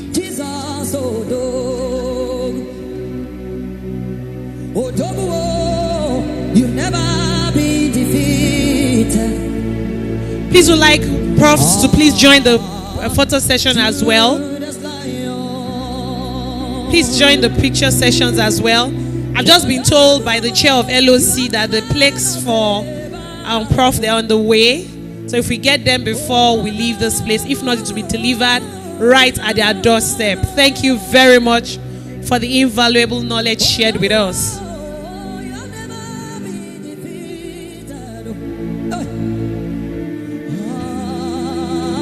Judas Lion, the one that waits before the start of the battle. We thank Our Excellency very much for sitting through. We thank my lords. We also thank the keynote speaker. Thank you very much. Thank you very much for coming. Indeed, today has been made really beautiful and colorful.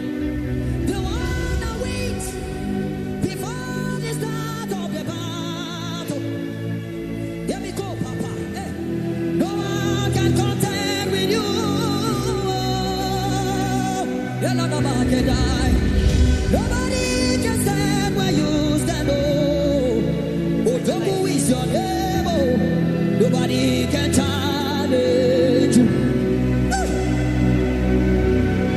Since I was born, and now I am getting old, I have never seen or heard you fail.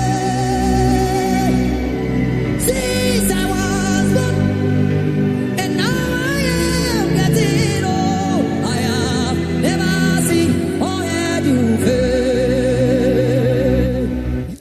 If you look at the copy of your program, you would notice that one of the things we're supposed to do is to unveil all our bylaws. We've had the committee work tirelessly. The committee was chaired by Dr. Grace Chigala Ajaybo Esquire. She was the chairperson of the committee, and myself, Oluwakemi Oyewa, was the secretary of the committee. Our worship Onomenwankwo was a member. Stella Aigbe was a member, while our president was an observer in the committee. A call for memorandum was shared to all members, inviting contributions through their branch executives. Even though the initial deadline was the 20th of February 2025, it was moved till 31st of July 2025, and it was adopted on the said day as the uniform bylaws and standing orders. Right now, our time is fast spent, so I'm sure it will be shared on all our WhatsApp platforms. We'll see what our branch identity and objective are. We'll look at the membership framework is also shared. The leadership and governance is included. The duties of officers are highlighted. The committees for effective management is indicated. The ad hoc committees, meetings and decision making, financial accountability, code of conduct and professionalism are all shared. And one may ask, what's the significance of this bylaw? The document is to provide a comprehensive, uniform governance structure for all our branches. It promotes transparency, leadership, and accountability. It promotes inclusive decision making and a strong platform for mentorship, advocacy, and legal reform.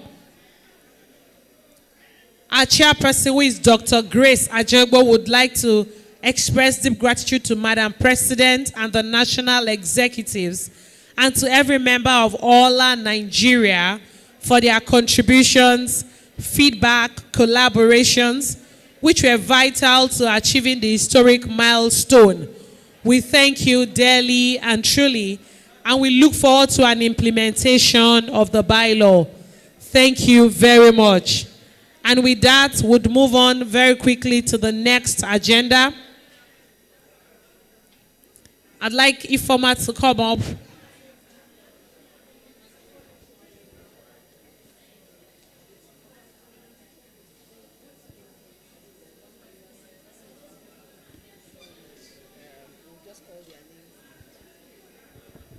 Thank you, Kemi.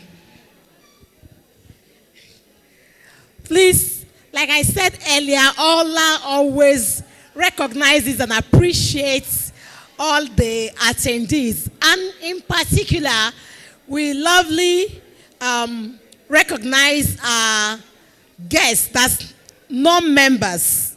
So for that reason, we have some tokens of appreciation for them. For the first 15 persons, I'll just be calling out the names.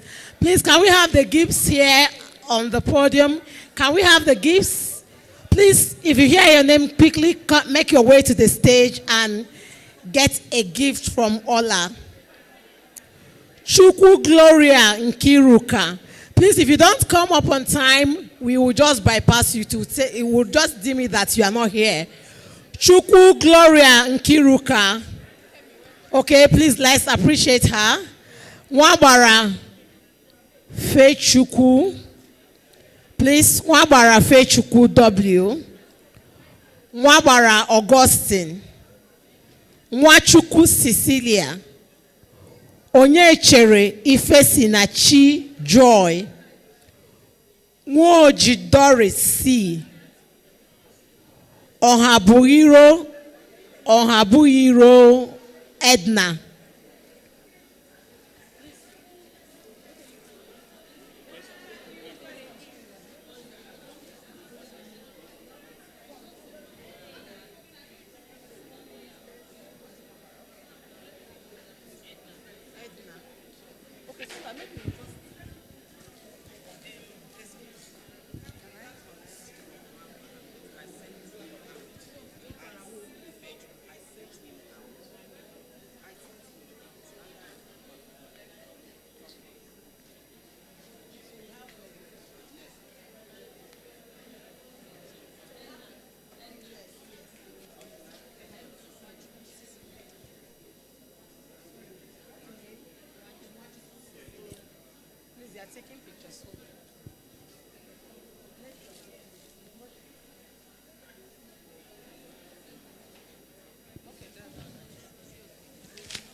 Edna.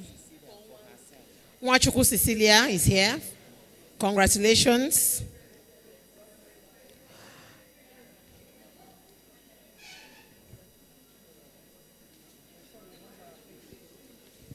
Okay, Wambara Fechukwu, his worship is speaking for him because she sent a person out on an assignment. Woji Doris.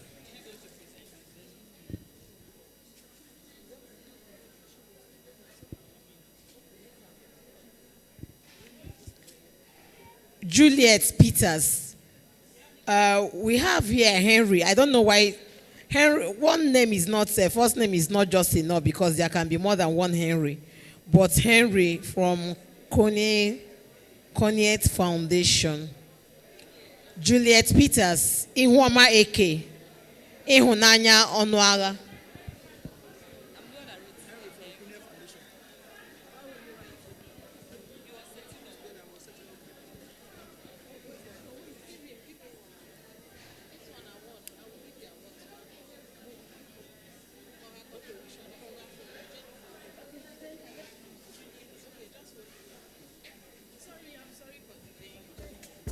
What a dream come true.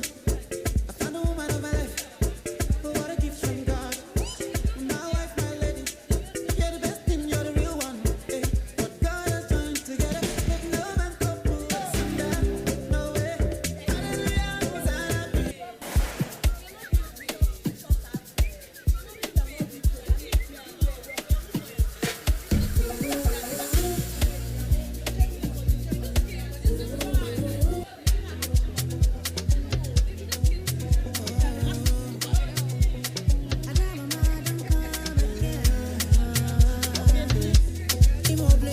ịhụnanya ọnụ agha, ịhụnanya okoroji, ọha egbula m Ebubechukwu, Olivia Inyama. If you are not here, we'll skip.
Okeke Ujunwa, Okeke Ujunwa, Nzekwe Talia, Ezinne Aniwe.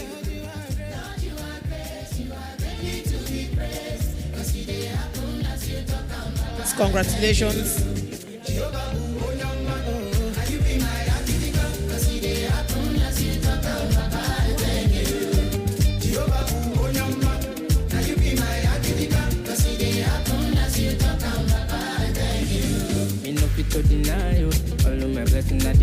Congratulations.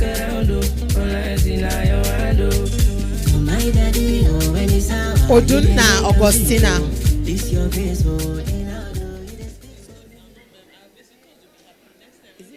Is it Odunna Abi? Odunna Augustina. Jeff Iwu.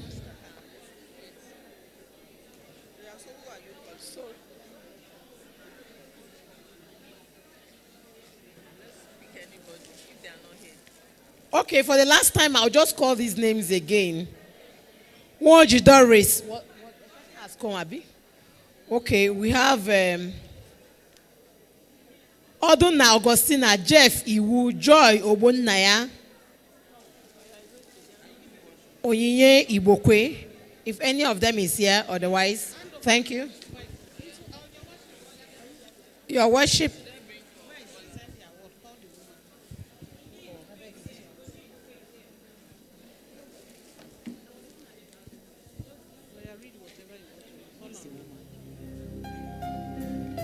Hello.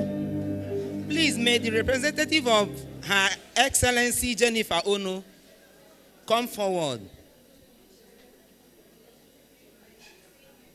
Are you still around? The representative of Her Excellency Jennifer Ono.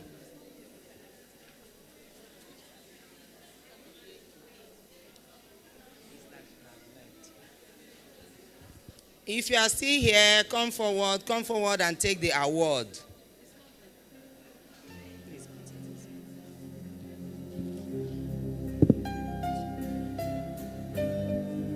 We have some awards here for outstanding performance. The first here is the best branch coordinator of the year, in the person of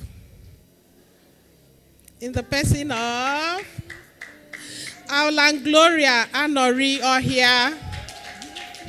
My heart, Please, can you come forward? with so much peace and joy. Stand up for the champion. You know, River State, Awla Nigeria River State branch, they are very, very outstanding. Although their regional coordinator is not doing well, because apart from River State, we don't have in other states in South. The regional coordinator, you are here, I'm calling you out. You have not done well. You know me, I say it as it is. Where is Bayelsa? Where is Cross Rivers? We don't have. Now, she's not shaking body, but you have an outstanding Awla and Gloria Nori in River State. I want to put a shout out to all Awlans in River State. You are doing very, very well. And this is an encouragement for you to do better. Thank you so much for serving humanity with all your heart. Thank you very much. On behalf of the President, our ESCOs, and the entire Awla Nigeria, we say a very big thank you in recognition of your outstanding performance and dedication to the mission and objectives of the association. Your hard work and commitment have played a key role in the success of the African Women Lawyers Association Nigeria in Rivers State. Thank you for upholding the association's standard. Thank you so much. The best, number one and nothing less. Lead me to my destiny. I have waited patiently. I have vision, oh I believe. I know I can count on me. So stand up for the champions, for the champions. Stand up, stand up, stand up for the champions, for the champions. Stand up for the champions, for the champions. Stand up, stand up, stand up for the champions, for the champions. Stand up. Yes, we have another outstanding state. This particular state was inaugurated, I think, last year. I remember when we went to that state to do the inauguration, and they've been doing very, very, very well. This award for outstanding performance goes to Awla Nigeria, Ogun State branch. Wow!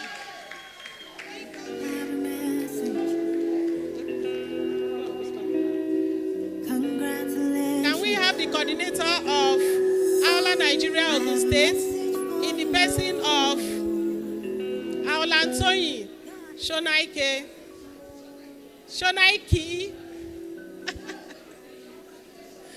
My pretty sister, come. All the Ogun State Awlans, please come. Listen, them say, them tell you say you can never be the one. But God say, make I tell you say now you him choose. In recognition of your outstanding performance and dedication to the mission and goals of the association, your hard work and commitment have contributed significantly to the success of the African Women Law in Ogun State.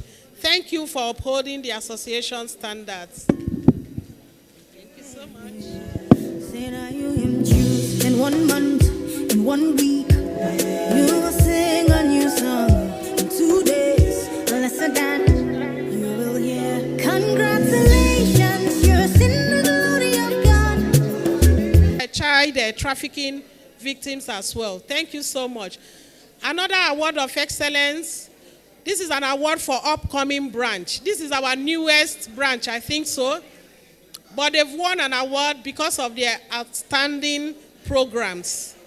This award goes to Awla Nigeria, Edo State branch. Are you working alone? If you are from Edo State, please come and join her. If you are resident in Edo State, come and join her. I don't want to hear any of that. Yes, our president is from Edo State, so she has come to support our state. Our treasurer from Edo State. All right, so in recognition of your outstanding performance and the dedication to the mission and goals of the association, your hard work and commitment have contributed significantly to the success of the African Women Lawyers Association Nigeria in Edo.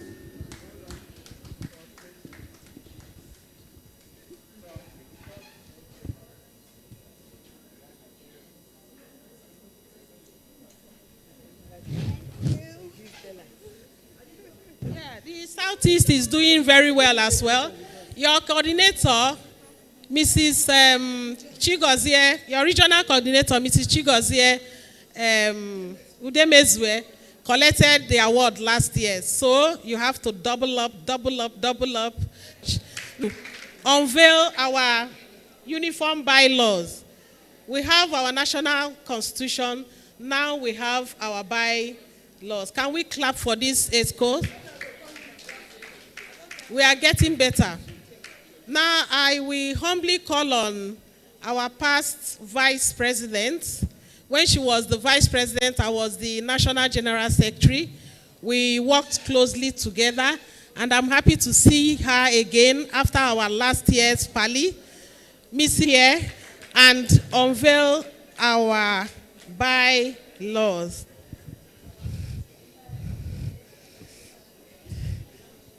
Thank you very much, ma. Thanks, darling. Anytime we call on you, you're always here. I have to be. Yes, we have to keep standing tall and strong.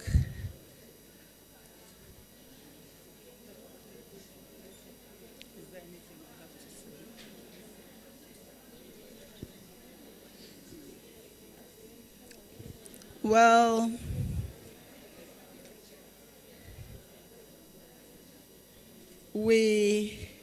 I want to say I'm launching 10 copies with a donation I won't announce here. It will be undisclosed. And I implore everybody here to go with a copy and not just leave with a copy, and encourage Awla to continue standing strong and bold. Unleash that inner us so we will continue to be strong. Thank you very much. Please, can it go round the high table? Take copies round. Who should I call now to do?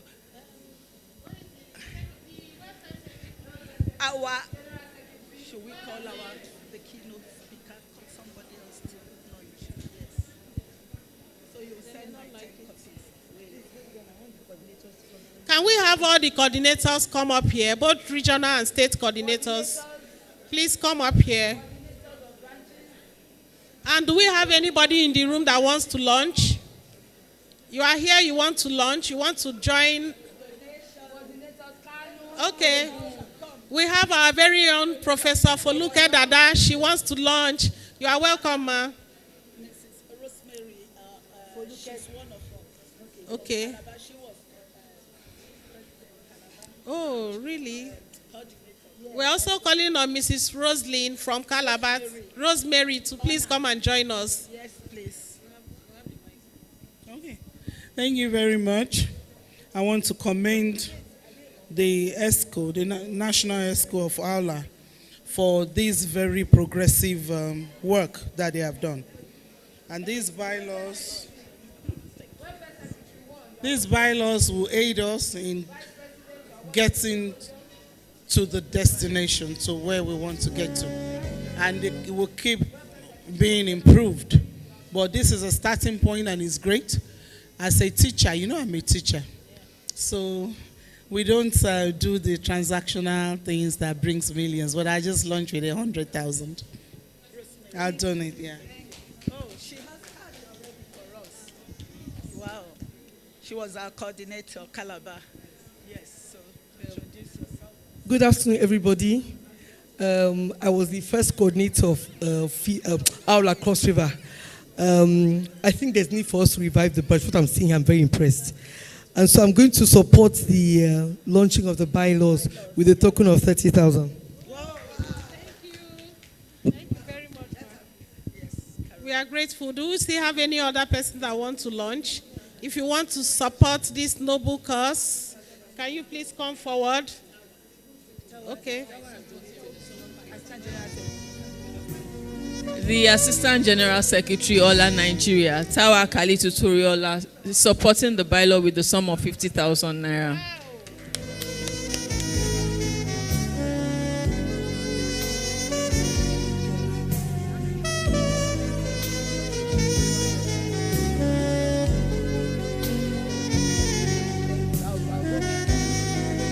Please, National Treasurer, I hope you are noting this. Thank you so much. So, where is our coordinator, Ogun State, Olantoyin Shonoike? Did she leave immediately after receiving the awards? Oh boy. Okay, Oyo State. I thought there was someone here from Oyo State. Delta State, I know. Oyo. Someone came in here. Abuja. Olan Rukayat, you are a coordinator.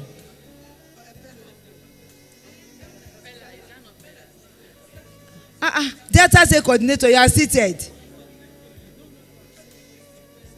We need to speak a Wari language, ba?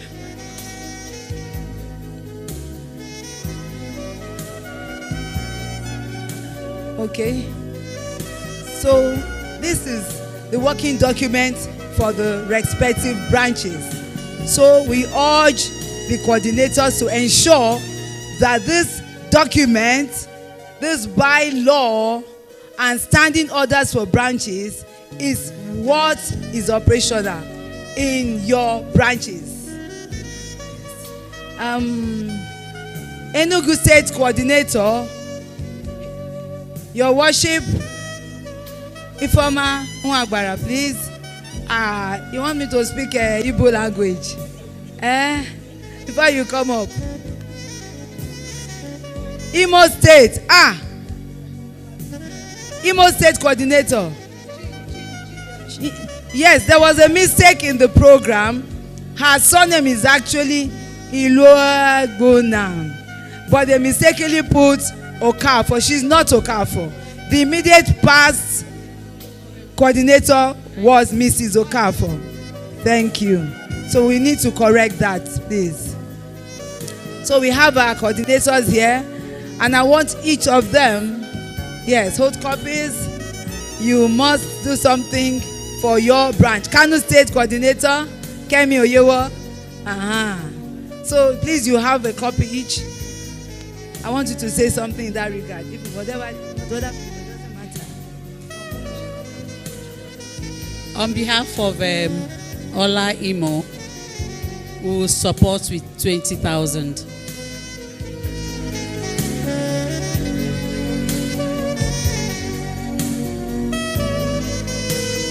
As the secretary of the committee, as well as the Kano coordinator, we'll support with a token of 20,000 as well.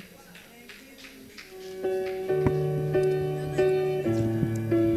wants to support us, ma. She wants to support us. Support my outstanding state coordinator. For Rivers State, I will support with 30,000. So Awla Rivers will make up our support. We want to give 50, so we would add 20 to be sure that we have up to 50. And 110 copies. Thank you. I think they should have more than. Okay. Delta. Okay. Good afternoon, everyone. Delta State, Awla, will be supporting the national with 20,000 naira.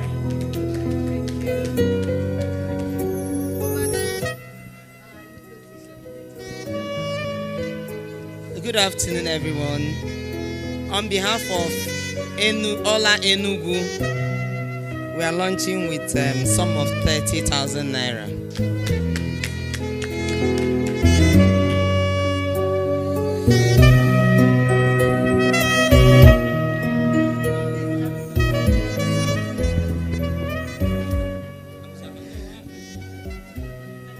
Good afternoon, all. On behalf of myself and Abuja Awla, we'll be launching it with 150,000.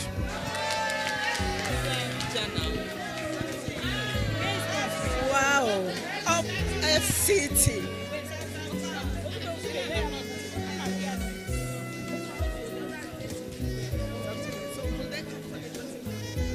Yes.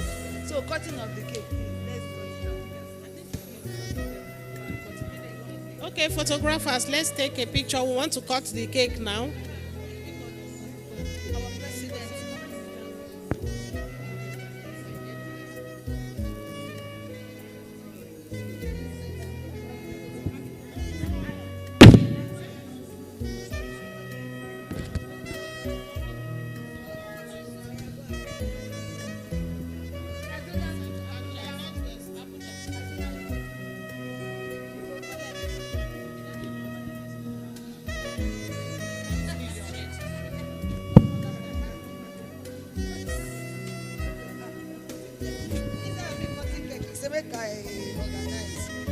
Please, can we all stretch for our hands at the spelling of Awla, Nigerian branch. Awla, Nigeria branch, because I have told you, my president, you are the next international president of African women lawyers. Give me A. Give me W. Give me L. Give me A. What is that?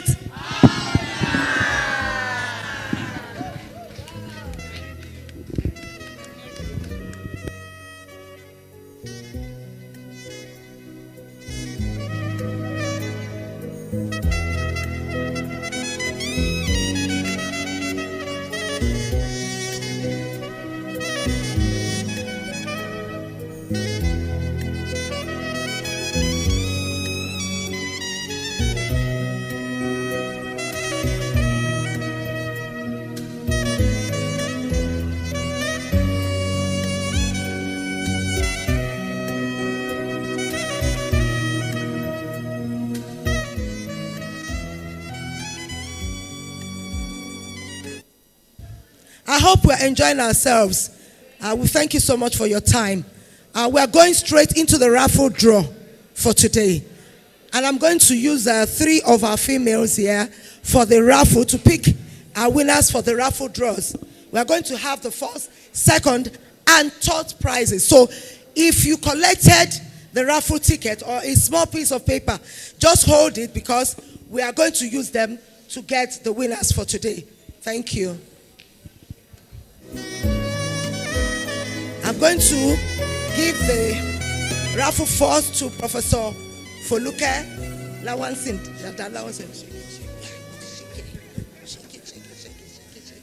There's some small pieces of paper. There's some small ones. Number 000153. 000153. Gone? Wow. Please come, stand somewhere there. But you are still going to give the person the gift. I'm going to call on my predecessor, Mrs. Teresa Ibas. She's going to pick for us the second position.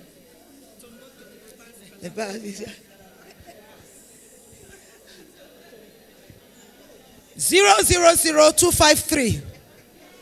000253. Ifama, you are not supposed to. You are disqualified. Sorry, yes, because Parley committee members are not part of it and the national ESCO, so she's not supposed to collect. So another yes, man.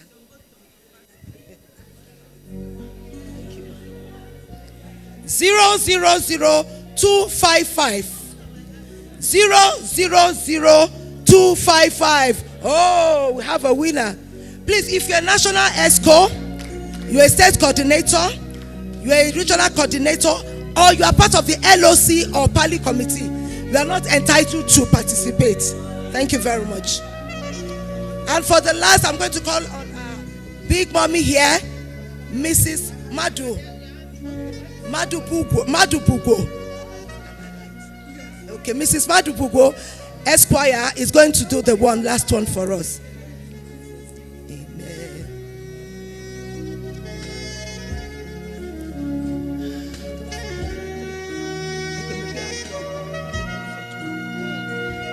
000174. 000174.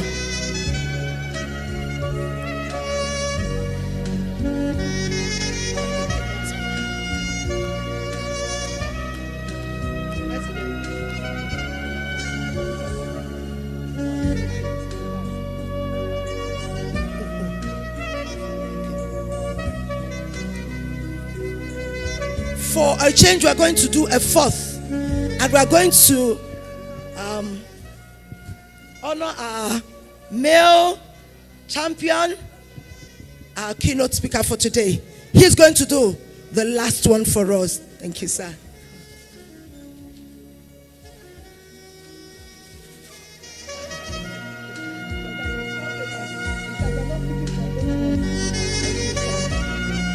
Who is this lucky person? 000171. 000171. I must look at your ticket so before I give it. So I must be sure. 000174. Sorry, 171. Gone.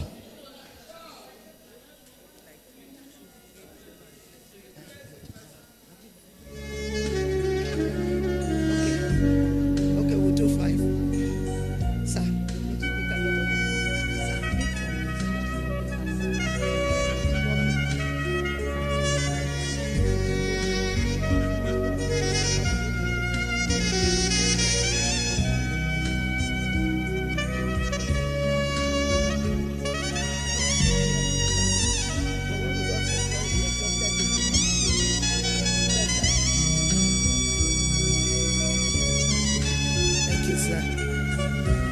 Number 16.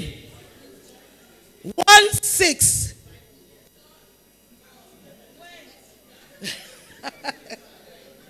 Sir.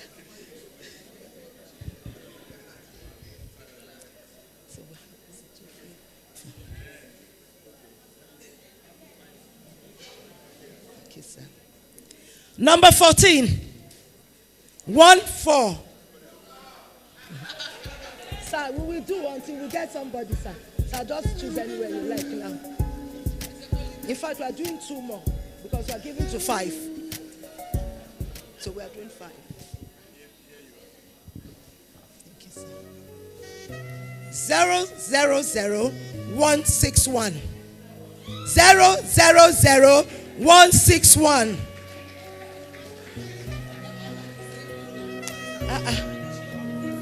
Sir, please, you do one more for us. We want to give an extra person. Yes, sir. So we are giving to 5 people. We have 4. Okay. 161. Thank you, sir. 000263. 000263. Sorry, sir.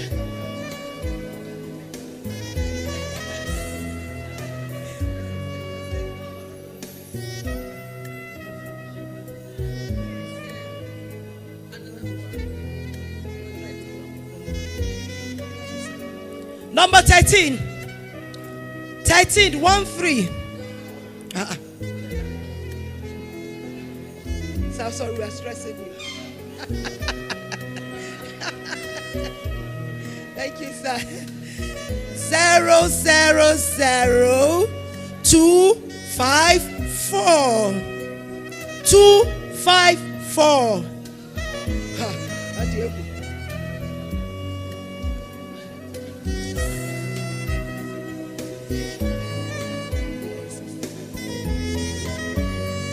253. 000253. Who is the last person? Oh my God.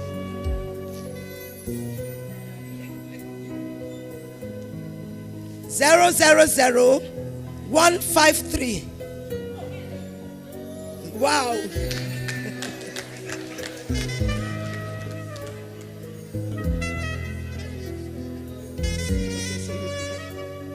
Come this way. Thank you. I'll call on. We'll call on our keynote speaker. Sir, please, we want to help us to present the. Yes, sir. Thank you, sir.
to come and do the next three.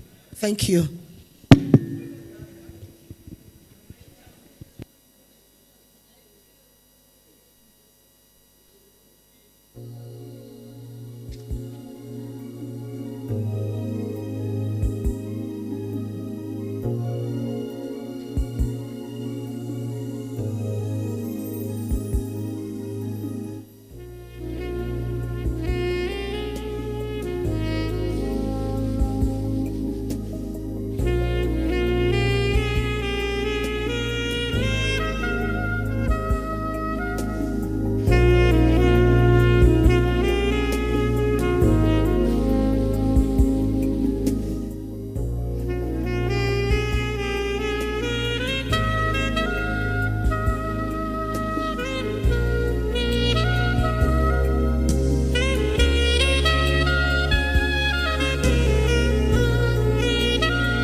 Please.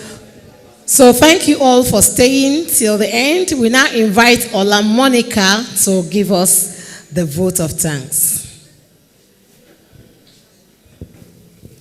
So good evening, everyone. By default, I was going to say praise the Lord. But so, well, it's all in sync because we really that's the starting point. We have to thank God and praise Him for a successful outing yet again. So on behalf of the President, Awla Nigeria, Mrs. Caroline, the rest of the executives, all the regional coordinators here present, the state coordinators, the ESCOs, I stand here in their stead to express our immense gratitude to Your Excellency, the Governor's wife, ably represented, to the members of the bench who graced us with their presence, to also acknowledge and thank our guest speaker. Thank you ever so much. I want to thank also the panelists. They really were very engaging in helping us to unleash the heroes and heroines. Because even as women, we incubate the heroes also. So it's all in tandem. So I want to thank those panelists. And I want to thank the medical team. Like every bit was covered, from cardiology to child health care to that one that we can't miss, stress management for us women. That was really pertinent to us because, I mean, if we don't know how to manage or distinguish between our wants and our needs, the circle continues and will burn out. And that is why we are exploring this topic, Unleash the Heroines in You. So I want to thank also our LOC, the committee members who helped us execute, because it's one thing for us to have the funds, it's another thing for the funds to go and do the business that we want to do. I want to thank all of them. I want to thank the technical crew. Thank you for not making our guest speaker, get into one with you.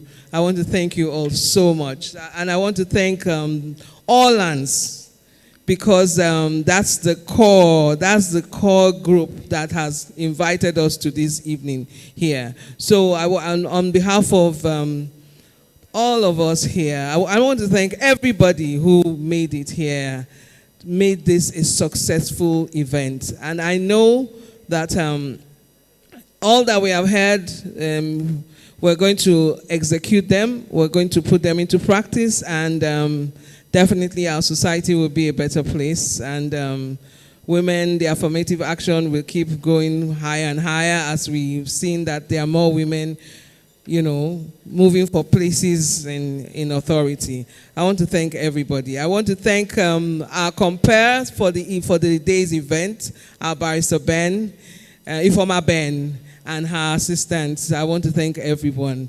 Thank you so much. I want to thank the media people too for the coverage. Thank you, thank you, thank you. God bless you all. We'll do this again next year. God will. Thank you very much. See you in 2026 Parley. I'm sure by the end of the week we'll know where the Parley for 2026 will take place already. Thank you very much for coming. God bless us all. And it's been an honor also working alongside Ifoma Bem. She's Ifoma Bem, and I'm Oluwa Kemi Oyewo. It's such a pleasure to be here this afternoon.